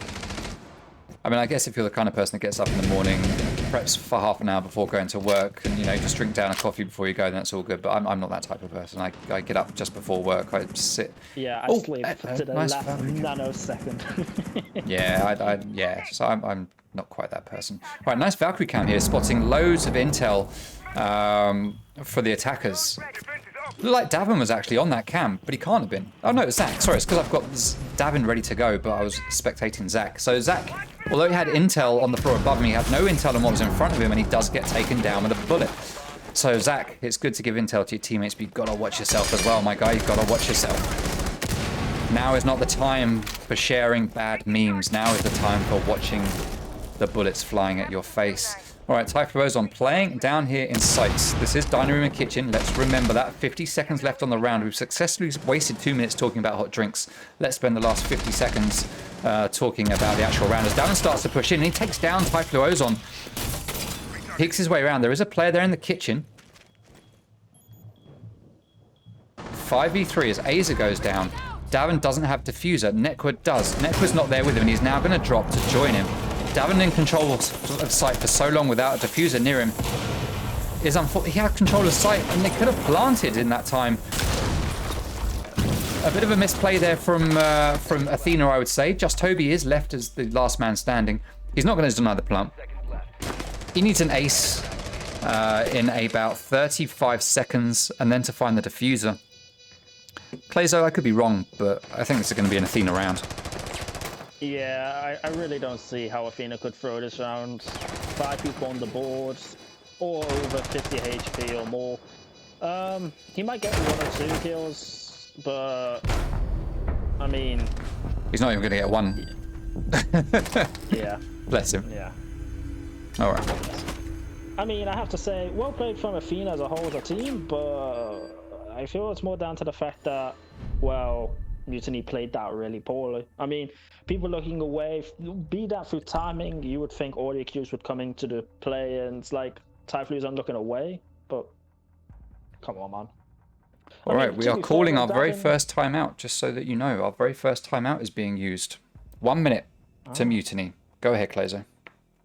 Yeah, I was going to touch on, it's like Davin using the Iana and then sort of playing quite ballsy, so to say, just pushing straight through Laundry, and well, I mean, maybe because it was an MPX, Davin felt confident in taking that gunfight, but didn't help Typhlo's wasn't even looking at him, so. But yeah. I mean, well played. Like you said, though, they could have planted earlier, but maybe they were just playing it safe, and well, yeah, flawless round, fair enough, fair play. I mean, it was pretty much a wrap, I have to feel, for that round once it became a 2v5. I mean, it would have needed to have been a pretty brave clutch from the Mutiny players. But, I mean, speculating is one thing, what actually happens is a complete other. Yeah. All right, that's the end of the tactical timeout, so we will restart the timer. So I probably should have mentioned at the start, actually, for this league, for this final, we have introduced tactical timeout. So now a team can call a timeout, one timeout per map, per team, for 1 minute. So whereas before in the old days, you used to have people using a rehost to get a tactical... I'm sure no one ever did that, but people thought they did it. I'm sure they were wrong. We've just gone, yeah, let's just put tactical timeouts in. It was suggested... It's something that I had thought about a while ago, but wasn't sure I wanted to do it. Then it was mentioned by someone in the community, and I kind of thought, yeah, okay, it does make sense. You put forward a good case. Let's go for it. So, yeah, thank you to the chap that put that forward for sparking up in my mind. I think it should be a good addition to what we can do here now that we've got the pause functionality in the game. So, Trophy and Statuary is going to be the next site to get played. And Mutiny, having called that timeout, clearly felt that they needed an opportunity to just have a talk about what they're going to do. They're not hugely behind. They're only 1 round behind, so it kind of makes sense that they'd call it now while they've still got time to capitalize on it. Now, in PC Pro League, it's pretty widely known that after a tactical timeout, the team that calls it typically wins the following round. Will that work out here? This is the first time we've ever seen a tactical timeout in Xbox leagues. As far as I'm aware, don't think anyone else has done it. Certainly not in our leagues that I'm aware of. Maybe in some leagues in Europe that I don't know about. I'm going to claim it, though. I'm claiming it. It's mine. Tactical timeouts. You saw it here first, people. Let's see if it's going to play out the same way it does in PC Pro League, and if Mutiny are going to take the win here on this round. They've gone to Trophy and Statuary. We haven't seen them play this site yet. Let's see if they will be able to make a success of it. Now, Typhlosion has taken a load of damage already, either from a failed spawn peek or a bit of a roam where he got shot at Clazo. You've probably noticed it more than me while I've been waffling on. Well, I don't know how he really took that damage because it was off screen, but I felt like yeah. maybe it was a failed spawn peek, judging by the amount of damage he took. It is quite a lot, actually. It wasn't. It hasn't been stroked by a kitten as he was walking through the building or anything. It's definitely a bullet or some sort of splash damage that hurt him. So, yeah, I guess at this point, failed spawn peek. All right, so Kicks takes down Aza, who's right here. Where did he get that from? He's over here. Okay, so he must have just peeked out, gone back. Nicely done to Kicks, claiming the first proper kill. Typhlosion is pretty much dead. He's not dead, but he might as well be at this point. Although, like you said earlier, as long as you've still got a gun in your hand. Oh! And Kicks just looks down at the wrong time.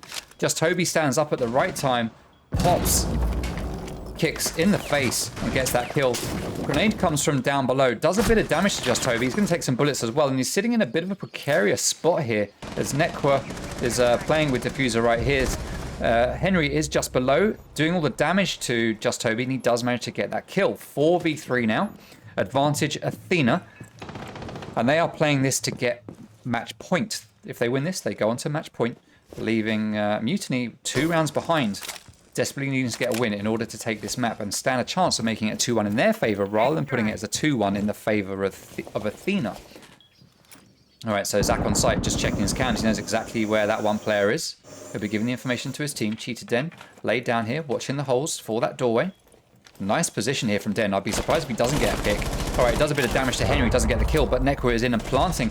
It's not going to get denied, and the plant is successful. He gets taken down just after the plant is completed, but the plant is done, and that's the main thing. Nekwa is on it, playing a human drone right now. Valley is outside the window, getting ready to jump in. He's going to set up a drone, watching that diffuser, so if someone goes for that plant, he can peek it. Zach finishes the kill onto Nekwa. Zach is the last player standing, and we have seen craziest situations go in the favour of defence. But let's see if he can make this happen. We just need to see Ace play it sensibly. How high is Zach's sensitivity? Alright, he takes down Davin Atkins, takes down the drone. He goes for the diffuser. Valley hears it. He's going to peek around. Oh, he gets stuck a little bit, but he manages to get that kill. It's like, oh, he can't see, he can't see. Oh, he got it. There we go. Kill done. Athena win the round. So, unlike PC Pro League, the tactical timeouts did not do the favour for the timeout callee, or caller rather, that it does in PC. Round Athena.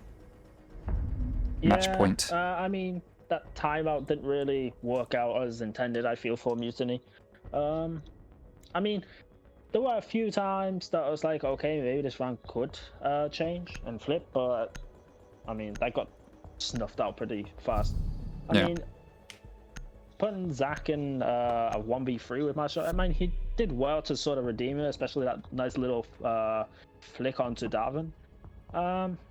Yeah, I feel a bit unlucky for Mutiny, but yeah, I mean, that's how it goes in Siege sometimes, I guess. I mean, Siege timing, we just witnessed it between Kix and Toby. Yeah. As Kix looks down, Val pokes his head up, and well, just well, Siege timing, I guess. Yeah. So well played. All right. Well, match point is what we are on right now for Athena. It is 6-4, so we need to see Mutiny winning 2 rounds to take this to overtime to stand a chance of winning this match, or this map rather. Can they do it? Of course they can. It's possible. They went into the second half 3-3, so there's no reason why they can't come out of the second half 6-6. But there is a bit of a mental challenge here right now for them to try and bring this back. Let's see if they can make it pay off. They're going to go to Aviator in games. They've played this site twice already. They've won it once. Let's take a look at some stats for this site, because I don't think we've done stats yet for Aviator in games. 48% attacker favored, 52% defender favored. This map overall is 58% defender favored. So we would expect a 3-3 and a 3-3 at the end of each half. Let's see how that's going to play out here, though. I think for this site, Mutiny have probably had their chance. This might not go their way. I think Athena probably know enough by now about how Mutiny hold it in order to attack it. And we can see they're using pretty much the same setup, a Goyo shield. This time, though, they've used a magnet to deny that grenade, and also a Banshee to stop anyone from walking up there without Type Rose on know about it. So maybe that's a big enough tweak to the setup to stop Athena from taking control quite as well as they did the second time they attacked this site.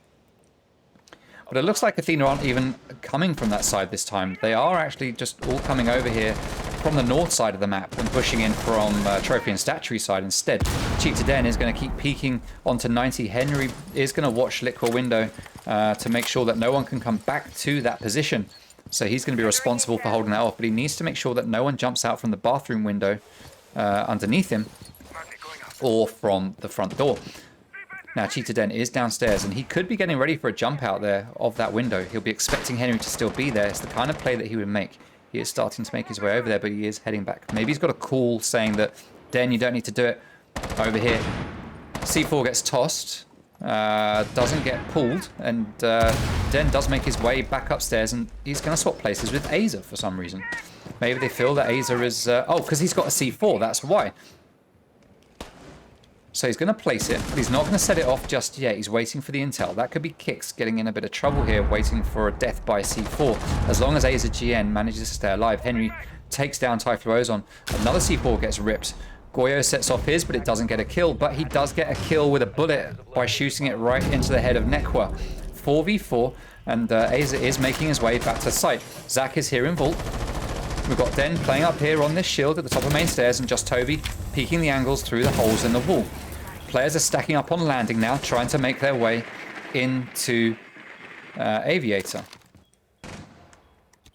And we are getting an Aviator push. It looks like no more games pushes, not on this round. It is Aviator with 3 players stacking up on the north side of the objective, and then Valley on the balcony side or the south side of the objective. Kix is in, planting behind that door. C4 gets ripped. Kix is going to back out as the C4 goes.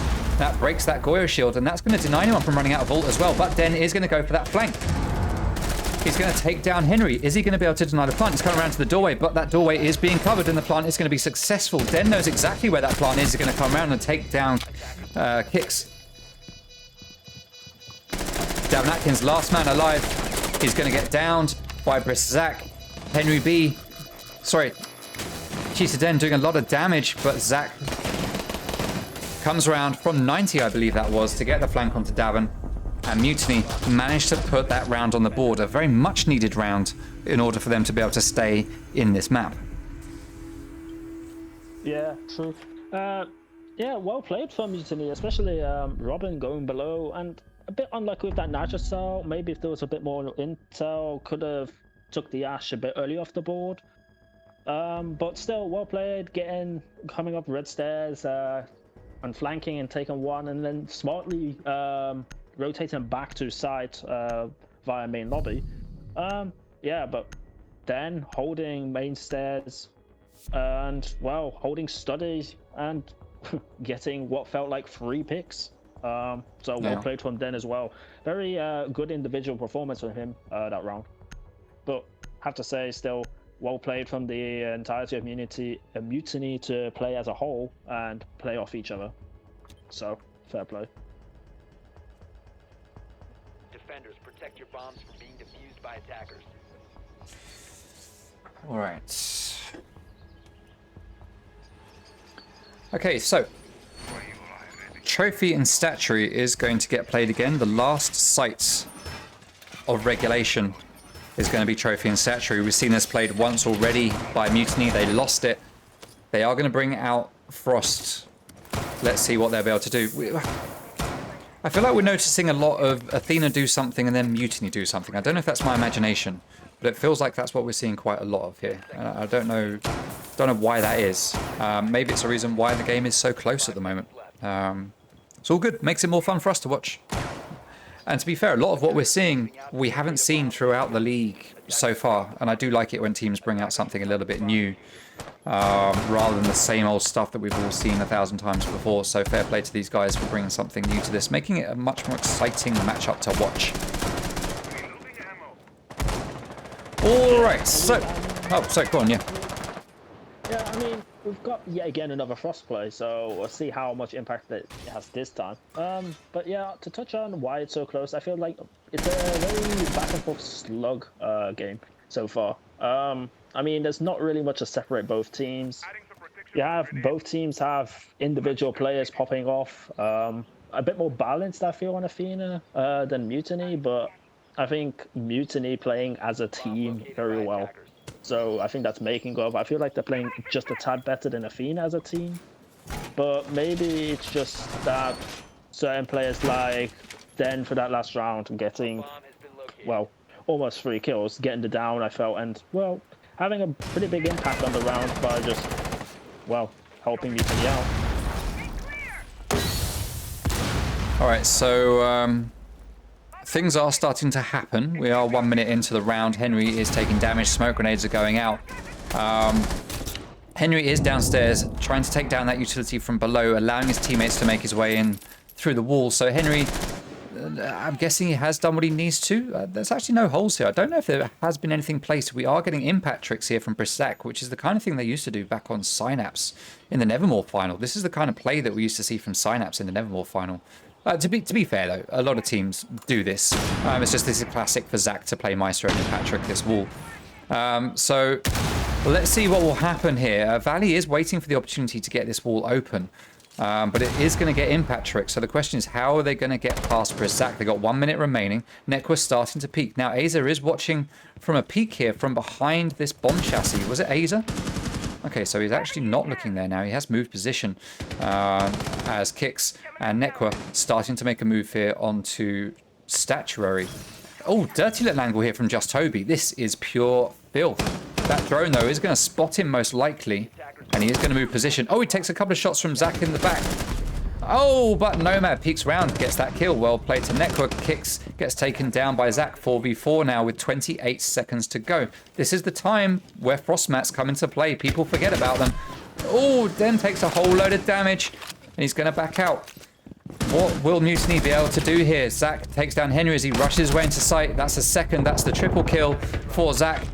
That's another one onto Davin. Valley is the last man standing, and we are going to go to overtime with 5 seconds remaining and a 1v3 being needed, 1v2 being needed. No diffuser in hand. He's got to get kills. Both players playing slightly away from where he is, and that is it. We do go to overtime. Finally, we get overtime on a map, Clayzo. 6-6. I mean, you have to say props to Mutiny. I mean, props to Zach as well by just using the 81 rounds and that Maestro Aldo is just shredding the guys who come through landing statutory door and just, well, I mean, not sure what Athena was thinking by that. I mean, brute forcing onto site, fair enough, but it's an Aldo. It has 81 rounds. Yeah. Yeah, and I feel like there wasn't enough pressure from Master. I mean, you had one player push through there. It's like maybe with another player sort of pressuring Typhlosion in Cubby. Because there was 2 Frostmats there. It's like, yeah, you can't push into the small room, but yeah, a bit more pressure would have been maybe preferential for a Master push to sort of help a bit more with the crossfires and sort of help just Athena in general. So Mutiny are starting on defense in overtime, and they are going to head back to Aviator in games. Played here twice already. Sorry, 3 times already. They've won it 2 times out of those 3 times. Let's see if they can get lucky here and make it a 4. I say lucky. Yeah, luck can play a part, but I'm sure they've got the strategies. Athena had started to pick apart the strategies that Mutiny had been using on this site.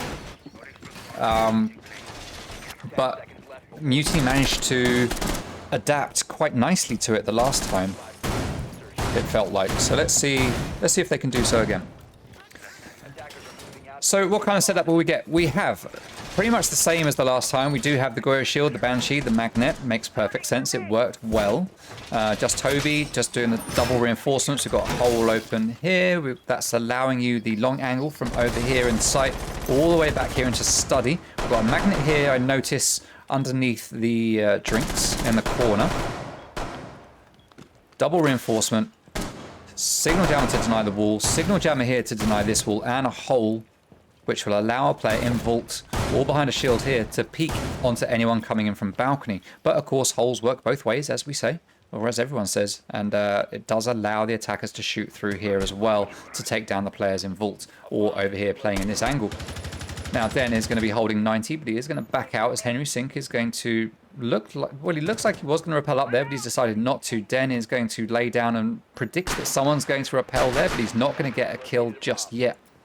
I'm surprised we've seen absolutely no spawn peaks. We haven't seen any crazy plays in the game today. I say crazy, we have seen some crazy plays, but nothing, no spawn peaks, no real aggressive stuff. It's been very tactical and considered gameplay, I feel. Alright, so that default cam is finally going to get taken down. Zach opening up the wall there to allow the impact tracking, or gas grenades at least, to go out. Loads of explosions in Classical Hall. Kicks trying to look through the hatch, just through the drone hole, see if he can get a pick, but there's nothing there for him. Henry just watching down Classical. C4 goes out, doesn't find the target. Guessing that's from Cheetah Den. No, he's got 1 C4 left in his pocket. It was actually Mute C4 that was just spent. 5v5, 1 minute remaining in this first round of overtime. Essentially, we are now in a best of 3 rounds on this map, as Valley is going to hold upside down rappel. Oh, he sees, did he see the toe? We see the toe, but we see the outline, which helps. He decided not to go for it anyway, as Henry takes down Cheetah Den. Was that through the drone hole? Oh my word. Oh, he goes running back through. Henry doesn't manage to get a second through there. And we are just going to be at a 5v4 with Mutiny now just hold up on site with Typhlosion playing just off. Oh, we have kicks in and planting. Is this known? Just Toby won't be able to do anything tonight. He's going to throw out the C4. Oh, but there is a kill. Kicks does get taken down by that C4 from Just Toby, but Henry manages to frag Azer as Just Toby takes one of his own. 1v3 post-plant situation as Davin is going to be successful here. The plant is down, but Valley on that upside down rappel does take out Just Toby just in the nick of time. Wins the round, and that is the first round of overtime going in favor of Athena, putting them on overtime match point. They just need 1 more round, whereas Mutiny need to win the next 2 if they want to win this map and take a lead in this best of 5 final. Yeah, I have to say, very well played from Athena to pressure 90, getting a few cheeky toe shots through the drone hole, and also very well played from Valley on study with that upside down rappel. You just abusing the pre-opened angles from Mutiny to just get a deep angle into games. I mean, yeah, it cut off the rotation, and well, I mean. We saw from Toby's perspective that he didn't even see Valley because of that upside down rappel, because of perspectives. So yeah. Very well played, very cheeky angle. Naughty Valley, cheeky Valley at least. All right, so next site to get played on defense is going to be dining room and kitchen. Clearly the favorite site for Athena. They played it their first site on defense in the very first round of this map. They then played it straight after playing Trophy and Statuary when the site became unlocked. And now they're playing it here as their one and only defensive shot in overtime. So clearly this is their favorite site and feel like this is where they can do the most damage. They have played it twice and they've won it 50% of the times that they've played it. So let's see how this one's going to shape up. They just need to win this one and they take the map and go 2-1 up. However, if they lose this one, we get one last round and then it's everything to play for in a do or die situation.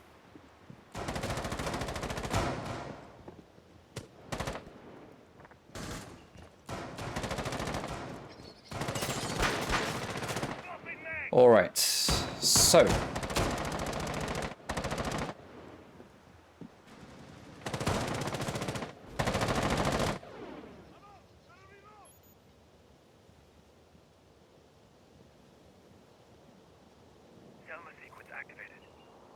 Okay.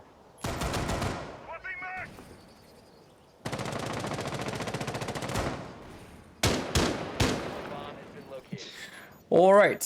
Sorry for going a bit quiet for a second. I just had to sort out a headset issue. That's what we'll call it. All right, so Henry is going to be playing in master bedroom. He's going to be sitting on the bed with the hatch open, ready to drop should he need to. Also allows him to be able to look down onto the laundry doorway in case anyone comes in that way. Aza is going to be running around.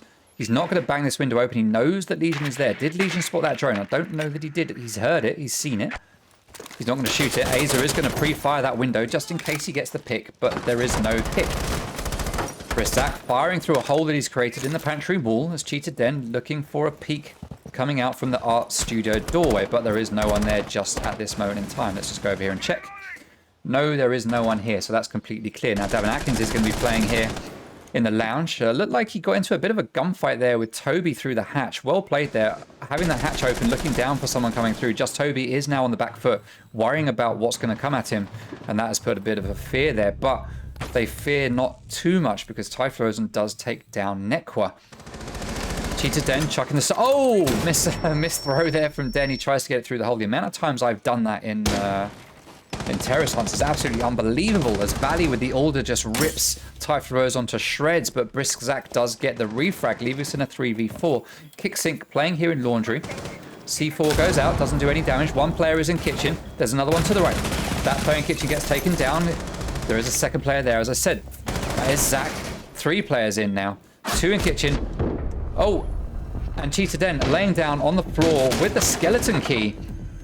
I think that was. Manages to get the kill. Yeah, it was the skeleton key. Well played. Taking down the last player, putting a round on the board to Mutiny. And it comes down to this, the very last round of overtime. Yeah, a very exciting way to end this map, though. I mean, to push it to OT maximum. Fair play for Mutiny to push it this far. I have to say, though, very well played. Very similar to how they pushed last time, bar from the Astro side. Yeah, but I feel like they just brute force window gunfights through pantry into kitchen, and, well, yeah.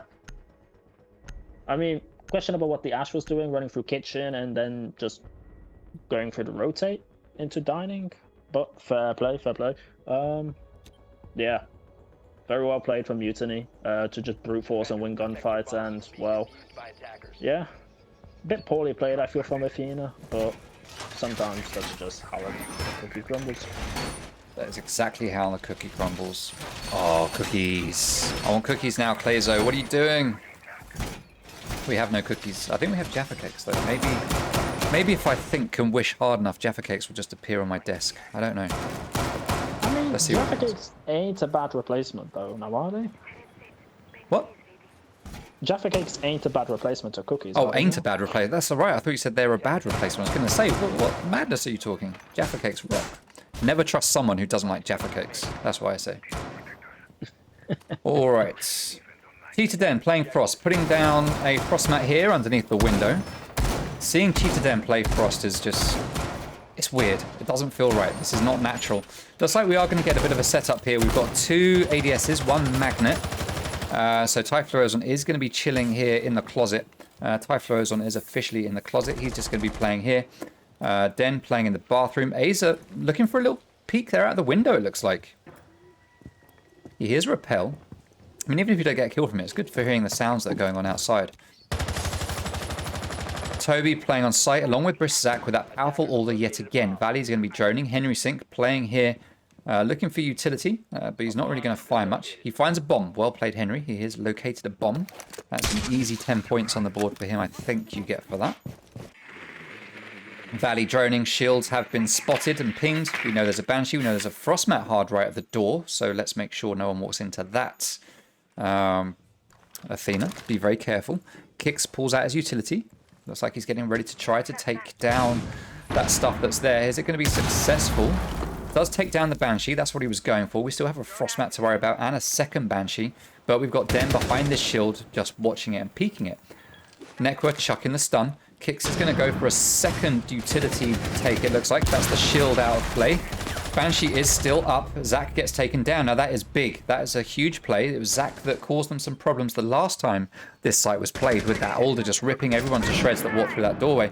So taking that gun out of play is a huge, huge plus for Athena right now. And this could be going Athena's way. 1 minute, 15 seconds remaining. Everything's kind of stalled at the moment. The defenders are just slowly waiting for stuff to happen. Attackers droning a little bit and getting ready to make their push. Where's Davin in all of this? He's nowhere to be seen over here. Is he coming up? Oh, okay. He's holding down the flank from here. All right. Upside down repel. We've got Cheetah Den. Knows that someone's there. This could be trouble for Davin. As Henry takes a bit of damage, takes down that Frostmat so that they can walk in safely, but they still have to worry about the Banshee slowing them down completely. Davin's still waiting for his moment as Nursing takes down Aza. 36 seconds to go. We have Diffuser in the hands of Valley. He is in sight and he is starting to plant. They've got site control of Trophy. Just Toby goes down, but Davin gets taken. And 2 quick kills there come out from the Sync boys. And the round goes to Athena, making it a nice, clean 8-7 victory to Athena, putting them 2 maps up in this best of 5. Well played to Athena and Mutiny for a great map there, taking us to maximum overtime. What more can we ask for? We now go to map number 4, which is going to be Oregon. We will take a break before we get there. Mr. Clazo, what do you make of that? Yeah, I mean, losing Zach early on, losing Maestro and the other, I feel it hurt him a bit, but I have to say, I have to commend the way Athena played that. I mean, it was very strategically and methodically thought through, with Davin on the flank, watching the rotate, so they can't rotate and just hold angles. They took trophy control, and from there they just held the angles what were needed, and just, yeah. As the other players were trying to rotate to assist sides, the angles were already being held, and, well, just lost a simple gunfight. So, I mean, it was unfortunate for Mutiny, losing the Azza and Zach. By I don't know actually where Zach died. I feel it was like Astro Trophy side, but regardless, I'd guess he was in sight by the wall. Yeah. Just losing the anchors, whereas Typhlosion and in Cubby sort of didn't really come into effect, and just comes out of master and gets killed. I feel like maybe Den on the Frost could have contended the Davin on Astro window, maybe would have helped. But yeah, well played to Athena to win the map. So fair play. Very tight affair though, I have to say. Yeah, that was a good one. Good one to watch. And Plazo stream, you'll be pleased to know that the power of positive thought does work. 3 Jaffa cakes magically turned up on my desk, so thank you to the powers that be that made that work. It's incredible, mind control, incredible how you can just will things to happen. All right, so we are currently 2-1 up to... needed to fix that. There we go. Oregon is the next map. We are currently at a 2-1, as you can see on your screen right now, as we are getting ready to go into map number 4, which is going to be Oregon. We are going to take a few-minute break. We will be back very, very shortly. Thank you very much to everyone who is sticking with us for all this time and supporting. We will be back shortly. Don't go anywhere. We'll entertain you with some highlight clips from the league while you wait. But yeah, be back here. 4 minutes. We'll see you soon. Up here, as there are 2 players now in garage trying to get that kill. Carbons is in. He's going to take down Waved on Vigil. He takes a lot of damage while he does it, but he does manage to get that pick, and he is going to rotate out. Zach is going to push up the staircase. 2 of the newest players to JPC as a breaching charge goes off up above Zico. He manages to get up in time. He takes a bit of damage from SMWD, but gives some back. Oh, he gets the kill onto Noticed. Like starts to push in. He's going to go for a default plant. The Wolves is in a position to deny this. He's going to chuck his little gas bullet down. Wolves takes down AS Flex, and that is a kill from Godzak, denying the plant. That is Envy, last man standing, takes down the Wolves.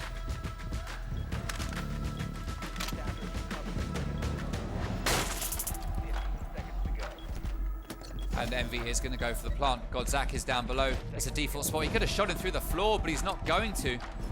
Envy stops and tries again. He comes off it again. The pings are just denying it. Godzak doesn't know what to do. Envy is planting, and with all of that delay,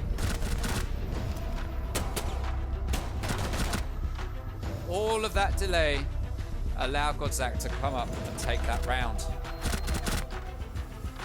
And Jay Got Boot is going to come round, move in. So proximity sensor goes off. Matt's going to have a good idea where he is. He hears the diffuser. He thinks it's in a default position, and it kind of is. He knows, he can hear the sounds. He sees him, he opens fire. Don't shake your head, focus on the gunfight, and he gets the win. Oh my God, Matt. But Den does get himself into a bit of a firefight. He's going to back out, but he's going to peek it some more, as he does manage to take down Ash. We get the player running around to the breach, but Den reads into it, he hears it, and it's just playing Ring Around the Roses here as Typhlosion comes to join in, but AZGN gets that triple kill, leaving Ty all on his own with the Olga, but he doesn't know exactly where AZGN is, and AZGN gets that pick. Now, does he know that there is a player behind that reinforcement? If he starts shooting, he's going to know. He is in sight, but he doesn't have diffuser. Turn around, turn around. Oh no! Oh my God, Woken with the save on his teammate's life just at the last moment. And all of a sudden, for the first time, Mutiny are in the driving seat. Then free Elo. Emerxy making very good use of his utility there as he runs in, doesn't take down default cams, just going to rush downstairs. He's going to see Maestro and he's going to get that pick. Down in supply and electrical, rotating around site, takes it down the drone. And there we go, that's the FO12 there coming into play as MGN takes down Envy. SMWD. Jay Got Booted is going to be playing here in Small Bakery. Got one castle barricade left in his pocket. That could be for the late protection. He should put that up right now somewhere just to stop a flank. 23 seconds remaining. Still a lot of work here to be done. I hear Miss takes down Cheetah Den. 3v3 now with 15 seconds to go. Protects his teammates, but no, he was on the stairs trying to peek it. As I hear Miss is going to come round. There is a rotate here. Merxy is going to get shot. Very likely by Force Rocker. No, I hit Miss. I hit Miss. Stand up. Turn around. It'll do you good, my friend. No, you're not going to. Alright, sorry Merxy does get that kill because I hit a miss. Wade gives chase. He wants this kill. He is going to chase down Just Toby. Pre-firing the spots. Just Toby is pulled back here, and he does get that kill onto I hit a miss. He's going to get the second onto Wade, but the plant is going to be successful. 4v3 now. Proximity sensor goes off, and Glossy manages to take down Manny. Do not push him solo. We are going to see Hit and Miss open up the wall to bait his position, but he's going to come back. Perfect bait there from I Hit and Miss as he looks out to try and get that. Yeah.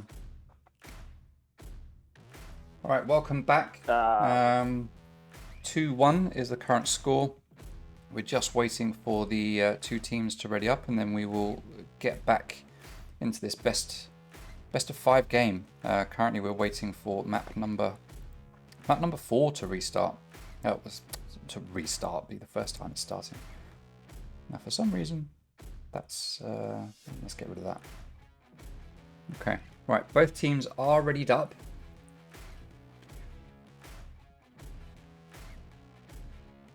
So I guess we will get going into Oregon. Let's just check everything.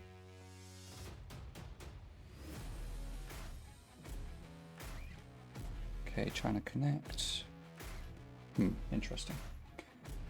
All right, Oregon is the map to be played next. Let's. Oh, wait a minute. Someone's just dropped out. Oh, I almost started it, but someone's dropped out of the game. That was fortunate. I didn't start it. All right. While we wait for them to come back, bear with me for a moment, stream.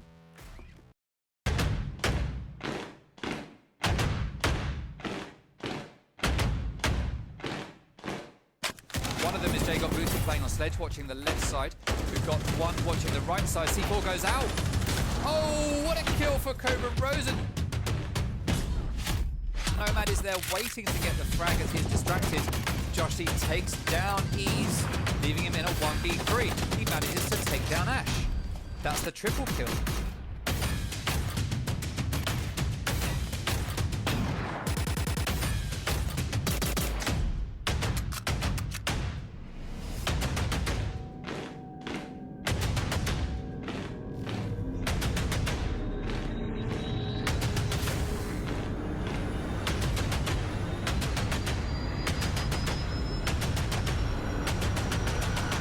Could do himself some damage here. Oh, well played to Jacob Booty.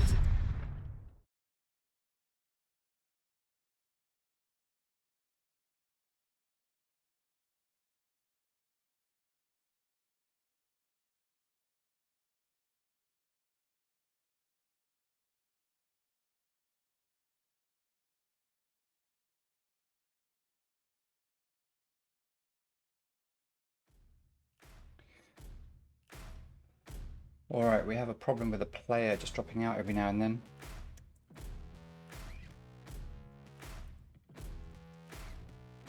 Oh. Alright, everyone is in, everyone is ready. Let's get going to Oregon. Map number 4. What do you think we're going to see happen here, Clazo? Oregon. I mean, hard to say. I feel Athena know how to play this map well, but if you could bring up the statistics, I feel like they haven't really played too well on Oregon in the recent times. Which I feel maybe favors Mutiny, I feel a bit, but maybe Athena have cleaned up their act, so to speak, on this map. Yeah.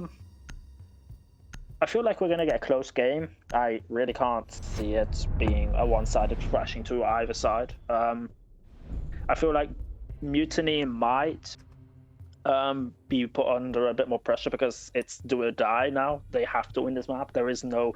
they can't slip up. But I don't think that's going to be too much of an issue. I think both teams came into this and were expecting a win, I would feel. I mean, me knowing how Athena's players are and how motivated they are to play, they're looking for the win. But same can be said exactly for Toby, Robin, and Den. I mean, they're both very motivated teams to win. So I feel like we're going to get a close affair. Another Clash ban. Clearly Athena just don't want to tackle Clash. Have we yet to see a non-Thatcher ban game? Yeah, Coastline. Coastline, that was it. Yeah, Coastline wasn't. Yeah. But I have to say though, Ying being banned, yeah, can be understandable. This map with Ying is a nightmare. Horrible to play against the Ying. Same can be said about the Clash though. Mirror, yeah. I mean, there are a few sites where the mirror can just be abused, and it's very hard to just deal with a mirror in general. Alright, well, mirror isn't there, so no one has to worry about it. Ying, clearly, Davin loves a bit of Ying, so that's the counter ban there. Clash is the counter ban for Toby. We've seen him played so much. And Thatcher is just a standard ban. Now, let me get my controller set up correctly, and let's see what kind of setup we are going to get here. We are going to get a single reinforcement there on the freezer wall coming up from Davin. Single reinforcement probably here as well. Often holes will get opened up, allowing you to look through to freezer from over here. We are likely to get reinforcements here. Yes, we are getting reinforcements. Den drone in sight. Henry chasing down that drone. He does manage to catch it. Double reinforcement from Nekwa. And a double reinforcement coming out from Henry, no doubt. Oh, wait a minute. Is Davin going for a spawn peek? What's he up to? What is Mr. Davin doing? There is a drone. Not. Where's that drone? Is that down below? That's down below. Davin's throwing his electro claws. Wait a minute. One over there. One over there. Hello. Cheeky. Well, would you look at that stream? Cheeky plays there from Davin Atkins. There is no way those walls are getting taken out of action with a Maverick trick and a frag grenade. They can do a proper Maverick trick and a Zofia or Ash, unless those walls stay electrified. Like we saw in Clubhouse, that did make it difficult. Let's see. Let's see if Mutiny can work out what's happened here. Typhlo's on opening up the holes there, trying to find utility. Awesome feat. Doesn't find either. Oh, C4 gets pulled. Picks his blind. He starts to move back, but Cheetah Den is there. He gets that frag. Opening pick goes to Mutiny. As Den takes half of his health in damage, but he does manage to get a pick for his trouble. He's looking for electro claws and he can't find them. Look at this. He's trying to find that electro claw and he stumps. Like, wait, where is it? He's got no idea. Big brain plays here from Davin Atkins.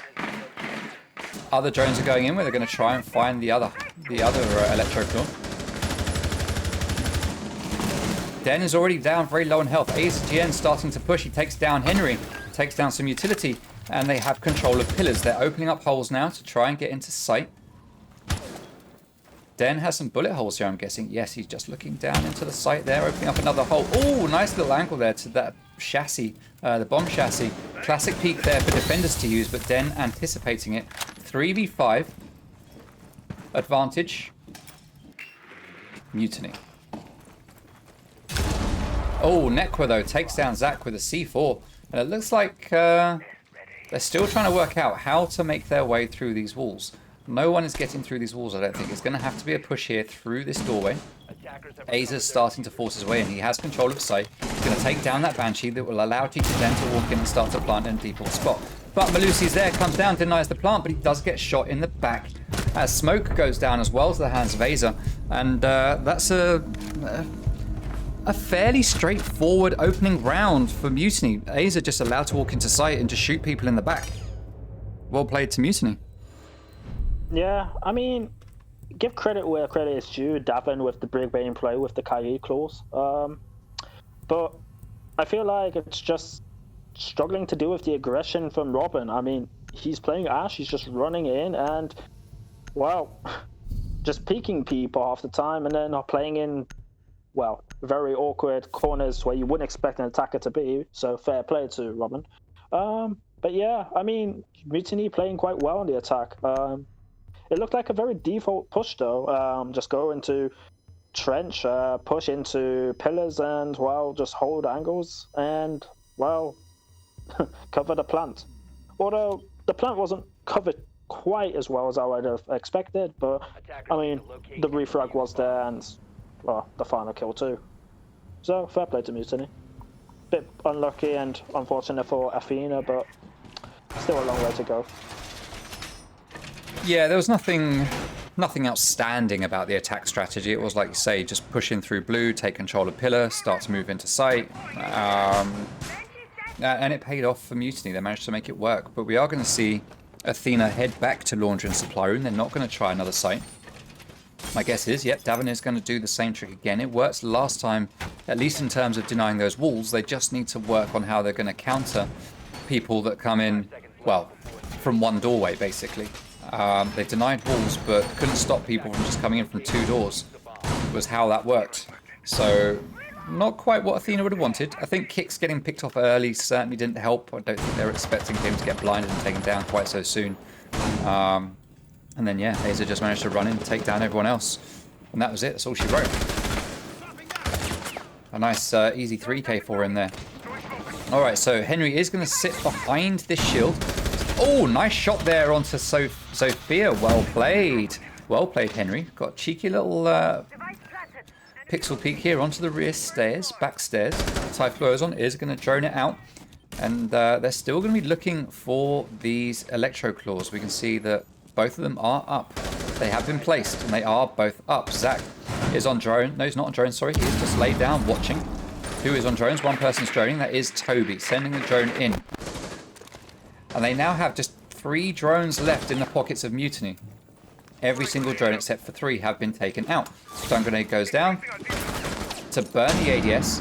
And now the utility is going to be used by Ash. That shield is going to go down, and Henry is going to have to back out and find a different position to sit in. He's going to move behind pillar and just watch it from the other angle. As Typhloes on a brisk Zach are still trying to work out how they're going to get this goddamn wall open. They cannot work it out.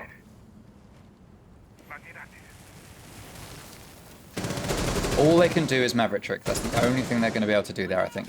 Aza doing the same things he did before, just coming from a different position. Moving down into pillars. He has control of pillars, sees the player in freezer, which is perfectly standard. 5v4.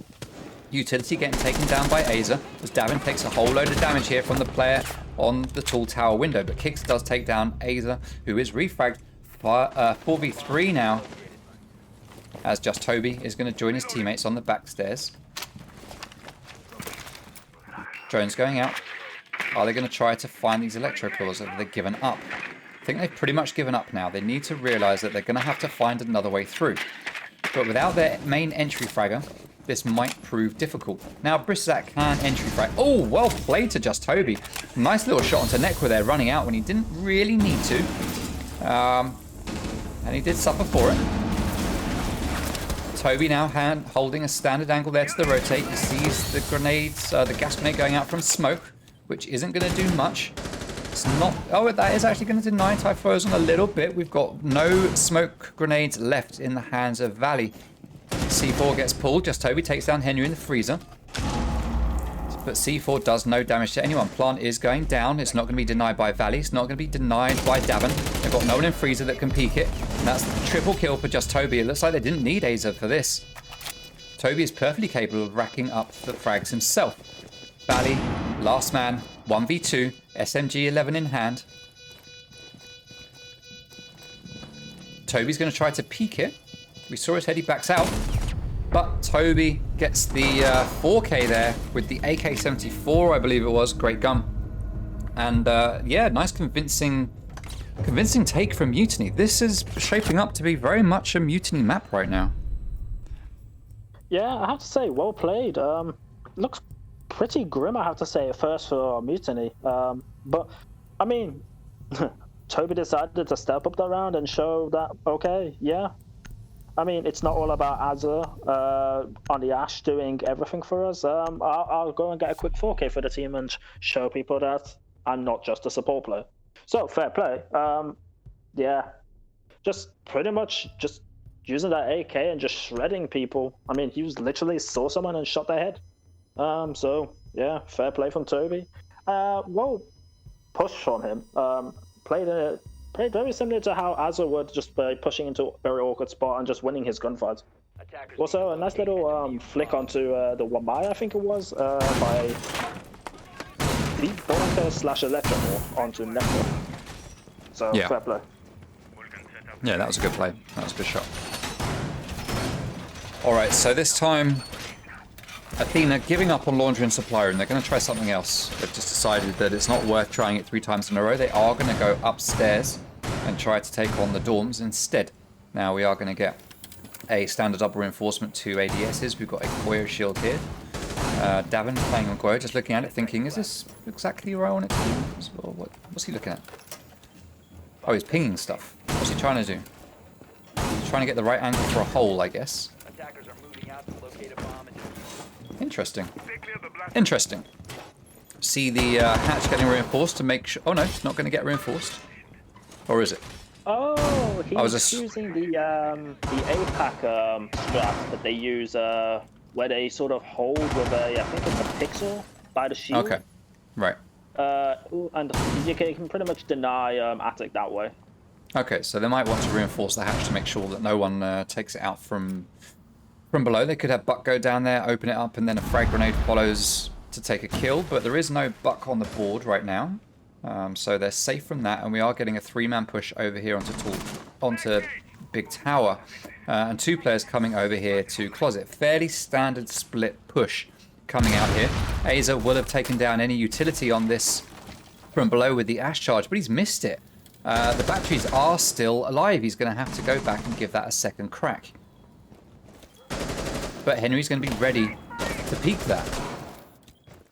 Now, some bullets stopped in there. That was Valley. Now, ideally, we'd like to see Henry looking out there because Aza is going to come back here to that window. Or is he going to go through the lobby? He's actually going to go through the lobby and do it that way instead. Right, he should get it this time. He gets 1, but not 2, but that's enough. Oh, okay, it's going to shoot out the second one, so that is both bandit batteries down. Ace is now going to start opening up that closet. Cheated Den and Typhloazon have successfully managed to make their way through this wall here at the other end of closet. A Magnet manages to set off his own lifeline. We can see a player from Athena down here. That is Davin Atkins getting ready to do a flank up this staircase to shoot Den in the back or any other players that he happens to find. Let's see if he's going to get away with that. Justovia's right here, though. That should be a kill for Davin. There we go. I left it just at the wrong time and got back to see the fallout pretty much. As Aza is going to run up. Oh, he just comes running up Armory Stairs, but Henry is there waiting and just shoots him in the face. Oh, Den outside, though. Beautiful kill onto Nekwa. Nekwa peeking out of that dorm's window. Really not necessary to peek that too much. Zach looked like he just paused for a second in a moment of lag as he gets killed by Henry, and looked like there was a cheeky teabag there after the kill as well. Den up on the roof with a free tactical timeout. It's so quiet up here. Oh, he's going to take a selfie. There we go. Hey, nice shot.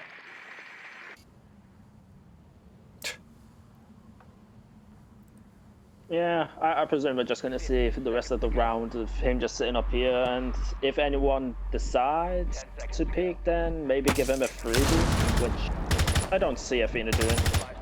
But yeah, if I'm going to analyze this round, I'd have to say, well played from Athena, but I feel it was more a detriment to how Mutiny played. I feel like flanks they're a bit messy on that one.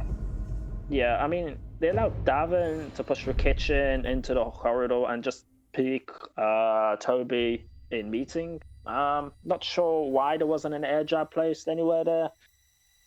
And then it's like, I saw also Aza just running from like armory stairs and just running it into trophy like haphazardly. So I don't know what they were thinking. I just felt it was just a very weak round for Mutiny, and well, I mean, I don't think there was anything special from Athena, but well played.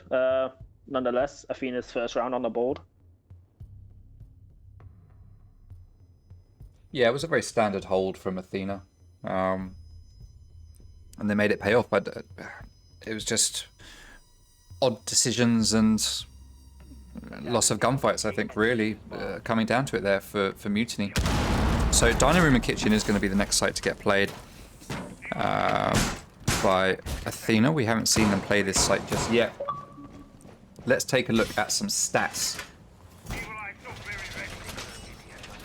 So, stats. For Dining Room and Kitchen, 56% in favour of attack. 44% in favour of defence. This whole map overall, again, very evenly split in this league with a 49-51% split for attack to defence, respectively. Den sending me messages, no idea why. Den, I'm not going to be reading messages while I'm in a cast. That's for sure.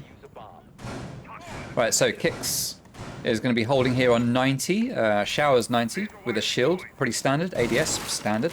We've got rotates here from security into sight, that is normal, standard double reinforcement right here, but there is no hard denial of that wall here. Nothing to stop it from getting opened, ADS to stop any stuns, well, to stop one stun at least.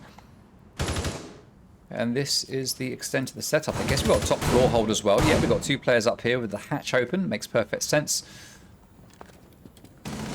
1 reinforcement, some holes to shoot at people that come into the room. Signal jammer to deny intel. Rotates, reinforcements. Double reinforcement with the signal jammer. That's going to get taken down straight away by Typhloozon, who's just going to use his breaching torch, open up a tiny little hole, shoot down the signal jammer, and then Ace is going to come and open up that wall so they can walk on through. Now that's going to be held by Henry, who's going to sit here patiently watching and waiting for someone to come into the breach. A drone does come jumping through, gets taken down by Henry. He knows someone's going to be coming that way, but he's going to back out. What's Valley looking at? Valley's just sitting, looking at the gorilla, contemplating what he's going to do. Davin takes a little bit of damage, but he's going to get up close with his shotgun. C4 goes out. It's not going to find a target.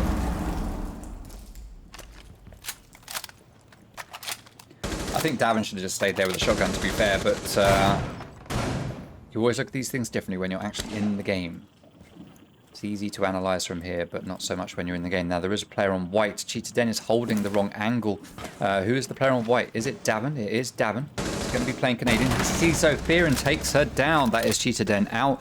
Davin gets the kill and then backs out so that he can live to fight another day. There is a player here on the 90. Nomad air jab takes him down, and then that is capitalized on by Just Toby, who picks up the frag. A nice easy kill there for him. Didn't really have to put much work into it, as Henry is going to be holding here. Tiny little angle onto that doorway. Then he's just going to drop out and give up the top floor. 50 seconds remaining, and top floor control is now in the hands of Mutiny, and they are trying to decide what they are going to do with it.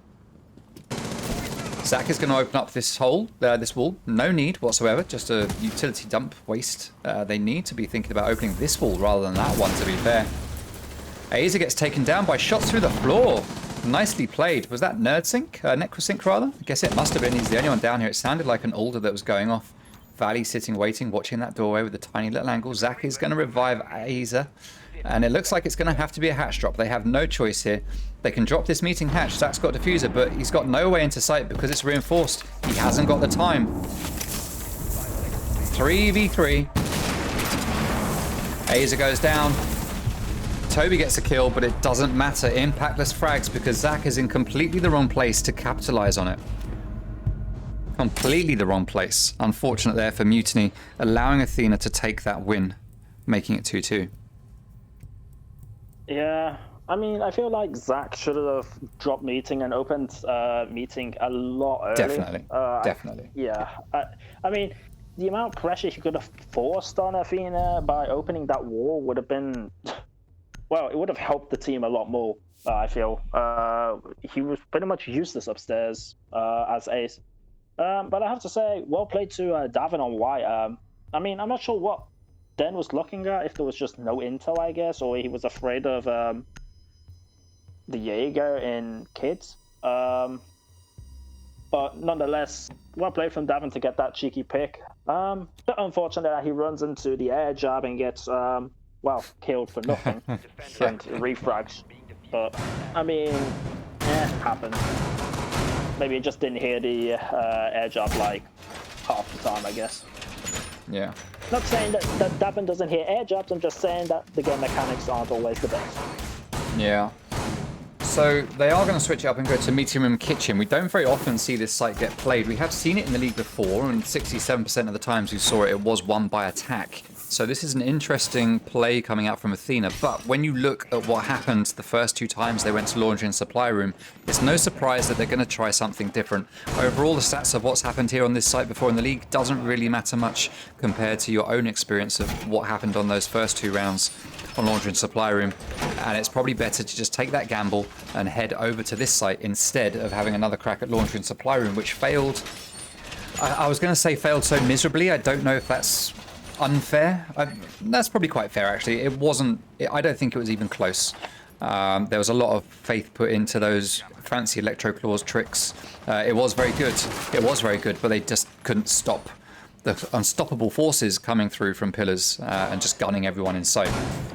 So meeting room and kitchen is going to get played this time. We have a reinforcement and a rotate. So that reinforcement on the right hand side is going to stop people from being here and shooting through into sight through this split from Garage, but they do have a castle barricade there as well. Got Typhlosion is going to get to work on this wall, and straight away Nekwa gets taken down by Cheetah Den. Nekwa playing here on the freezer stairs. Cheetah Den just runs in and guns in.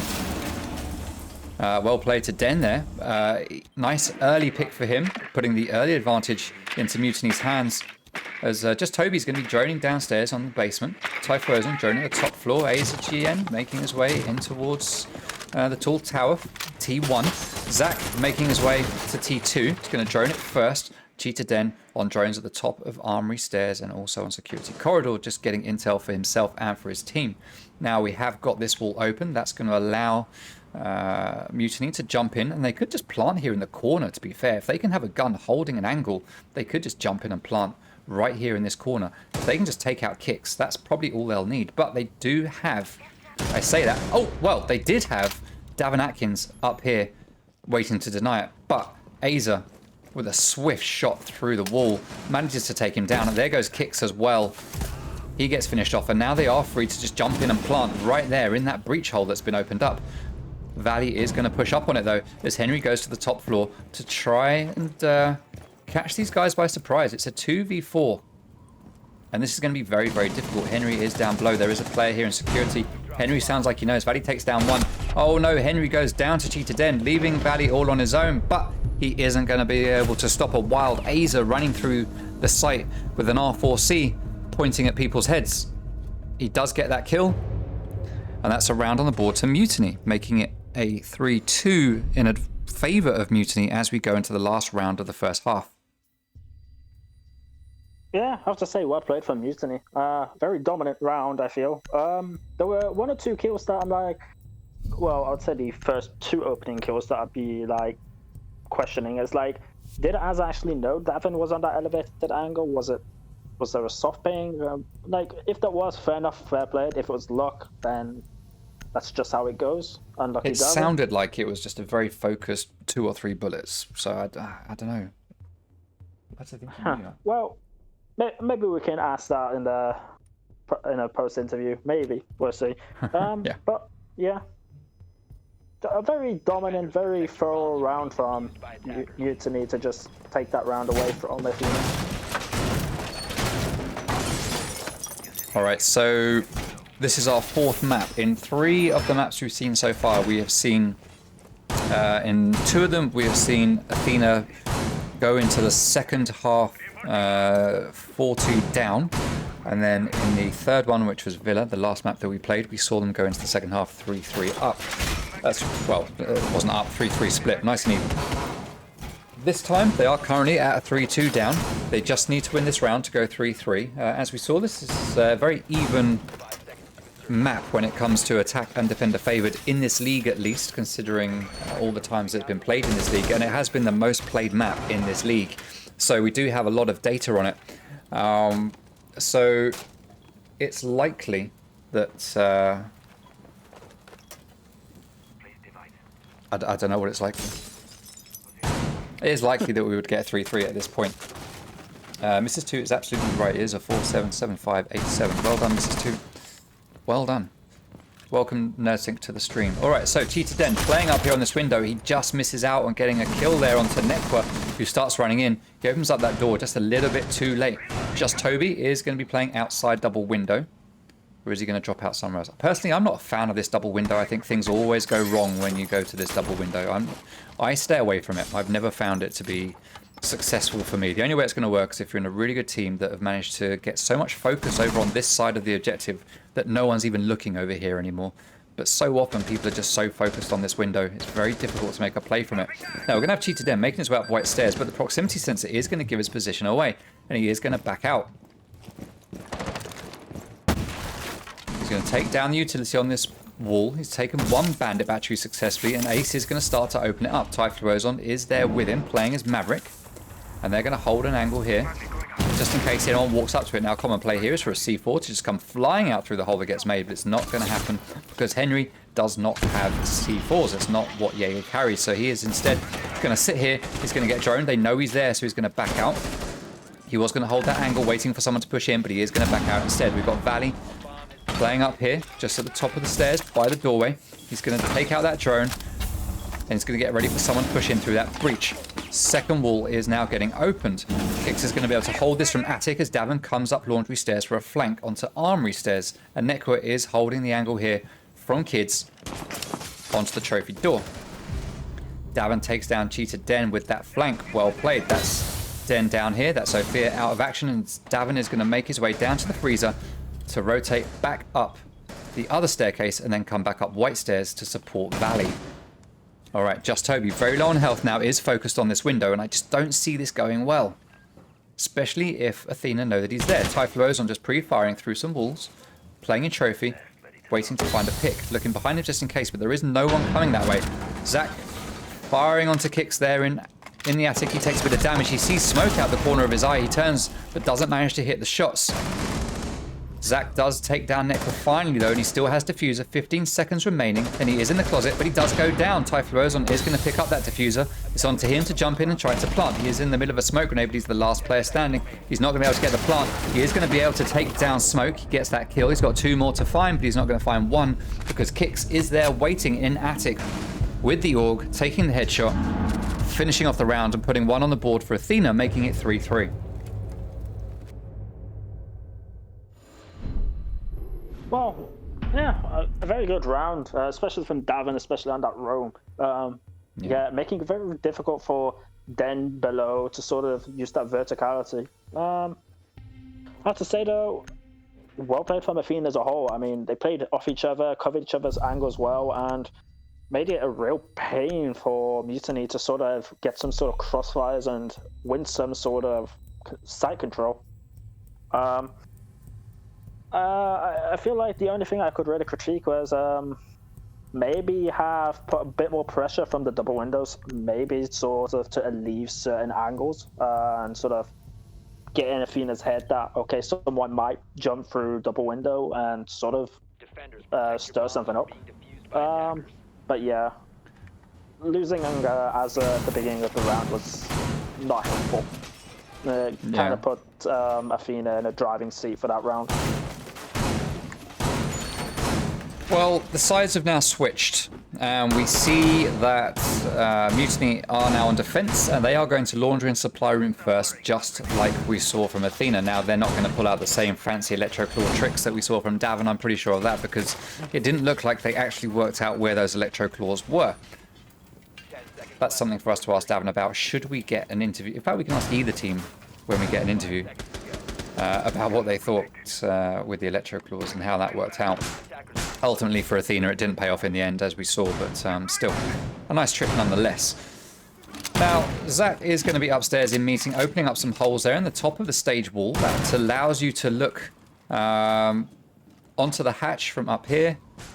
Sorry, from down here. So if you're playing down here, you can look up through onto the hatch if anyone comes up through this way.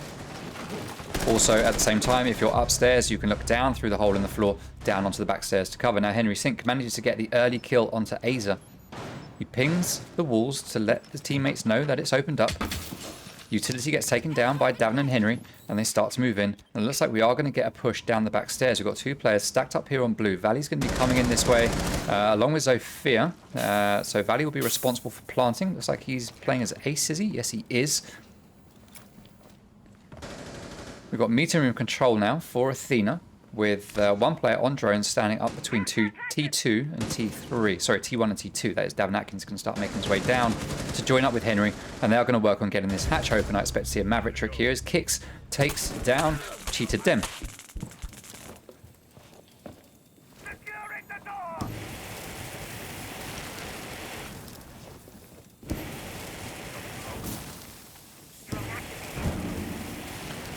So, no problem. Davin is going to set to work on this hatch. He is more effective with his Maverick tricking than Nekwa. They've decided Nekwa is just not going to be playing Maverick anymore. He is much better on Nomad. He has played her so many times. He has played Nomad the most out of any operator and out of any player in the league. Nomad in this league, up until today, has been played 96 times in the league. Nekwa has played her 69 of those 96 times. So, yeah, he is a Nomad main, certainly, in this league, for sure. All right, so Zach is going to be holding the default position in the freezer with just Toby holding behind the rack. Now, standard play here is to push in and do a plant here, but you do have to watch out from these players in freezer. All it takes is for a swing from here, and that plant is denied. So you need to take care of this player in freezer if you're going to try for a plant here. There's no point smoking it. You just blind shoot into the smoke, chuck a gas grenade, chuck a C4, whatever. Doesn't matter. It's not going to pay off if you don't take out this player over here. So that's something to be very, very careful of. It is a 5v2. Just Toby and Brisk Zach are the last two players standing. Zach is going to be responsible for denying this plant. Just Toby just has to hold. The plant is going down. Nomad is trying to peek Toby. But Zach and Toby managed to get the double. But there we go. We see Davin come in from the other side of freezer and shoot Zach in the back while Kix takes down Toby. No points for Ace. Was the plant successful? Don't think so. I'm not sure it was. I don't think it was. So no points for Ace there, I believe. I'm pretty sure it didn't go down. But yeah, we'll find out when I gather the stats later on. But yes, sorry, go on, Glazer. I guess so. I have to. I don't really want to point out a player again for making a mistake, but it's Azza again dying on the entry, 30 seconds into the round. Like, fair enough that Athena reading into it and getting that man advantage, but can't happen 2 rounds in a row. It's not helping the team going that early on with a man disadvantage. But I feel like even that round wouldn't really have affected too much of the round. I feel like Athena knew what they were doing. They had that meeting control open hatch, and they just had sight. They just pressured sight. And eventually going for freezer to sort of pinch the guy in freezer is, just very well played from Athena, very coordinated. Very good play.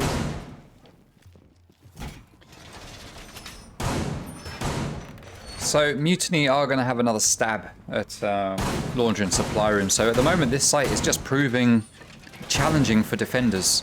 I think we probably saw Mutiny having an easier time on attack than Athena had on that last round.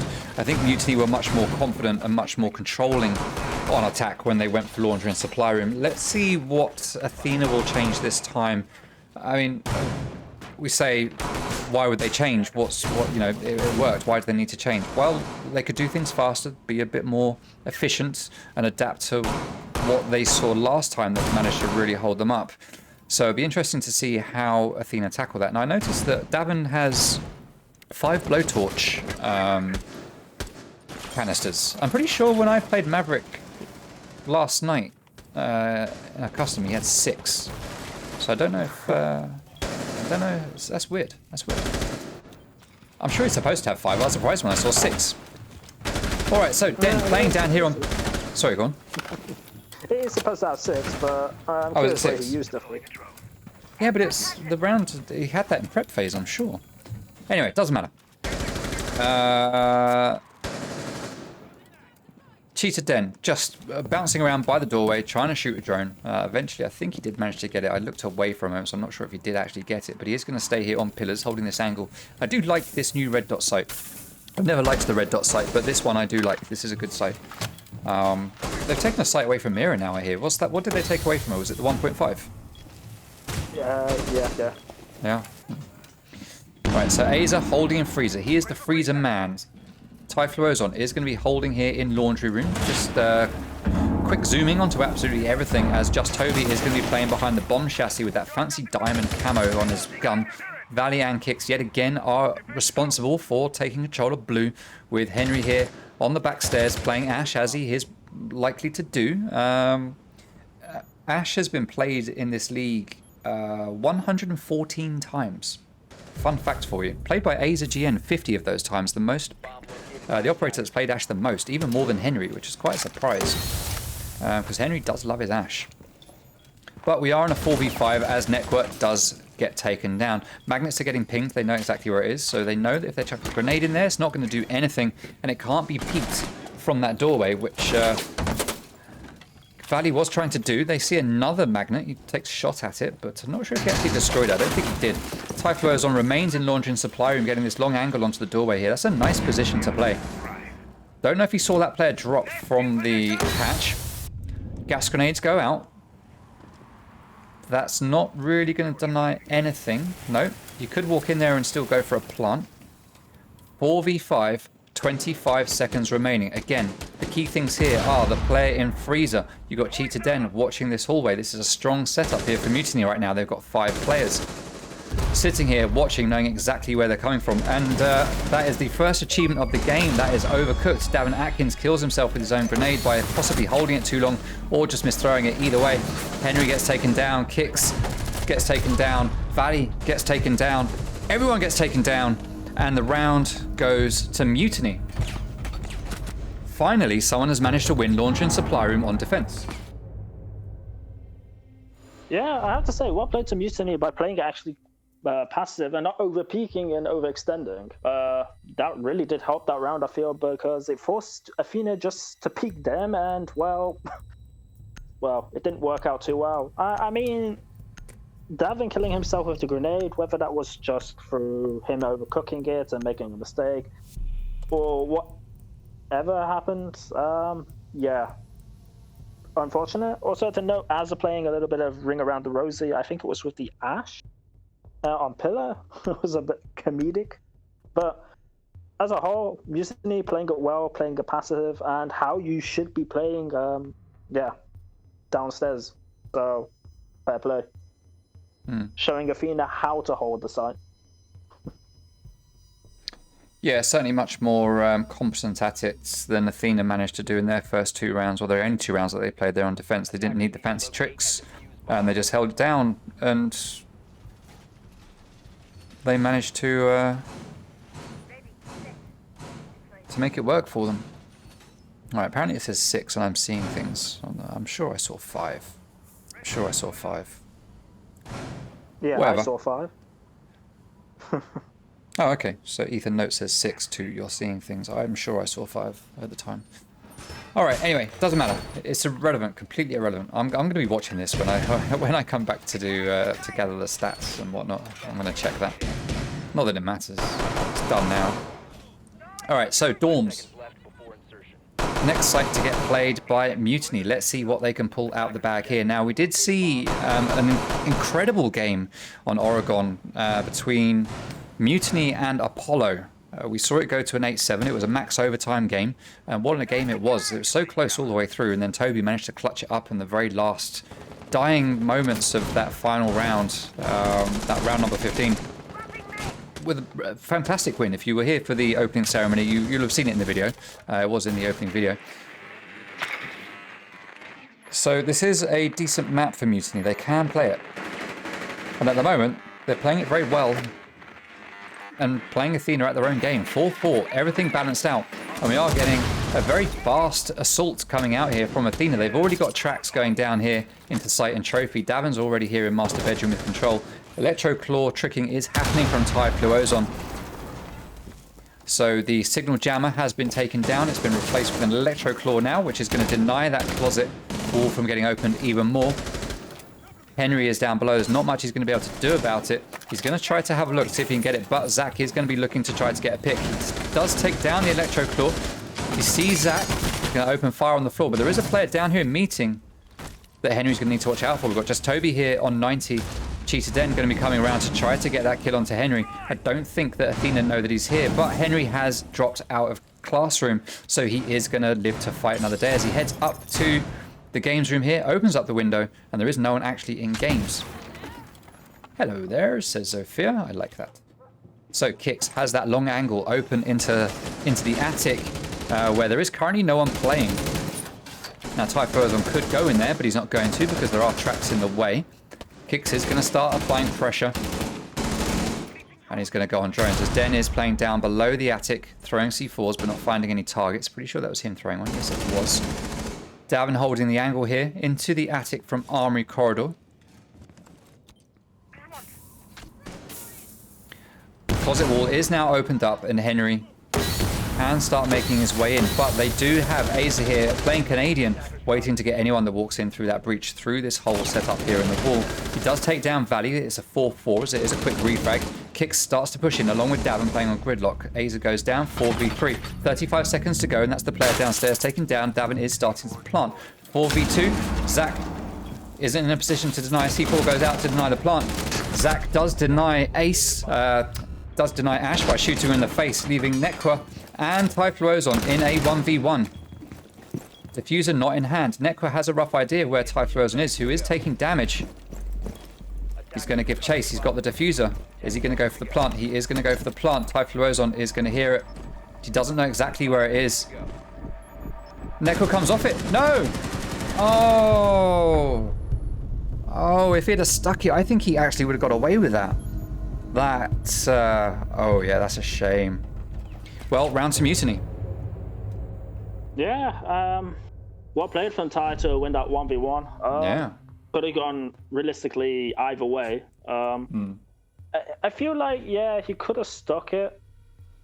But in hindsight, maybe he didn't know how close to Kaid was. No. I presume he heard Kaid vault closet into sight, and it's like, yeah, okay. But I'm just like, it was very well played from Athena. It looked like an Athena round, to be honest. Oh, yeah. But I have to say, well played to Mutiny for bringing it back. Yeah.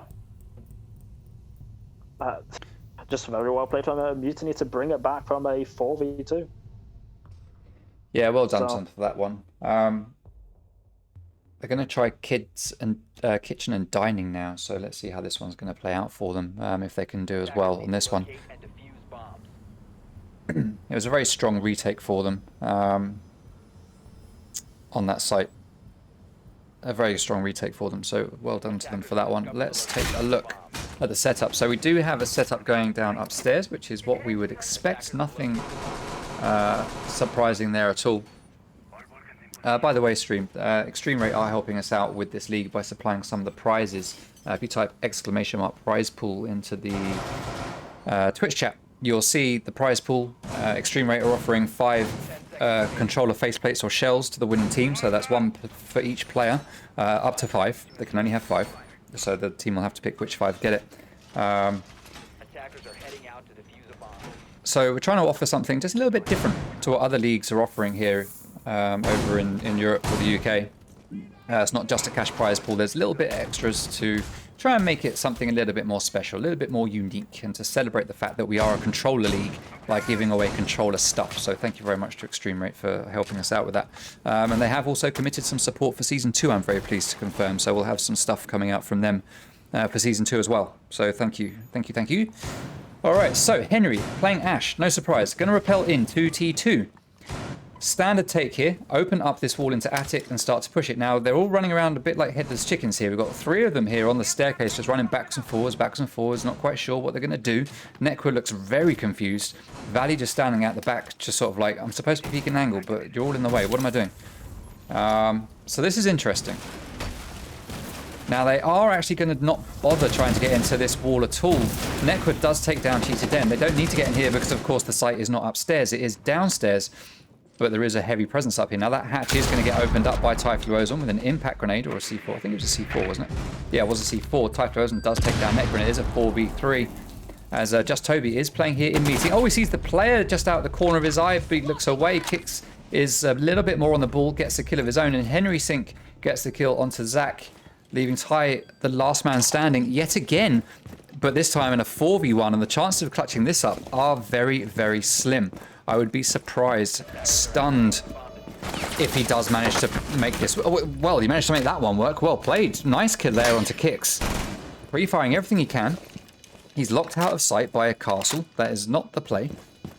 So the only option he's really got here is to go through the two, go through one of the rotates. But we do have Henry just laid there on the floor waiting for Typhlosion, and he gets that kill, and that is the round going to Athena. Nicely done, Henry. Yeah, I have to say, I was a bit confused at first how Athena was pushing Big Tower, but... It did look like they were going for a tower take, right? A big tower. Yeah, but I have to say, fair enough.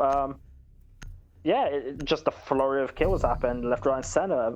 And, yeah, I mean, it looked like a mess. Probably was a bit more coordinated than it looked like. Yeah. But fair play to Athena. Yeah, just I feel like Mutiny wasn't aware well, wasn't really ready for the aggression that was about to come to him. And, well, yeah, just got slammed, so to speak. But still, Toby's sort of making it a bit more interesting with that nice little warbang. Oh yeah, but yeah. couldn't read into who was it lying on the floor? Kicks, I think. Henry.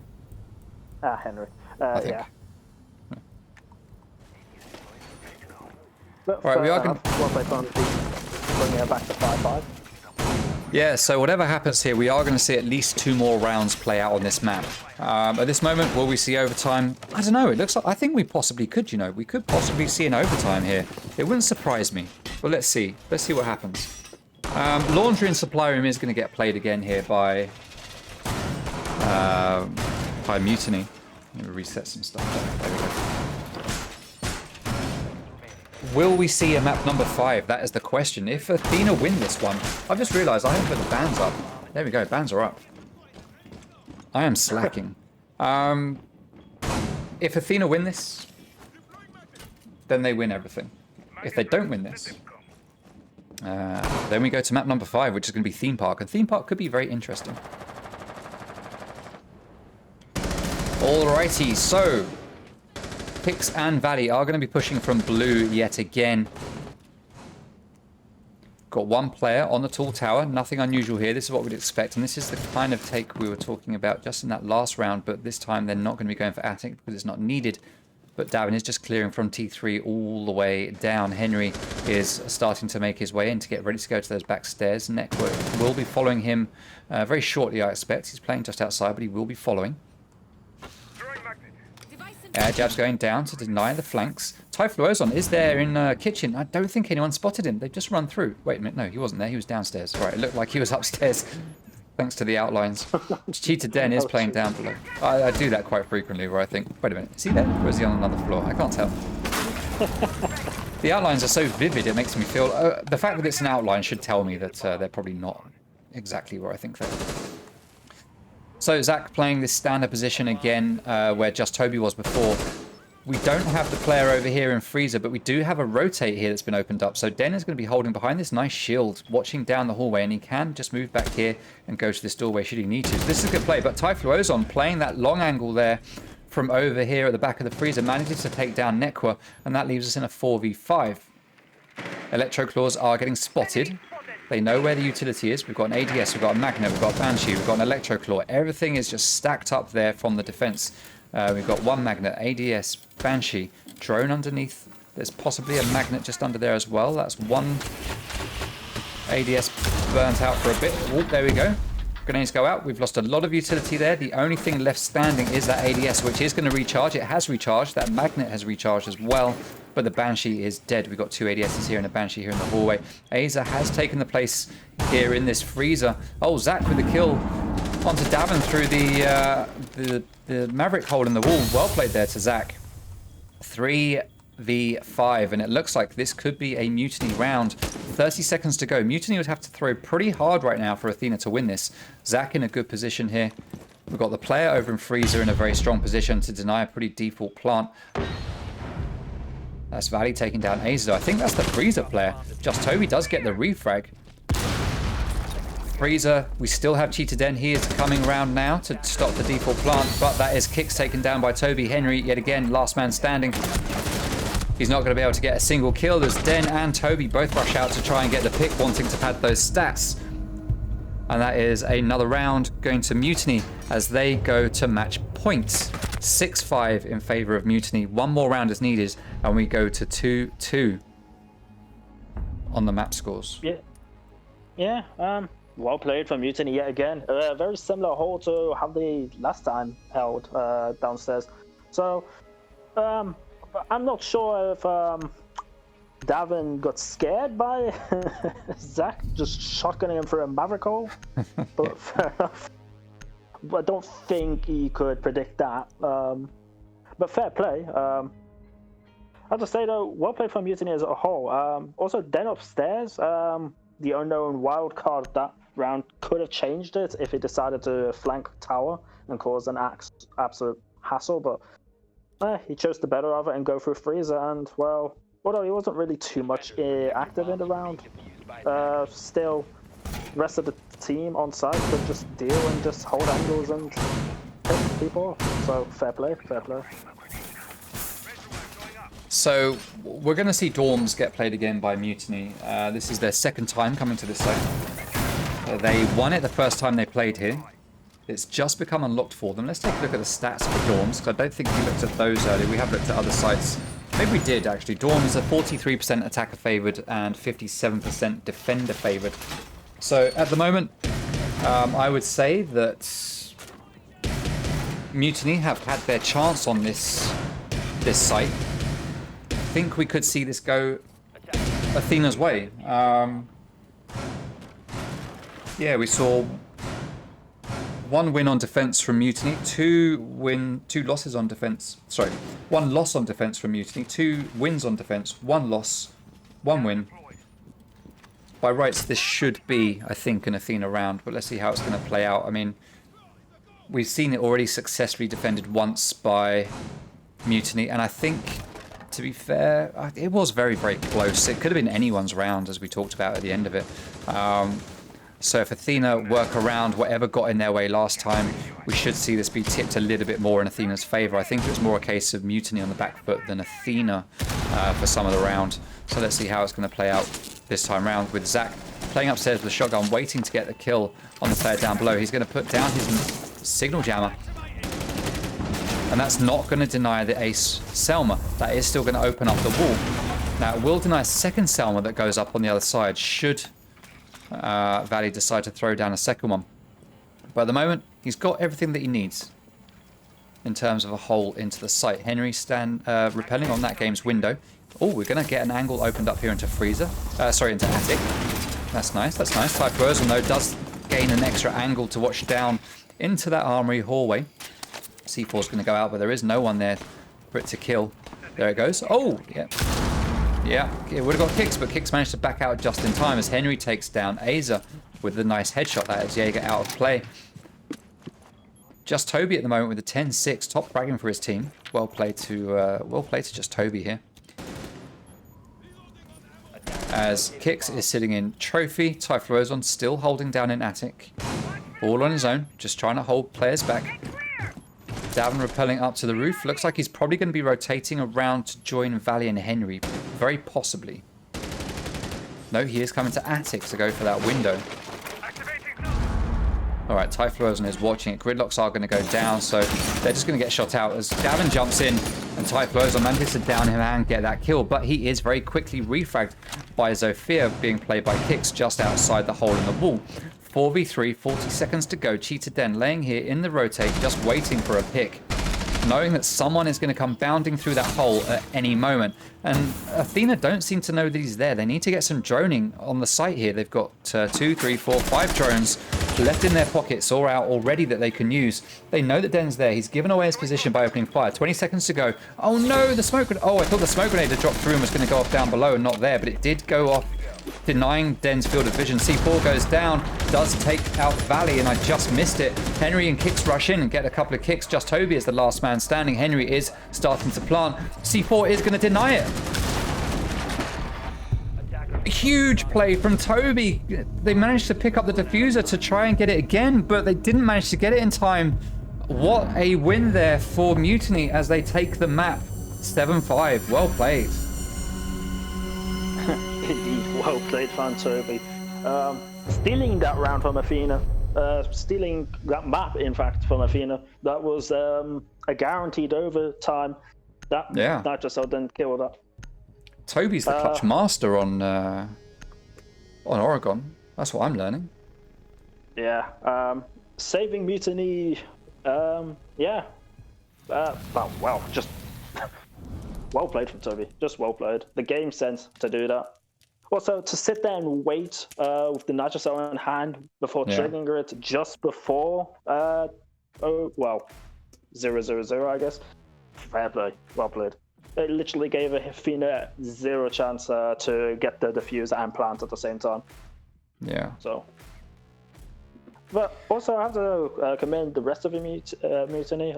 Yeah, good hold in general. I mean, Typhlosion and Attic. I mean, getting the pick onto Gridlock, which was Davin in attic as he jumped through. Yeah, unfortunately got refragged and traded, but fair enough, well played. Yeah, at least he 1-for-1 traded and wasted a lot of time in the attic. Yeah. That was a great round for me. That's just a great clutch moment. That's one of those clutch moments where it's like, yeah, well played, well played. That's what you like to see. Hey, welcome to the stream, Basil. Nothing worthy for the highlight reel, I'd say. Oh yeah, that'll be in the plays of the week video. That's for sure. If I get around to doing it, I'm still late on doing last week's. I need to get that one done, but I will get it done. Stream, I will get it done. All right, let's take another 4-minute break as we get ready for map number 5, the last map, which is going to be theme park, and it all comes down to this theme park. Yeah, let's see what's going to happen. We are going to, like I say, go to a break. Stick with us. Make sure you don't go anywhere. And if you do go anywhere, make sure you come back in about 5 minutes because that is when the map will start. Thank you for sticking with us so far. We will be back very, very, very, very, very, very shortly. Up here as there are 2 players now in garage trying to get that kill. Carbons is in. He's going to take down Waved on Vigil. He takes a lot of damage while he does it, but he does manage to get that pick, and he is going to rotate out. Zach is going to push up the staircase. 2 of the newest players to JPC as a breaching charge goes off up above Zico. He manages to get up in time. He takes a bit of damage from SMWD, but gives some back. Oh, he gets the kill onto Noticed. Like starts to push in. He's going to go for a default plant. The Wolves is in a position to deny this. He's going to chuck his little gas grenade down.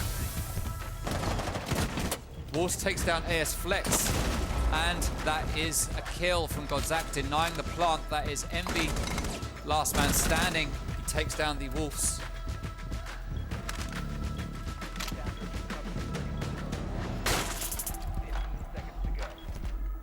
And Envy is going to go for the plant. Godzak is down below. It's a default spot. He could have shot him through the floor, but he's not going to. Envy stops and tries again. He comes off it again. The pings are just denying it. Godzak doesn't know what to do.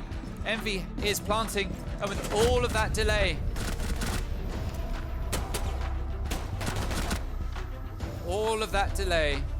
allow Godzak to come up and take that round. And J-Got Boot is going to come round, move in. So proximity sensor goes off. Matt's going to have a good idea where he is. He hears the diffuser. He thinks it's in a default position, and it kind of is. He knows, he can hear the sounds. He sees him, he opens fire. Don't shake your head, focus on the gunfight. And he gets the win. Oh my God, Matt. But Den does get himself into a bit of a firefight. He's gonna back out, but he's gonna peek it some more as he does manage to take down Ash. We get the player running around to the breach, but Den reads into it and he hears it. And it's just playing Ring Around the Roses here as Typhon Ozone comes to join in, but AZGN gets that triple kill, leaving Ty all on his own with the Alder, but he doesn't know exactly where AZGN is, and AZGN gets that pick. Now, does he know that there is a player behind that reinforcement? If he starts shooting, he's going to know. He is in sight, but he doesn't have diffuser. Turn around, turn around. Oh no! Oh my God, Woken with the save on his teammate's life just at the last moment. And all of a sudden, for the first time, Mutiny are in the driving seat. Then free Elo. Emerxy making very good use of his utility there as he runs in, doesn't take down default cams, just going to rush downstairs. He's going to see Maestro and he's going to get that pick. Down in supply and electrical, rotating around site, takes it down the drone. And there we go, that's the FO12 there coming into play as MGN takes down Envy. SMWD. J-Got Booted is going to be playing here in Small Bakery. Got one castle barricade left in his pocket. That could be for the late protection. He should put that up right now somewhere just to stop a flank. 23 seconds remaining. Still a lot of work here to be done. I hear Miss takes down Cheetah Den. 3v3 now with 15 seconds to go. Protects his teammates, but no, he was on the stairs trying to peek it. As I hear Miss is going to come round. There is a rotate here. Imerxy is going to get shot. Very likely by Force Rocker. No, I hit Miss. I hit Miss. Stand up. Turn around. It'll do you good, my friend. No, you're not going to. Alright, so Imerxy does get that kill because I hit a miss. Wade gives chase. He wants this kill. He is going to chase down Just Toby. Pre-firing the spots. Just Toby is pulled back here, and he does get that kill onto I Hear Miss. He's going to get the second onto Wade, but the plant is going to be successful. 4v3 now. Proximity sensor goes off and Glossy manages to take down Manny. Do not push him solo. We are going to see hit and miss. Open up the wall to bait his position, but he's going to come back. Perfect bait there from my hit and miss as the Wolves looks out to try and get that peak. Oh, we've lost a player. All right, welcome back, stream. We have returned. Thank you very much for your patience. We're just getting ready for the two teams to get back in, ready up. And once they are here, then we will get this game underway. As you can see from the top of your screen, we are currently 2-2, perfectly tied up here between Athena and Mutiny in this first season finale for Rainbow Six Xbox Pro League. And what a finale it's been so far. 2-2, we've seen some great siege coming out from both of these teams today. Some really good close games. Very excited to see how this last map of Theme Park is going to go. So we are at 2-2, like I say. The last map is going to be Theme Park. We are going to see Mutiny starting out on attack. And if we get to overtime, we will see Athena starting out on attack. We've had a player drop out. Oh, we might need to do a rehost. Okay, bear with me for a second. Stream.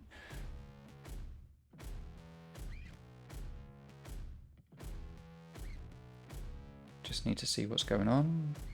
I think we might have to rebuild the server because the player's just dropped out. It looks like we can't get an invite back. You've got to love the invite bug where you can't invite people and have to rebuild servers. So it looks like we're going to have to do that. Yeah, we are going to have to remake the server. All right, while I do that, Clazo, can you keep the stream entertained, please?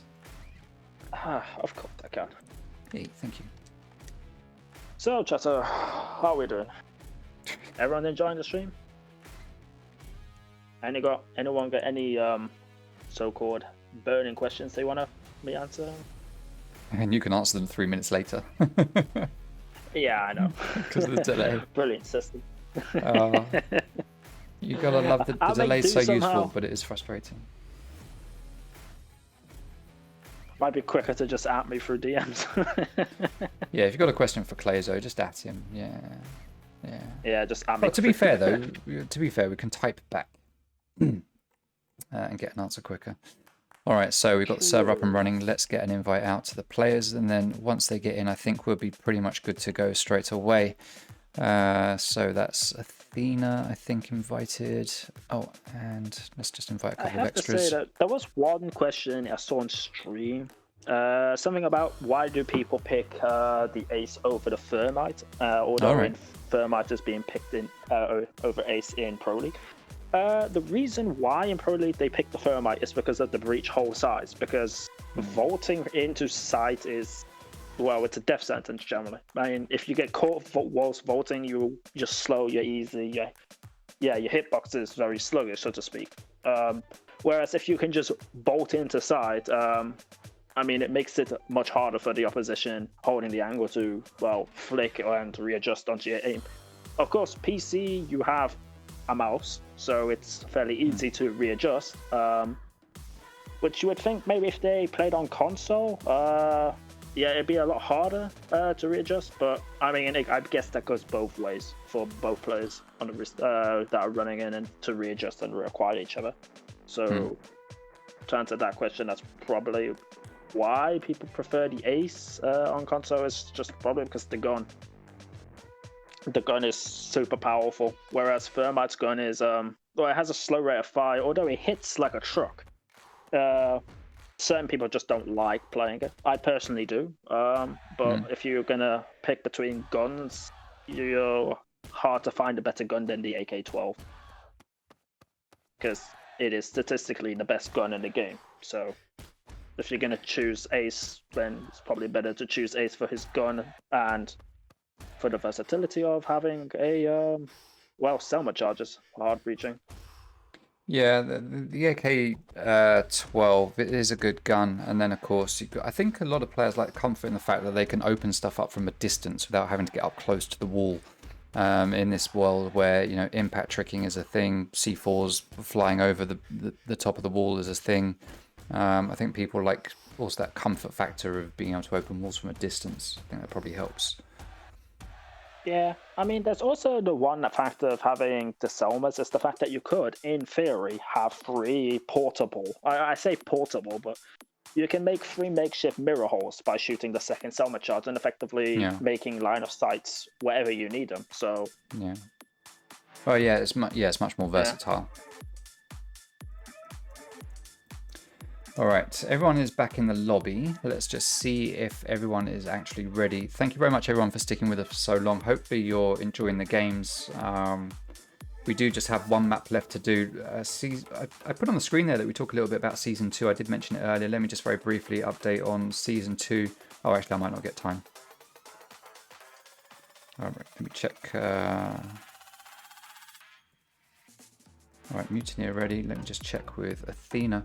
So for Season 2, we'll be taking a 4-week break after this pretty much and coming back for league stages. We won't be doing it in groups this time. We will just be having 8 teams and just having them all play each other once rather than doing groups of 4 with each team playing each other twice. It does mean we get an extra week of league stages and then we'll go into playoffs. And we'll do the same thing we've done this time, which will be a double elimination. Playoffs over the course of 3 to 4 weeks. We'll see how it pans out. All right, everyone is back in the game. Everyone is ready to go. Let's get going. Over to theme park, map number 5, the very last map that we will see here today. And let's see how this one's going to play out. Is it going to be Athena or Mutiny? The last 4 maps have just basically been gearing up to tiring the teams out, and it now comes down to who's going to win one map.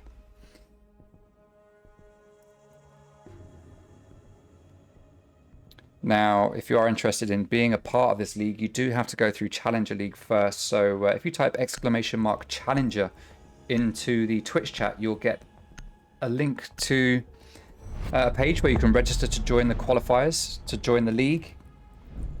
So if you have a team and you're interested, then please do that and sign your team up. We want to see new blood. All right, so we've got Thatcher and a Ying band. Bands are coming out very quickly on this one, Clazo. There's no delays here.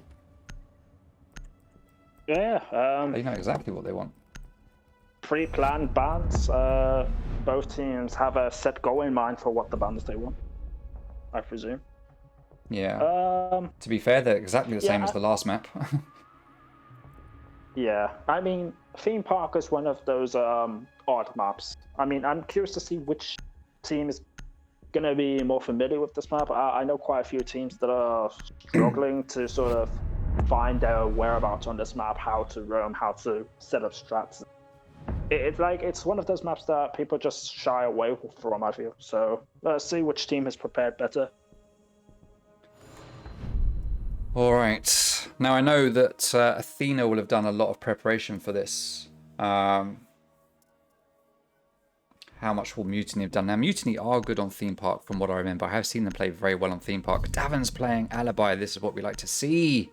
All right, instant win for round 1. That's for sure with Alibi on your team.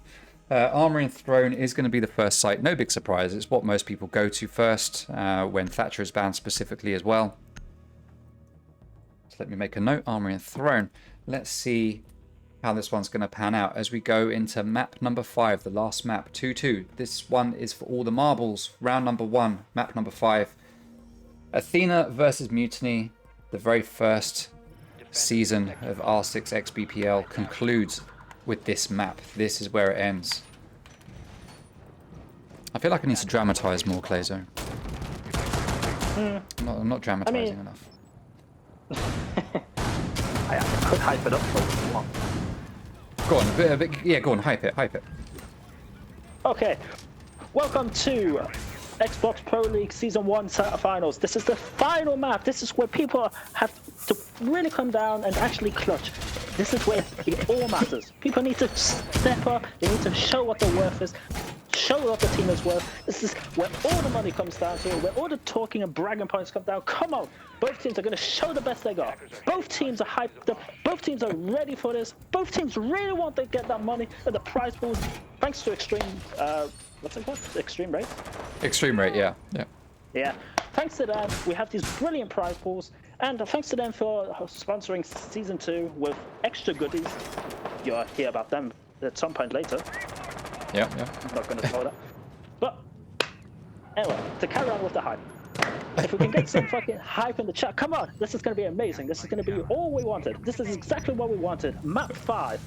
Probably going to go to overtime because both teams are going to be really wanting this. Going to come out, swing out the gates for both. It's going to be amazing. Come on, going to get some hype in the chat for this. And with that, Neck was just sitting on site looking at cams, doing nothing. There we go. All right, so he's going to see the player. All right, so a player I think just jumped in through. Someone took out a default cam. It was like someone from attack jumped in, but there's actually no one here. So I don't know if they jumped in and then jumped out again. We are getting. Oh, right. So Cheetah Den is coming up here. We've seen Aza. All right, so it must have been Aza that jumped in. All right, he's been taken down straight away. I only just realized I was too busy enjoying the hype. Right, so there's a cheeky little hole in the floor there somehow. Den has a look at it and says, what's that hole? Never mind, it must be a mouse eating his way through or something. Just Toby standing on the doorway, pre-firing everything. Davin Atkins, I told you, alibi, guaranteed with that MX4 Storm is absolutely awesome weapon. Henry opening fire onto a player there in cash. Maverick is going to back out. I was going to say it's a 5v2, but it's a 5v1. That's the second kill for Alibi. Typhlo's on last man standing. C4 gets ripped. Bandit's going to chuck it out. It's not going to get shot by Typhlo's-on. Typhlo's-on is going to get taken down by Kix as Kix just jumps out the window, and that is a flawless round for Athena, round number 1. And it lived up to the hype eventually that you managed to build up for it, Clayzo. Well done, well done. Round 1, yeah, Athena. Thank you. I'm going to enjoy reading the comments in the chat in a few minutes. God. But anyway, yeah, flawless round from Athena. Great start, just what they needed.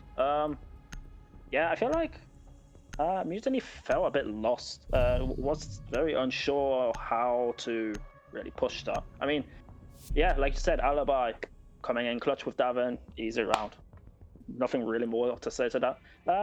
Bit comedic though with Typhlo's-on spending his entire mag and then having to shoot the Nitro and then just gets run out with an empty mag in his hand. Bit comedic, Yeah, but there wasn't much he could do, bless him. He tried. There was some bullying going on there. Some bullying from Athena. Alright, what's our next map? wow. Not next map. God, if there was another map, that'd be too much. What's the next site? Alright, Bunk and Daycare. We've been at this for a long time now. The stream has been live. The stream has been live for 5 hours and 46 minutes. This is how we do it. Oh, I talked about doing a maximum. I talked about doing infinite overtime for this as well. I forgot about that. Maybe next season. Next season, infinite overtime on the last map. I mean, I guess we could mention the Daycare Bonk defense stats, I guess, whilst we're at it. Yeah, go for it. Yeah, need to get him first up. Don't Need have what? him quickly there. I don't have him yet. Oh, okay, right, great. Alright, so we've got a Goyo shield with an ADS to protect it. Now you put the Goyo shield a little bit back from the door rather than in the door because you want that ADS to protect it by having it there. The utility that comes out to take that shield down will get eaten up by that ADS, whereas if you attach it to the door or put it in front of the door, the ADS would do absolutely nothing. So that's why we set it up like that, in case anyone doesn't realise, but I realise everyone in this stream is smart enough to know exactly why we do these things. We've got a signal jammer here on the double wall into break coming in from initiation. We've got no castle barricades. Often you see a castle barricade probably around here, and maybe around here, and maybe around here, but we don't have that this time. But Den has just managed to walk all the way into initiation, unchecked. But that is fine. Davin is playing over here with a little shield just there that he could sit behind if he needs to. Let's see how many people he can hold back. Henry B is going to take some gunfire, but he's going to return to sight. He's going to get stuck on that shield, but he is going to get over it eventually. As Den has taken a bit of damage, so I'd assume it was Den that he was in a gunfight with. Aza opening fire through that soft wall, trying to get the pick. Gets out his utility. It looked like to open up that office wall, but he's not going to. He's going to put it away and go for the gun instead. As Just Toby gets into a gunfight. Looks like he damaged himself with a lifeline. Pre-firing all the possible angles. Aza walks in front of him, starting to make that push, but the Alder manages to rip Toby's head apart as Nekwa claims the first kill of the round. Thank you very much for the follow, Carly Eagle. I just looked and saw the name. 5v4 now. Grenade goes down, but doesn't do any damage. Davin's going to get pushed. He gets taken down by Aza. Nice kill there from him. And that's opened up the site a little bit more, or the round at least, for Mutiny now as they go 4-3 up when it comes to the man count. No, sorry, 4-3 down in the man count. I was getting completely confused. Aza GN has control of Office, but he needs to get into sight. Zach is starting to open up the wall into break. Bunks, sorry, not break. Break is here. Bunks is here. So Zach has that wall open. He's holding the angles. Aza rotating around. Looks like he's probably going to come up into break room windows. Nekwa making his way back to the rotate. 3v3 as Zach takes down Henry. Aza is right at this window. Nekwa's going to hear it. He's going to turn around. He's going to lay down or crouch down. See if he can get a hit. Okay, he sees the head, but he doesn't manage to hit it. Aza is going to go upside down and return to that window. Nekwa is going to play safe and not push it. He can watch this hole in the wall though. No, he can't. He hasn't got the angle because Aza is denying it. Aza takes a load of damage. But Nekwa needs to be very, very careful because there are holes on the other side. Nekwa takes Brisk Zach down through that hole in the wall. But he is refragged by Aza. Nice kill there from Valley. 2v1 now. Aza, last man standing. C4 goes out, but it's not needed as Kicks finishes off Aza, winning the round for his team, putting one on the board for Athena, making it 2-0 at the end of the first 2 rounds. And a chat giving all the hypes with all the toot toots. Well done. Yes. I mean, I have to say, if I'm analysing that round, well played from Mutiny to begin with to get into the round and sort of get some sort of, well, pressure onto Athena and sort of build some sort of angle and momentum. But, yeah, just with the Maestro shredding people and just wasting a lot of time. But it's just, Athena just had quite a lot of angles that just deep that they couldn't really, well, a Mutiny couldn't deal with. So fair play. Yeah, just well played from Athena in general to get those opening 2 rounds on their board. So very well played. So interestingly, we're seeing Athena go to lab and storage, and we're getting Valley playing on Frost. So not many people play this site. I think we've only seen it played in 1 game, maybe 2 at most. And one of those games was when Mutiny was memeing. Well, not memeing, but just not playing a very serious game. So the stats for it probably don't really count too much. But it has been played once before. And I did bring it up on screen, and I didn't actually talk about it, but let's bring it up again. Lab and Storage has a 50% win rate for attackers and a 50% win rate for defenders. This map is overall defender favored. It's one of the more defender favored maps that we have seen here in this game today. 40% attacking favored, 60% defender favored. So starting on defense does give Athena, based on the stats of this league, a big advantage here. And this site, 50-50 win rate. Let's see what's going to happen. Now, the thing is, playing this site, because no one ever plays this site, it's going to be a bit more tricky for Mutiny to know how to attack it, because you've got to work out the method of attack, what the setup is, all on the fly, because you play it so rarely, you just don't know off the top of your head what you're going to do. On a lot of sites, you know where things are going to be. You've got a routine that you work through, but you can't do it on a site like this that doesn't get played much. So let's see how this is going to pan out. We can see we've got the 2 cross mats under the window, so if anyone tries to jump in and take out Valley, they are going to fall foul of one of those mats at least. Well, they can't even jump in if they know that he's there, because you've either got to look at him to shoot him, or you've got to look down to shoot the frost mat. He's got 2 ADSs to protect him and a shield, so Valley is going to be holding this site very, very, very hard. And they've left this other side completely clear, but that's probably okay. This floor here is all destructible. It's not destructible here, not destructible here, but it is destructible here where it's brown with these arcade machines on. And of course, this floor here is destructible completely. As you can see, Sledge has done a lot of work. That is Den playing on Sledge. He can open up some holes just around the corridor to make sure there's no one roaming around here. Henry is just playing down there in split. Hatch is reinforced. Davin Atkins playing downstairs at the bottom of yellow stairs. Just Toby in the bathroom. Davin getting ready to push in there. Does he know that Just Toby is there? I don't know if he does. He's going to make his way up yellow stairs. Just Toby playing in bathroom. Oh, he's just outside bathroom now, so that's irrelevant. 1 player has gone down. That is Brisk Zach. Aza does manage to get the kill. That's the C4 goes out from Kicks. And that's a nice easy kill for him as he takes down Zach, who was already down on the floor anyway. But Kix is refragged, and now we do see the boys from Mutiny in the driving seat with a 4-3 man advantage.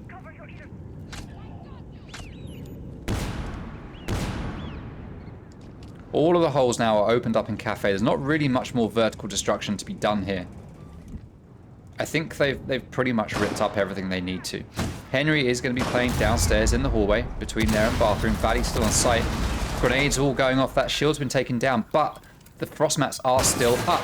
And that utility is going to get soaked up by the ADSs. He's got one left. We can see one flashing blue and one static blue. The one flashing is recharging. It takes 10 seconds. Typhlosion isn't going to be able to just jump in. He's stuck. Valley takes some shots, but as Typhlosion jumps in, he falls into the frost mat. Valley finishes off the kill. Diffuser is down just outside sight, or in sight rather.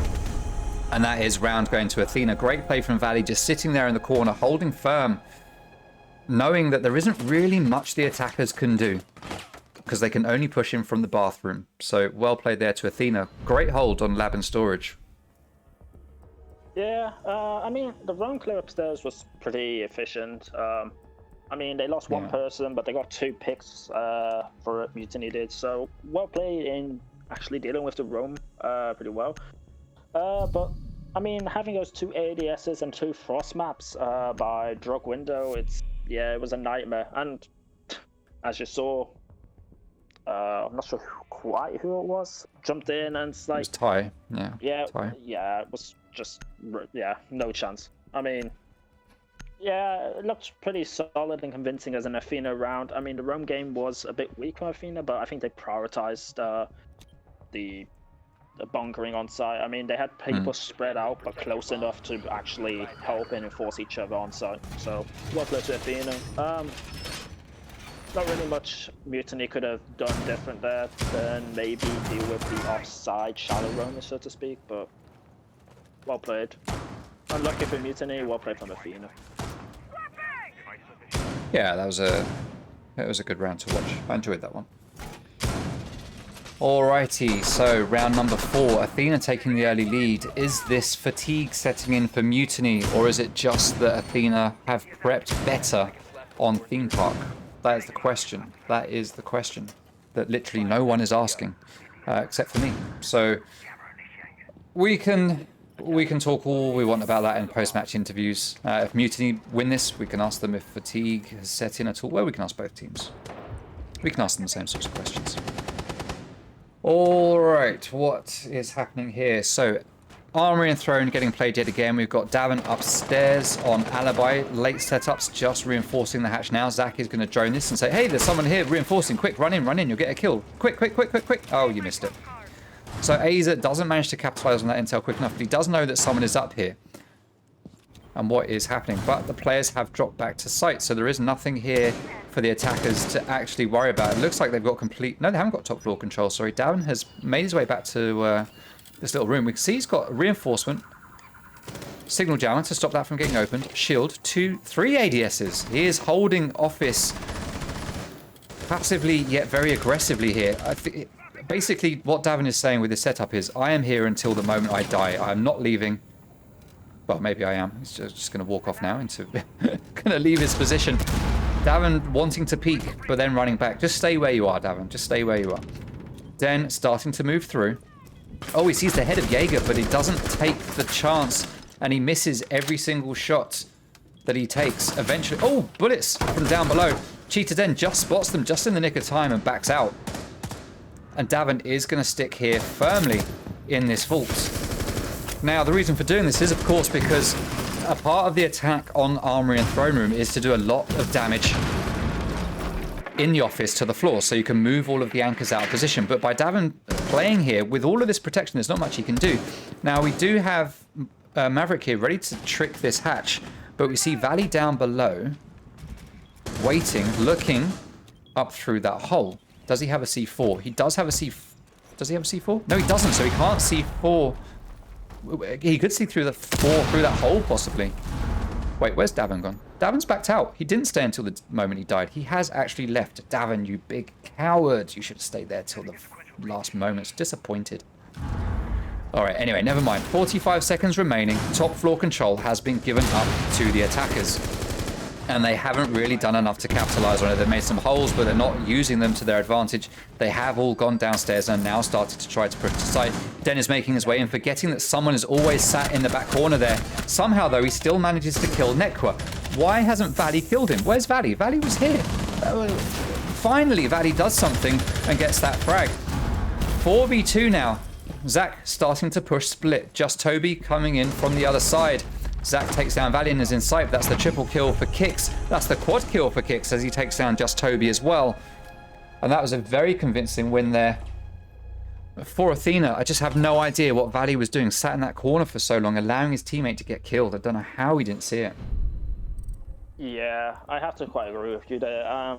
Not sure what Valley was doing there, but I have to say that was very reminiscent of the 20-second meta from past seasons. 5v5 in the last 45 seconds. Yeah. I mean, it became a very cluster kerfuffle, so to speak. But hey, nonetheless, Kicks popping up with a nice little 4K to help Athena extend their lead. I have to say though, Mutiny are really struggling with these attack rounds. I feel like they're just walking into Athena setups as if they were specifically designed for Mutiny. Yeah. It just seems very rough and well, just a rough time for Mutiny to deal and get a grasp with what Athena is setting up for them. Just feels like they're ill prepared for the attacking side, at least, of Theme Park. I mean, there were a few rounds where they could have maybe got something out of it, but even those rounds were somewhat cemented, I feel, in Athena's preference.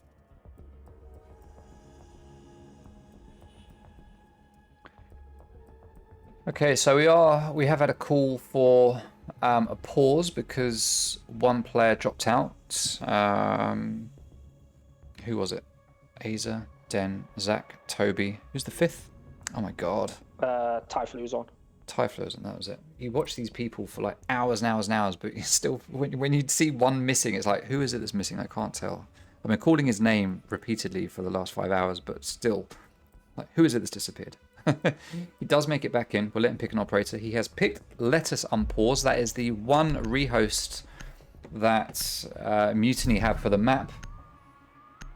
Some leagues are saying that pauses don't count as rehosts. I still count them. The reason that rehosts were limited to one was to stop the amount of time people would call fake tactical rehosts.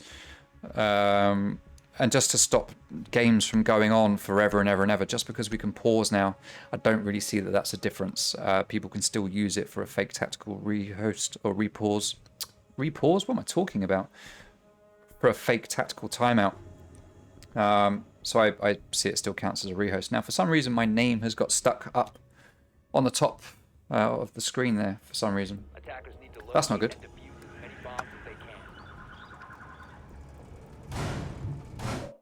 I think that's going to be stuck there for the rest of the game. Oh dear.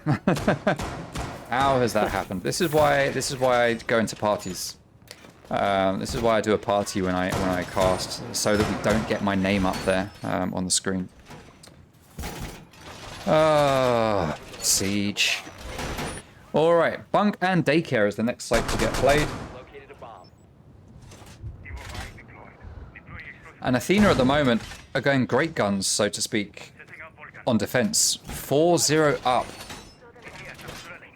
4-0.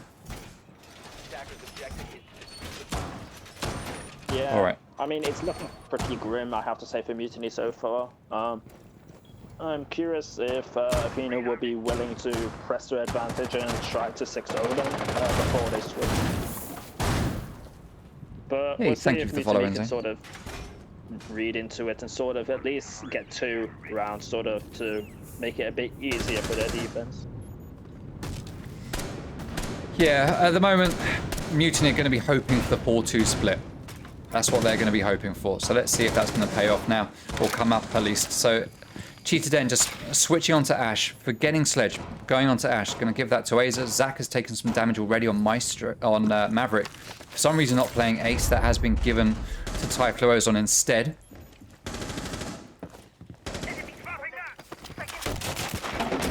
Den is going to start making his way through. He's got drones giving me intel. And this is what Den does very well, is just face check, act on info, move in and just shoot at people. He is very good at that, and that's what he's decided to do. But I guess Mutiny are at a point now where it's just, right, let's just go in, let's just play aggressively, and let's just frag these guys and really put in a bit of a show for the end and see if we can just win this with pure overpowering them.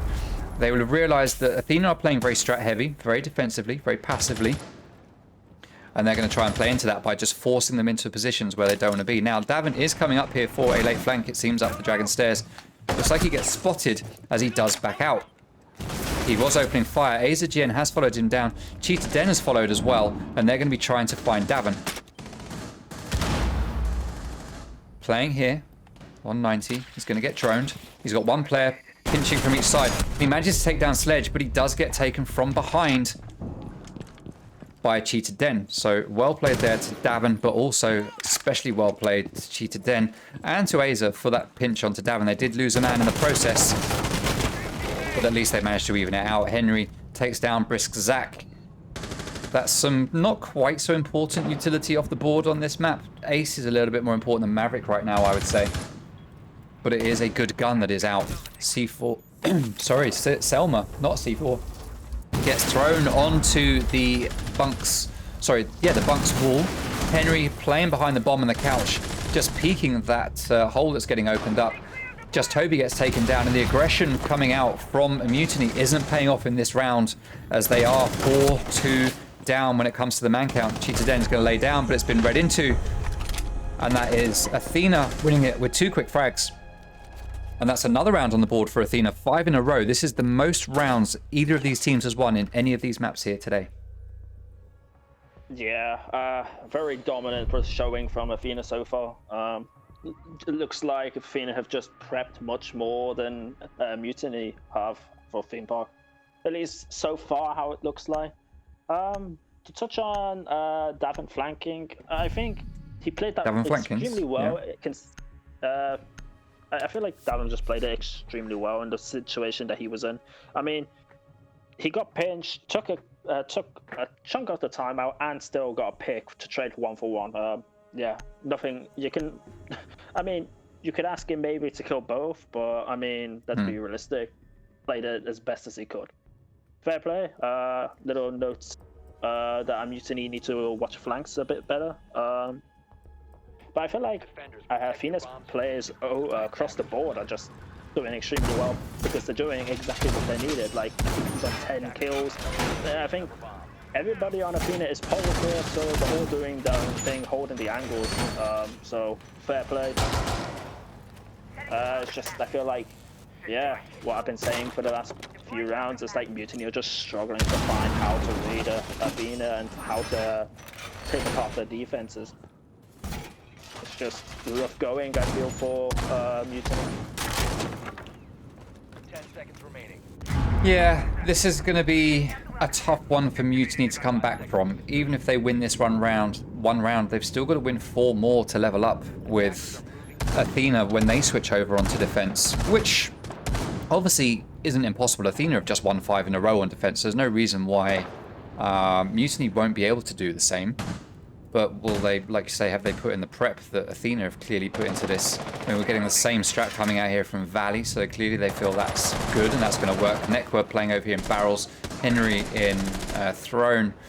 Kix is going to move in there to support him. We've got a rotate here, laying down rotate for Davin to use to go from Locker's area into site. Sorry, not into site, but into armory. Nice one for Davin.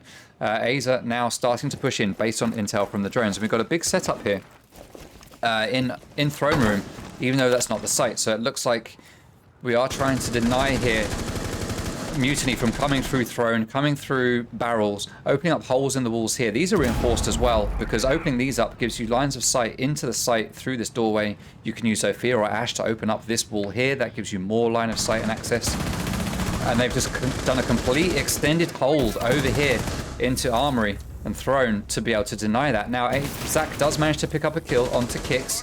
Aza is starting to push in based on the drone intel. Davin does take down Toby, but he gets shot in the back by Aza, who is pushing in. Catsy's still looking for a group. No one wants to play with you, Catsy. That's why you got to look for groups. Poor Catsy. Stream, when this is over, go and play with Catsy. Give him some friends. All right, so... Sorry? At least show him some love. Yeah. Clearly looking for friends. All right, 2v4. Nekwa got taken down. Henry and Valley. Mutiny's doing a lot better in this round. I think this is starting to look like a Mutiny round, but Henry just rips Typhlosion's head off. And that's diffuser dropped, but Aza does pick it up. 3v2. 1 minute remaining. All the time in the world here for Mutiny, but they've got no drones. They've now not got Aza either as he gets taken down by Henry. 2v2, and all of a sudden, it's going the other way. Zach gets the triple though, takes down Valley. That is Henry on his own. 1v2 now. Both players full health. Both coming in through this one doorway. Henry going to do what he can to hold them back. He sees one. Grenades are going to go out. He's going to lay down. It's going to do a slight bit of damage to him, but Maverick has made his way into sight, and Zach is going to get that kill. And just check that his crouch button works, which it does. Well played for Zach. There for throwing the grenade to either get the kill or to push Henry the other way and into his gunfire. So well played there. Great round for Mutiny. Finally putting a 1 on the board. Finally. Yeah, I mean, I'd say a much better round for Mutiny. But still, Athena just showing that even though they have man disadvantage, they can still bring that man count back. Even if there's 1 or 2 left and you've got a massive, or I say massive, like superior man count, still don't just write off the remaining players on Athena, because as we saw, Typhlosion found out the hard way by just getting his face ripped off. But still, well played for Mutiny to finally get that board on account. Bit late, I would say, but maybe this is the point, the turning point, so should I say, that they can actually build momentum on and maybe replicate the, well, Athena did pretty much on their defense, but only time will tell. All right, so the sides are now going to switch, and we're going to see how Mutiny managed to do on defense here. We've seen Athena go 5-1 up at the end of their first half, where they started on defense. Let's see what exactly Mutiny will bring out of the bag. 10 seconds left. Right, see now I'm looking. We are still in prep phase. Davin Atkins has 5 5 seconds to insertion. 5 blowtorches. Is he supposed to have 6? Objective is to locate a bomb and defuse it. Does Davin have? mean, I don't know. maybe it's counting 5, as in he has 5 canisters left, and there's the 1 in the so-called chamber. Because we're Maybe spectating. that's Yes, how because it's he's got one loaded and we don't see it, perhaps. Interesting. Interesting. Answers on postcard stream. Why do we see 5 but Davin probably sees 6? That's the question that no one really cares about right now. But for some reason, I can't give it up. I don't know why. I can't let it go. All right, so Kix is going to start pushing into Cafe. Den is here in the corridor. He's going to try and hold these players back. We've got 2 players in Cafe now. Drone is going to come through. He's going to give the yellow pings. Ash is going to peek it. He's going to take a bit of damage and not give any back. Gunfire goes down through that wall, but doesn't manage to hit Den. Ash is going to spot him, and he is going to take him down eventually. Nice Team Empire skin there, Henry B. But Henry has lost a lot of health in the meantime, but the job is done. Valkyrie is dead, and Athena will move on. 5 versus 4. Hicks holding the top of Far Cry. Nerdsync putting down the air jabs, just in case anyone comes out from dorms, bunks. Henry takes down Aza. Even with 20 health, he's still managing to take people out. Another air jab there on yellow. 5v3. And this is looking strongly like an Athena round. A C4 goes up to try and hurt the player up here on the hatch, but it doesn't manage to do anything. Henry putting down a breaching charge here on the wall so he can get easy access into the office. He'll no doubt open up some holes in the floor here as Zach does take down Davin. Where was that?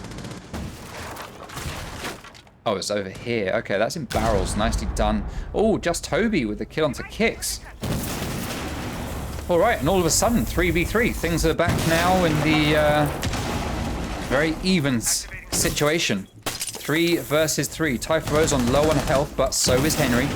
This is actually advantage to Athena, to Mutiny. 50 seconds remaining, and Athena have to make the plays here. Just Toby and Typhlo's can just sit back here in the corner and probably wait for people to push these breaches. They've got a nice crossfire set up, waiting to catch anyone that comes through.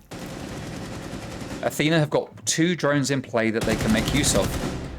That is Brisk Zach down. 3v2 now. Yellow pings go out. Toby decides to swing on it, and he does take down Valley. 2v2 now. Nekwa has the diffuser right next to him. Henry B moves in. He tries to take down both of them. He gets one. He doesn't get the other, who does get him, but Nekwa is there. And he gets the kill onto Just Toby, and that is Athena onto match point now, 6-1. And this is looking like an Athena game at this point. It's going to be a huge, huge ask for Mutiny to come back from this. Yeah, I mean, I have to say that roam clear looked initially quite good for Athena. But then Toby and Zach bringing back the man count was being on size, like, fair play. Then it sort of looked pretty even, maybe in, like you said, Mutiny's favor, with the time being in their favor. But then it just sort of went wrong for them. I mean, it was unfortunate, I guess, from Mutiny's perspective, but well played from Athena, though. I mean, to play the refrag game, a bit unlucky, I have to say, that the shotgun shell, well, their shop missed, which would have undoubtedly put Mutiny with that round. So, unfortunate for Mutiny, bit lucky for Athena maybe, but fair play. I mean, it is what it is. Now it's match point for Athena. Match point. Mutiny need to win 5 in a row. Like we said, not impossible. We've just seen Athena do it. But my word, at this stage, it's going to be difficult. Let's see what the setup is. Mutiny not out for the count yet. Still doing a setup. Still going to do what they can to get this win. This would be their first league championship that they would win if they can take the victory here. The first one for Den, who would really want it. And he wants the interview as well. Den plays for interviews. He so wants an interview. I'll be honest, I said at the start, I'm happy whoever wins this, whether it's Mutiny or Athena. I'll be happy whichever. We have seen a great game of Siege. Whoever wins this, both teams have put up an incredible fight here, and whoever wins it at this point, it's been a great one to watch. That's for sure, no doubt, no doubt. All right, so Valley and Henry and Nekwa and Kicks all going to be pushing in from castle entrance, while we've got Davin Atkins already in control room, it looks like, or repelling outside control room at least. He is now in control room. He's going to start making his way in. He's going to be responsible possibly for starting to get these walls open. He's going to be able to open up some holes. There is a signal jammer on the other side, which he is aware of. He's going to be able to chuck his grenade in there to take that down. There's no ADS that's going to stop it. Den ready with a C4 to try and get a pick here. Let's see if that's going to happen, if it's going to be... There it goes. He does a sliver of damage to Davin, but not enough. That's the C4 spent. Just Toby still has one in his pocket. He's going to go for it as well. No, he's not. He's going to... Oh, no, but Nekwa's over there. And he manages to take him down. He puts paid to that little plan from Just Toby. Cheetah Den starts to peek it, but he's not going to find a frag. 5v4, 1 minute 40 seconds left to go. Mutiny need to really pull a rabbit out of the hat. They just need to take this one round at a time, not focus on the 5-round deficit, and just focus on winning one after the other, and not think about what's after that round. Just think about what they're doing for this round so that they can take this win. Zach is going to be holding here in Cafe. He knows there's someone probably over there in office, just waiting for someone to peek, but no one's coming there just yet. Aza playing out here, all very isolated over here. Nekwa does get taken down, 4v4. We've still got Aza playing here at the top of the yellow stairs as Valley takes down Den. 4v3 now. Maverick's going to be opening holes to see if he can get some picks here through the wall. Looking down. Over into initiation. Not really sure actually what he's going to get out of that. That doesn't really open much up for him. Interesting. Typhlo's on. Going to be playing in break, just waiting for plant denial. Does he have a C4? No, he doesn't. So he's going to have to use his gun if he's going to deny anything. Athena, I want to say it looks like they've stalled out, but it feels like they're actually just prepping for their push. They're getting the intel, they're droning, and getting ready to make their play. 3 players getting ready to go into sight through that breach. Kix is in through the smoke. He doesn't have diffuser, but Valley is following him in. He's got the diffuser. He's going to try to take down Ty, but Ty managed to put pay to it. That's diffuser dropped. Maverick's going to come in, but he's going to get taken down. It's a 3 versus 1. Aza is all on his own. It's do or die, and it is die.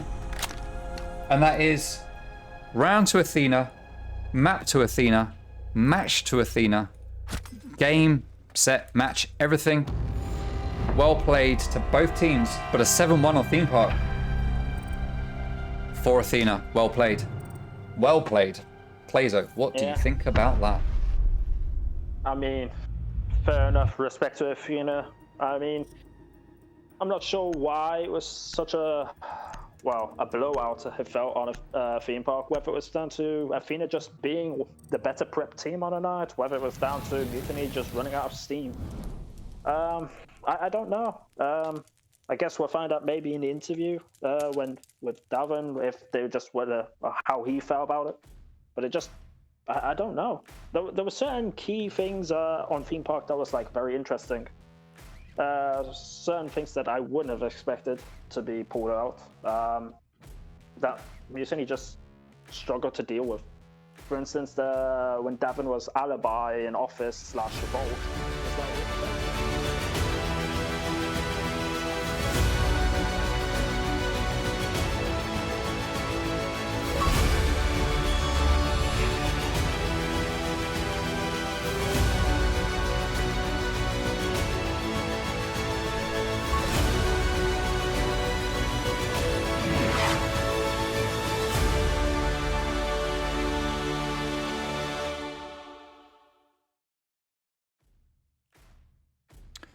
All right, so shall we get Davin in and do our little post-match interview? We don't want to wait and lose all the enthusiasm that he's going to have after taking this win. So let me invite him in to the call so that we can have a little chat with him and see how he is feeling about this. Wait a minute, what am I doing? Invite. So add Davin. Where is he? There he is. Create group. I just did this earlier, and now I'm getting confused. All right, so that's that set up. We've got Clazo back. Let's get the call going out to Davin. He should be joining us any moment. Davin is there, I think. Davin, are you there? Can you hear us? I can hear you. Can you hear me? Yeah, we can hear you. We can hear you perfectly. Well, congratulations. You win Season 1 of Rainbow Six Xbox Pro League. How is the team feeling right now? Absolutely tough. I mean, this is like, this is Xbox's equivalent of the Invitational, really. This is the best league, and we just managed to win it. And we managed to win it after losing the first 4 weeks of the league. Yeah. Yeah, when you look at the group stages for Athena wasn't the best. You know that. We all know that. You haven't shied away from it. But to come back in those last 2 weeks, managed to make it to playoffs, and then you've had an unstoppable run since then. Regardless of what's happened in other leagues. So what kind of prep were you guys putting into today? I mean, we talked to you a bit about it before the match, but now that the match is done, there's nothing to really give away anymore.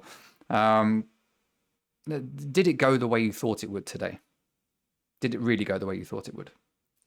No, we made a lot of mistakes on Clubhouse. We had a lot of stuff prepared for Clubhouse. They had good bans, which completely upset a lot of the way that we've been practicing.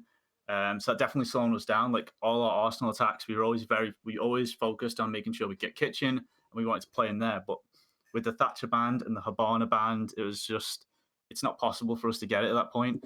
So like that completely shut us down. And then the Mira band shut down like a little pocket shot that we had as well. So it's just like, they're just really good bands. And then we were making a lot of mistakes. Possibly due to the first match of the day, but we just made a lot of silly mistakes that we haven't done in practice. So we were very disappointed with Clubhouse. we were surprised with Coastline. We'd only really focused on working on getting our attacks a bit cleaner. And then, where we spent the first week, we spent all last week building a new playbook, trying our best to ignore as much of the common or basic stuff as we could. On 1 or 2 maps, we had to call to it and just go to some of the new stuff, the old stuff, I mean. But we spent a lot of time working on it, and then all this week, we had a week to learn a brand new playbook, essentially. And I think that could have caused some of the errors on Clubhouse, but we put a lot of effort in. We didn't VOD review at all. We just wanted to play to our best. We knew that they're good. We know that they repeat strats. So once we had one look at it, we'd have known what they were going to do. So we thought that they might have brought some new stuff, but they didn't bring anything that was crazy complicated that stunned us in any of the rounds. So we just didn't VOD review, and we just fully worked on ourselves. It certainly paid off. I mean, yeah, there were mistakes that we saw in Clubhouse. Obviously, sitting here watching the game from the outside, there were things that we were calling. I mean, there were times when it looked like, your time management wasn't the best for some of it. Throwing bodies away, it took a long time to do roam clears, etc. It didn't look like the Athena we were expecting. But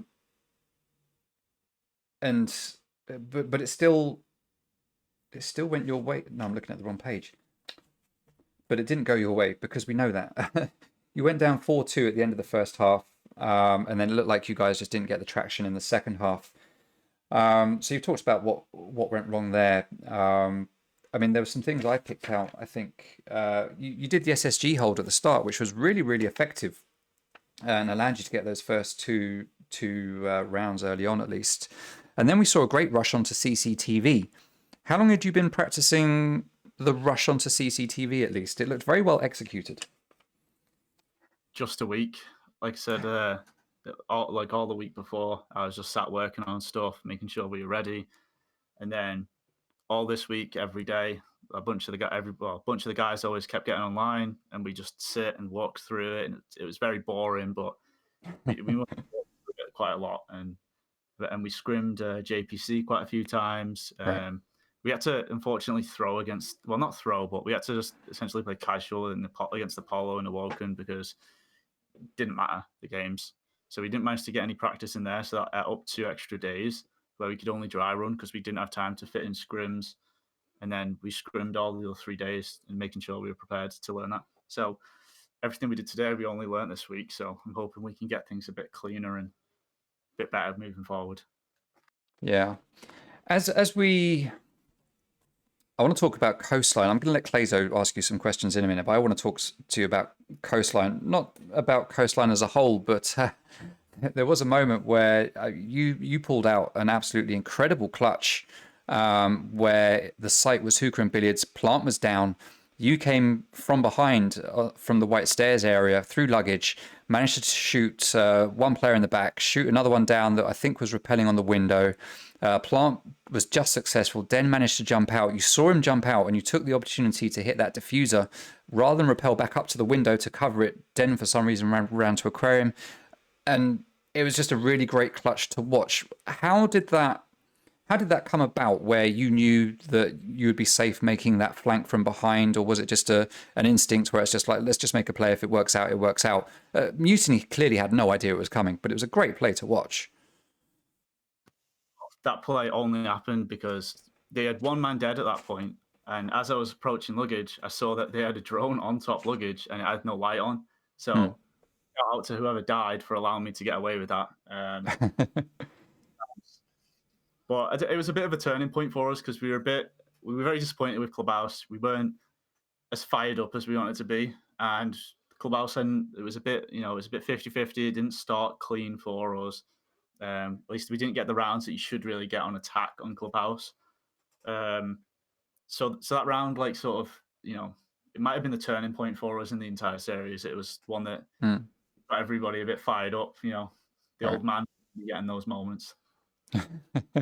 Yeah, we were certainly fired up watching it. I mean, we were saying to each other for the stream, there's no way it really should have happened. It was a ball drop a bit from Mutiny, unfortunately, that allowed it to happen.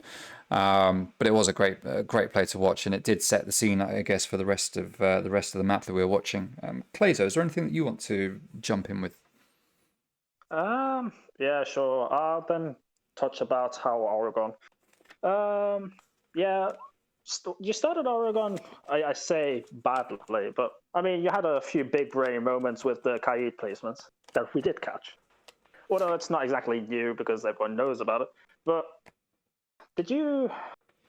You seem like you were struggling with the Arsenal hold.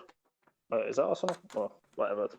The downstairs hold. You lost twice. Yeah, you lost that twice. It's like, could you identify what was going wrong for you there? Was it just the fact of just unable to hold angles, or was it just the aggression from, I guess, Mutiny that you couldn't deal with on that downstairs hold? Oregon's not really a map for us. Like typically, it's quite a 50-50 map. Like we're not. It's not one of our better ones. We're not particularly strong at it. What we're doing wrong is we probably should have stacked more utility to hold pillar, because we kept losing pillar like very, very early, which kept costing us. If we'd banned Maverick, maybe that would have helped, but then we'd have lost the walls to the Thatcher to stop the Kaids. We just very poor at holding pillar in that. Like we should have committed a lot more utility to defending it, and maybe an extra man. Maybe I should have been a bit closer on actually on the stairs and challenged it with maybe something like Ella. But we just lacked utility. We played it really poorly. We realized after 2 rounds, like this got no chance. Like unless we may as well just move on. There's no point me trying to go a third time, calling something on the fly and just trying to stack the pillar. We just like, forget it. Let's just move on to the other sites. Because we'd very much wrote off Oregon before the map. We knew like how good we are at theme park, and we were very excited to get to that map. I have to also say, on Oregon, you had individually a pretty good map, I feel. I mean, especially in your defensive roam. I mean, there's at least 2 or 3 times I could note that you just going around, it was either as Goyo, I'm pretty sure twice, that you just picked off people downstairs and just made an absolute mess for Mutiny on that so-called downstairs vertical hold, I presume is what they were doing. Yeah, well played to you there. Also, the question I would also like to have, was there any reason to bring the gridlock on one of your attacks? It's like, was there an actual idea behind picking that, or was it just like, just why not? They banned my Ying. I wasn't too happy about it. I wanted something. To be fair to them, you banned their Clash first. Oh yeah, but Clash is way more annoying. But no, I just wanted something that was loud, and what we were thinking was we could open the wall as standard, and then what we were going to do is we were going to try and smoke off white in the center, and then we were going to try planting the door, and at the same time, I was going to throw an extra smoke to cover or burn any utility, and then I was going to throw smoke into attic, throw all my gridlocks out to try and cover the sound of the plant. But one of the smoke towards white, I don't really know what happened there, but it didn't happen. So in the end, as we were planting, they literally just peaked white rotation that was completely unsmoked and just downed our planter immediately. Well, I feel like Oregon ended a bit bitterly for you with that Nitro cell. Well, unlucky for you, but I mean, it made it more entertaining for us to go onto the final map, or for the final, I guess. That was a great play from Toby, to be fair to him. That was such a great moment to watch. Yeah, I was just thinking about it. In your thoughts, how did you feel Mutiny played on theme park? Because the scoreboard was pretty lopsided, I have to say, but would you say they ran out of steam? Like they're not used to this final and just like the struggle through that reasoning, or was it just your preparations of pocket strats and actual pre-game preparations on theme park just is what outplayed them? I think it was more to us, to be honest, because if you look at the rest of their maps, like all the other 4 maps, they didn't play poorly at all.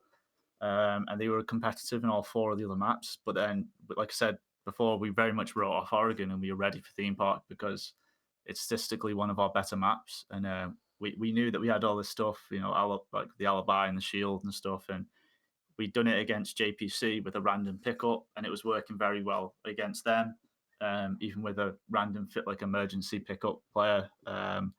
So we knew we had something that was going to work and going to work well. We were just very confident. Like we knew our strats were good. We knew they were going to work. And then once we got to round 4, about round 5 really, because we knew that we could repeat Armory because it's a good enough strat that it can be repeated. The daycare strat is quite versatile and adaptable on the fly, so we knew we could do that one again. And then at that point, we just after we were 5-0 up, and I think 2 of them still hadn't got a kill at that point, we were just very excited. We could have went to initiation and pulled out the last round and went for the potential 6-0, but we were excited by the fact that we got a frost mat kill in the round before, so we wanted to go back to Drug Lab again and go for it again. Valley By wanted any some more chance, frost is mats. that- Yeah. By any chance, have you called that, what's it called, drug, like Heisenberg? I'm pretty sure I remember you wanting to call a strat for drugs Heisenberg at one point. I'm curious if you actually still stuck to it. Not that one. There's another one that's called that, but Little insight for the future, eh? indeed. All right. So Well, I yeah, think I'm done. That's everything. I think, well, I mean, I wanted to talk about frost mats, but I mean, you beat me to it. So I don't really know what else there is to ask. I mean, you guys, obviously, you're into season 2 now, which we're looking to take about 4-week break, and then we'll start with season 2 and get things going there, where we'll move to like a best of 1 format. We're going to make some changes for season 2, so you guys will be there for that. I guess what is next to look out for Athena over the coming few weeks? What are you guys up to? What leagues are you in that we can watch you, and what have you got? What's looking good? Well, we're still in the XL qualifiers, so we need to get through that. So it might be a bit of a downtime because it's only qualifiers right now, so it's not like serious level games at this point. We're still in the EXL, still very early days in that. Like I said, we had to throw the Awoken game, but I'm very confident based on the position and the way that is done that we'll still make the playoffs. It's just a bit of a grind from this point on. Unfortunately, we had to make the decision to essentially throw the Apollo game and play half-heartedly and play with weaker roster and stuff to try and win today. So we think that by doing that, we've sacrificed the season of Cell.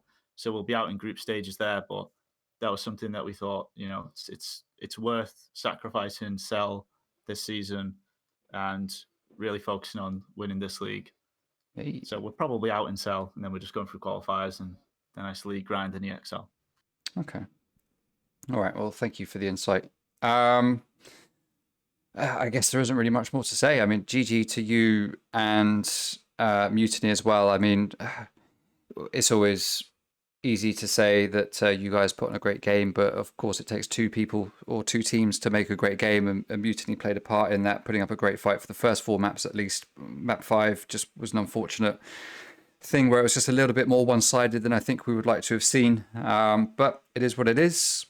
We are where we are, and Athena are the season 1 champions, so thank you very much for the work that you've put in and for doing that. Congratulations on winning the prizes. I've now got to go through and remind myself exactly what it is I'm supposed to do to hand over to you, so that you've got everything that's coming to you. Is there anything you want to say to the stream or Mutiny before we close the interview? Well, I think Mutiny know that it was a good game, and despite some players on that team, like there's never any serious, it's never any bad blood between ourselves and Mutiny. We very much get along mostly. We like all the guys at Mutiny. I don't know if they're sticking around. I'd very much like them to stick around. I think they're a good team. They're a fun team. They're not particularly toxic. They should definitely stick around if they're still considering what they're doing. And the fact that they got to the final shows that they're easily, one of the top teams. There's no reason for them to give up or change teams. I think they should stay where they are and play as they are. It was a good game. And again, for everybody else that's watching, Challenger League sign-ups are open soon. You should definitely go and sign up. So that way you guys get to experience one of the 2 finals. It's very fun. Yeah, thanks for that plug on Challenger League yet again. Yeah, people have still got a week to sign up, so yeah, get on that, people. All right, thank you very much, Davin. Again, congratulations. Thank you for your time. Thank you for the interview. Thank you for playing a part and giving us a great game. We look forward to seeing you back in Season 2. See you in Season Take care. 2. All right, see you later. Bye. So, Mr. Clazo, that's it. That's the end of Season 1. Thank you very much to you for playing a part and helping me out today. Normally I do these on my own, as most people know, but today I thought it'd be cool to have an analyst, and thank you for coming along and helping. Hopefully you're going to stick with casting in some other leagues, and hopefully you've enjoyed it as much as I do. I mean, I did enjoy it. It was fun co-casting and analysing with you. Was very enjoyable. I mean, to be fair though, we did get treated today to a blockbuster grand final with 4 or 5 maps, so they're not all like this. Entertain the show. Yeah, true. But you've got to take the good with the bad, I feel. Not every final, not every game is going to turn out into an absolute blockbuster. So I think we have to thank both teams for putting up such an entertaining game, and for making this final definitely worth the while. Yeah, definitely. It's been good. It's been a long journey for me to get here. I'm pleased that we've made it. I'm glad it's over as well, and that I've got a 4-week break to prep for a Season 2, where we'll look at some rebranding as well as changes to rules. So we'll come back with a slightly different style for Season 2, I think. And for Challenger League, there's that as well. I'm trying desperately not to be involved in Challenger League. I own it. It's my brand, I guess. But at the same time, I want to let the team that I've put into Challenger League run that, and I'm trusting that they'll do a good job of that, and we can get a really good thing going between the 2 leagues and swapping teams backwards and forwards and building a real strong level of competitiveness between the 2 leagues. So I'm looking forward to that over the next few weeks, that's for sure. But Season 2, looking forward to getting that started. Next for me, I think, is going to be working on the highlights video from today, that's for sure, and stats and all the other things that I've committed to doing. So make sure you keep an eye on that, everyone. Keep following the Twitter, where we'll be giving updates on things that are happening. Also, make sure you follow the R6XBPL Twitch channel. Rainbow Six Xbox Pro League is going to stay here on my channel for the next season at least, but Challenger League will take place on the R6XBPL Twitch channel. So the way it will work is I will cast the Pro League games on my channel from 6:30, and then when the time comes to switch over to the Challenger League game, I will raid the R6XBPL channel and drop everyone that's in there over to that to watch the next game, should they want to. So make sure you follow that channel, and make sure you stick around and support Challenger League as much as you guys have supported this league as well. Thank you to all the followers, thank you to the subscribers, thank you to everyone that has brought people into the streams, whether it's by hosting or raiding, particularly to Jinx today. Revolve does it as well, AS does it. Thank you very much, guys. I know a couple of other people have done it, but those are the key ones that have done it regularly, so thank you very much to you guys. It is appreciated. Thank you to Extreme Rate for supporting the season with the prizes and putting forward the faceplates that you can see on the screen right now as an example of an Extreme Rate faceplate. So thank you very much to you guys, and thank you to committing to support me in Season 2 as well, helping to make this league one of the more standout leagues that we've currently got in Europe and the UK. So thank you very much to you for that. Clazo, before we go into the game highlights and close the stream, is there anything you want to add? Just to add on to where you were saying, I mean, I want to thank everybody who came to watch today and, well, was willing to spend a bit of their Saturday watching the grand final between 2 thrilling teams. Also, I'm going to thank you for having me on, for giving me this opportunity to analyze and co-cast with you.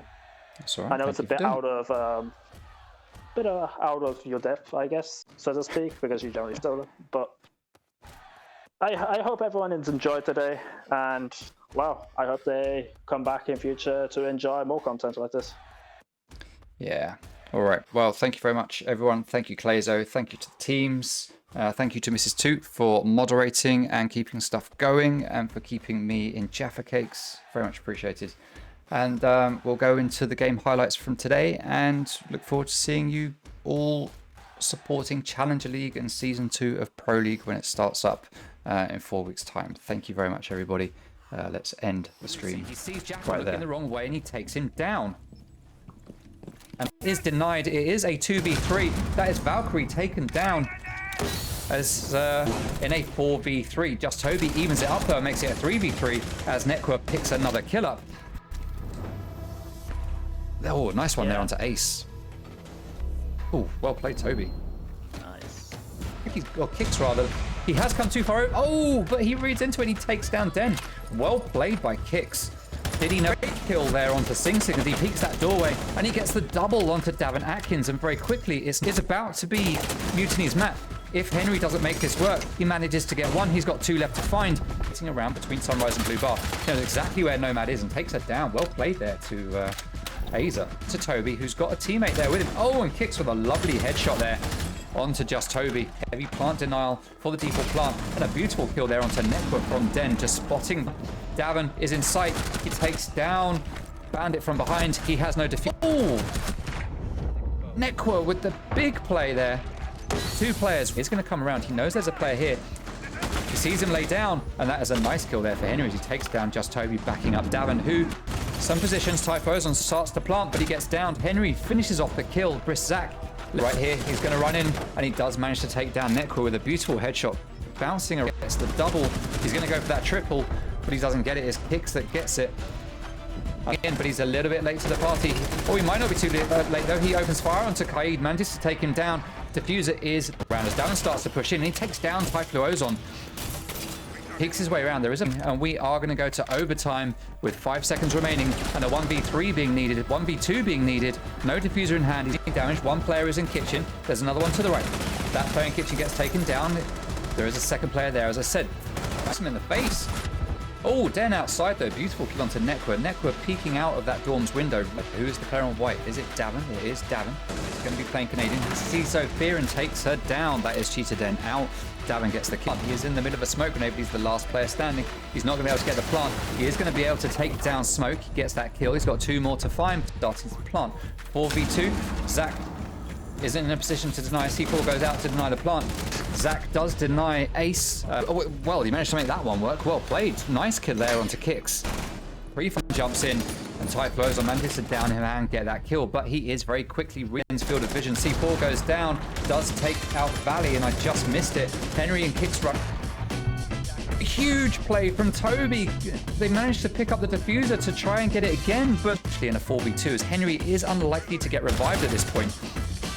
Nekwa comes out of the bedroom, but his surprise is now opened. And looks like we are getting ready for a drop and a rush into sight. The players are in. Let's watch the action. Ace is in, takes that from that push slightly. 15 seconds to go. But the attackers can make their way through here. It's actually not denying a push in through that door as Henry gets that kill. Ace he moved at just the wrong time. Couldn't flick back in time, but he flicks to the right place that time. Manages there's could have been Henry. He's sitting here waiting. He sees the head of Den, and he manages to not take it off, but he does manage to down him and finish off that kill. Well played to Henry, but he is looking at the left. Looks like the player is going to come from the left. Here's Buck, and there it goes. Henry gets that pick just as the... Oh no! He sees Davin running away into Art Studio and just shot a gun in your hand. Oh! And Kicks just looks down at the wrong time. Den is going to go for that flank. He's going to take down Henry. Is he going to be able to deny the plant? He's coming around to the doorway, but that doesn't find either. Oh, C4 gets pulled. Kicks is blind. He starts to move back, but Cheetah Den is there. He gets that frag opening. So Henry is going to sit behind this shield. Oh, nice shot there onto Sophia. Well played. Going to hear it. Oh my word. How did that not get spotted or heard? Going to hear it. Oh my word. How did that not get spotted or heard? Like with Aza finding Henry, shooting him in the back as Henry tries to make his way come around to stop it. He sees Valley just too late. He gets the kill, which was an excellent kill if he'd have been Davin Atkins. Oh, he managed to get the cheeky double there as he comes in from behind an aquarium. The diffuser has been planted. He's going to hold this window, looking down. He sees the rappel, and he manages to take down Nomad. He gets blinded at the last moment, but he does get the kill. I idea anything's happening here. And there we go. That is Just Toby taken down. Well played to Davin for the headshot from Valley. Alibi best op until Typhloozon turns up and shoots her in the beam. But let's see if he can make this happen. We just need to see Ace play it sensibly. How high is Zach's sensitivity? All right, Den knows exactly where that plant is. He's going to come around and take down Kicks. Davenak starts to plant in default spot. But Malusi's there, comes down, denies the plant, but he does get shot in the back. As Smoke out their main entry fragger, this might prove difficult. Now, Briszak can entry frag. Oh, well played to Just Toby. Nice little shot onto Neck with mostly up on the top floor. It looks like they are actually already making their way back. Henry takes down Ozone. He gets a second onto Zofia. Sing Sing gets the kill onto A, sitting there right behind him. We see there's one more player in logistics. That is Davin. He manages to take one down, but Cheetah Den is there to get that refrag. Sorry, Cheetah Den doing a lot of damage, but Zach a little bit, but he manages to get that kill. It's like, oh, you can't see. Oh, he got it. There he would have been half a second earlier. That would have been rounds, and he takes down Henry. Oh, Aza. That's the down, but doesn't do any damage. Davin's going to get pushed. He gets taken down by Aza. Nice kill there from him, and that's open. There are holes on the other side. Nekwa takes Briszak down through that hole in the wall. But here's a refrag by Aza. Nice kill there from Valley. 2v1 now. Aza last match does manage to get the kill. That's the C4 goes out from Kicks, and that's a nice easy kill for him. As always sat in the back corner there. Somehow though, he still manages to kill Nekwa.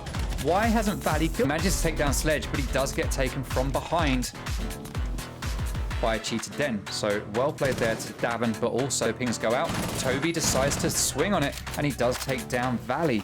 2 for it as well. No, he's not. He's gonna, oh no, but Nekwa's over there, and he manages to take him down. He puts pay to that little plan. Aza is starting to push in based on the drone intel. Davin does take down Toby, but he gets shot in the back by Aza, who is pushing in. Catsy's still looking. He's doing a lot better in this round. I think this is starting to look like a mutiny round, but Henry just Malusi. He sees Jackal looking the wrong way, and he takes him down. And is denied. It is a 2v3. That is Valkyrie taken down as in a 4v3. Just Toby evens it up though, makes it a 3v3 as Network picks another killer.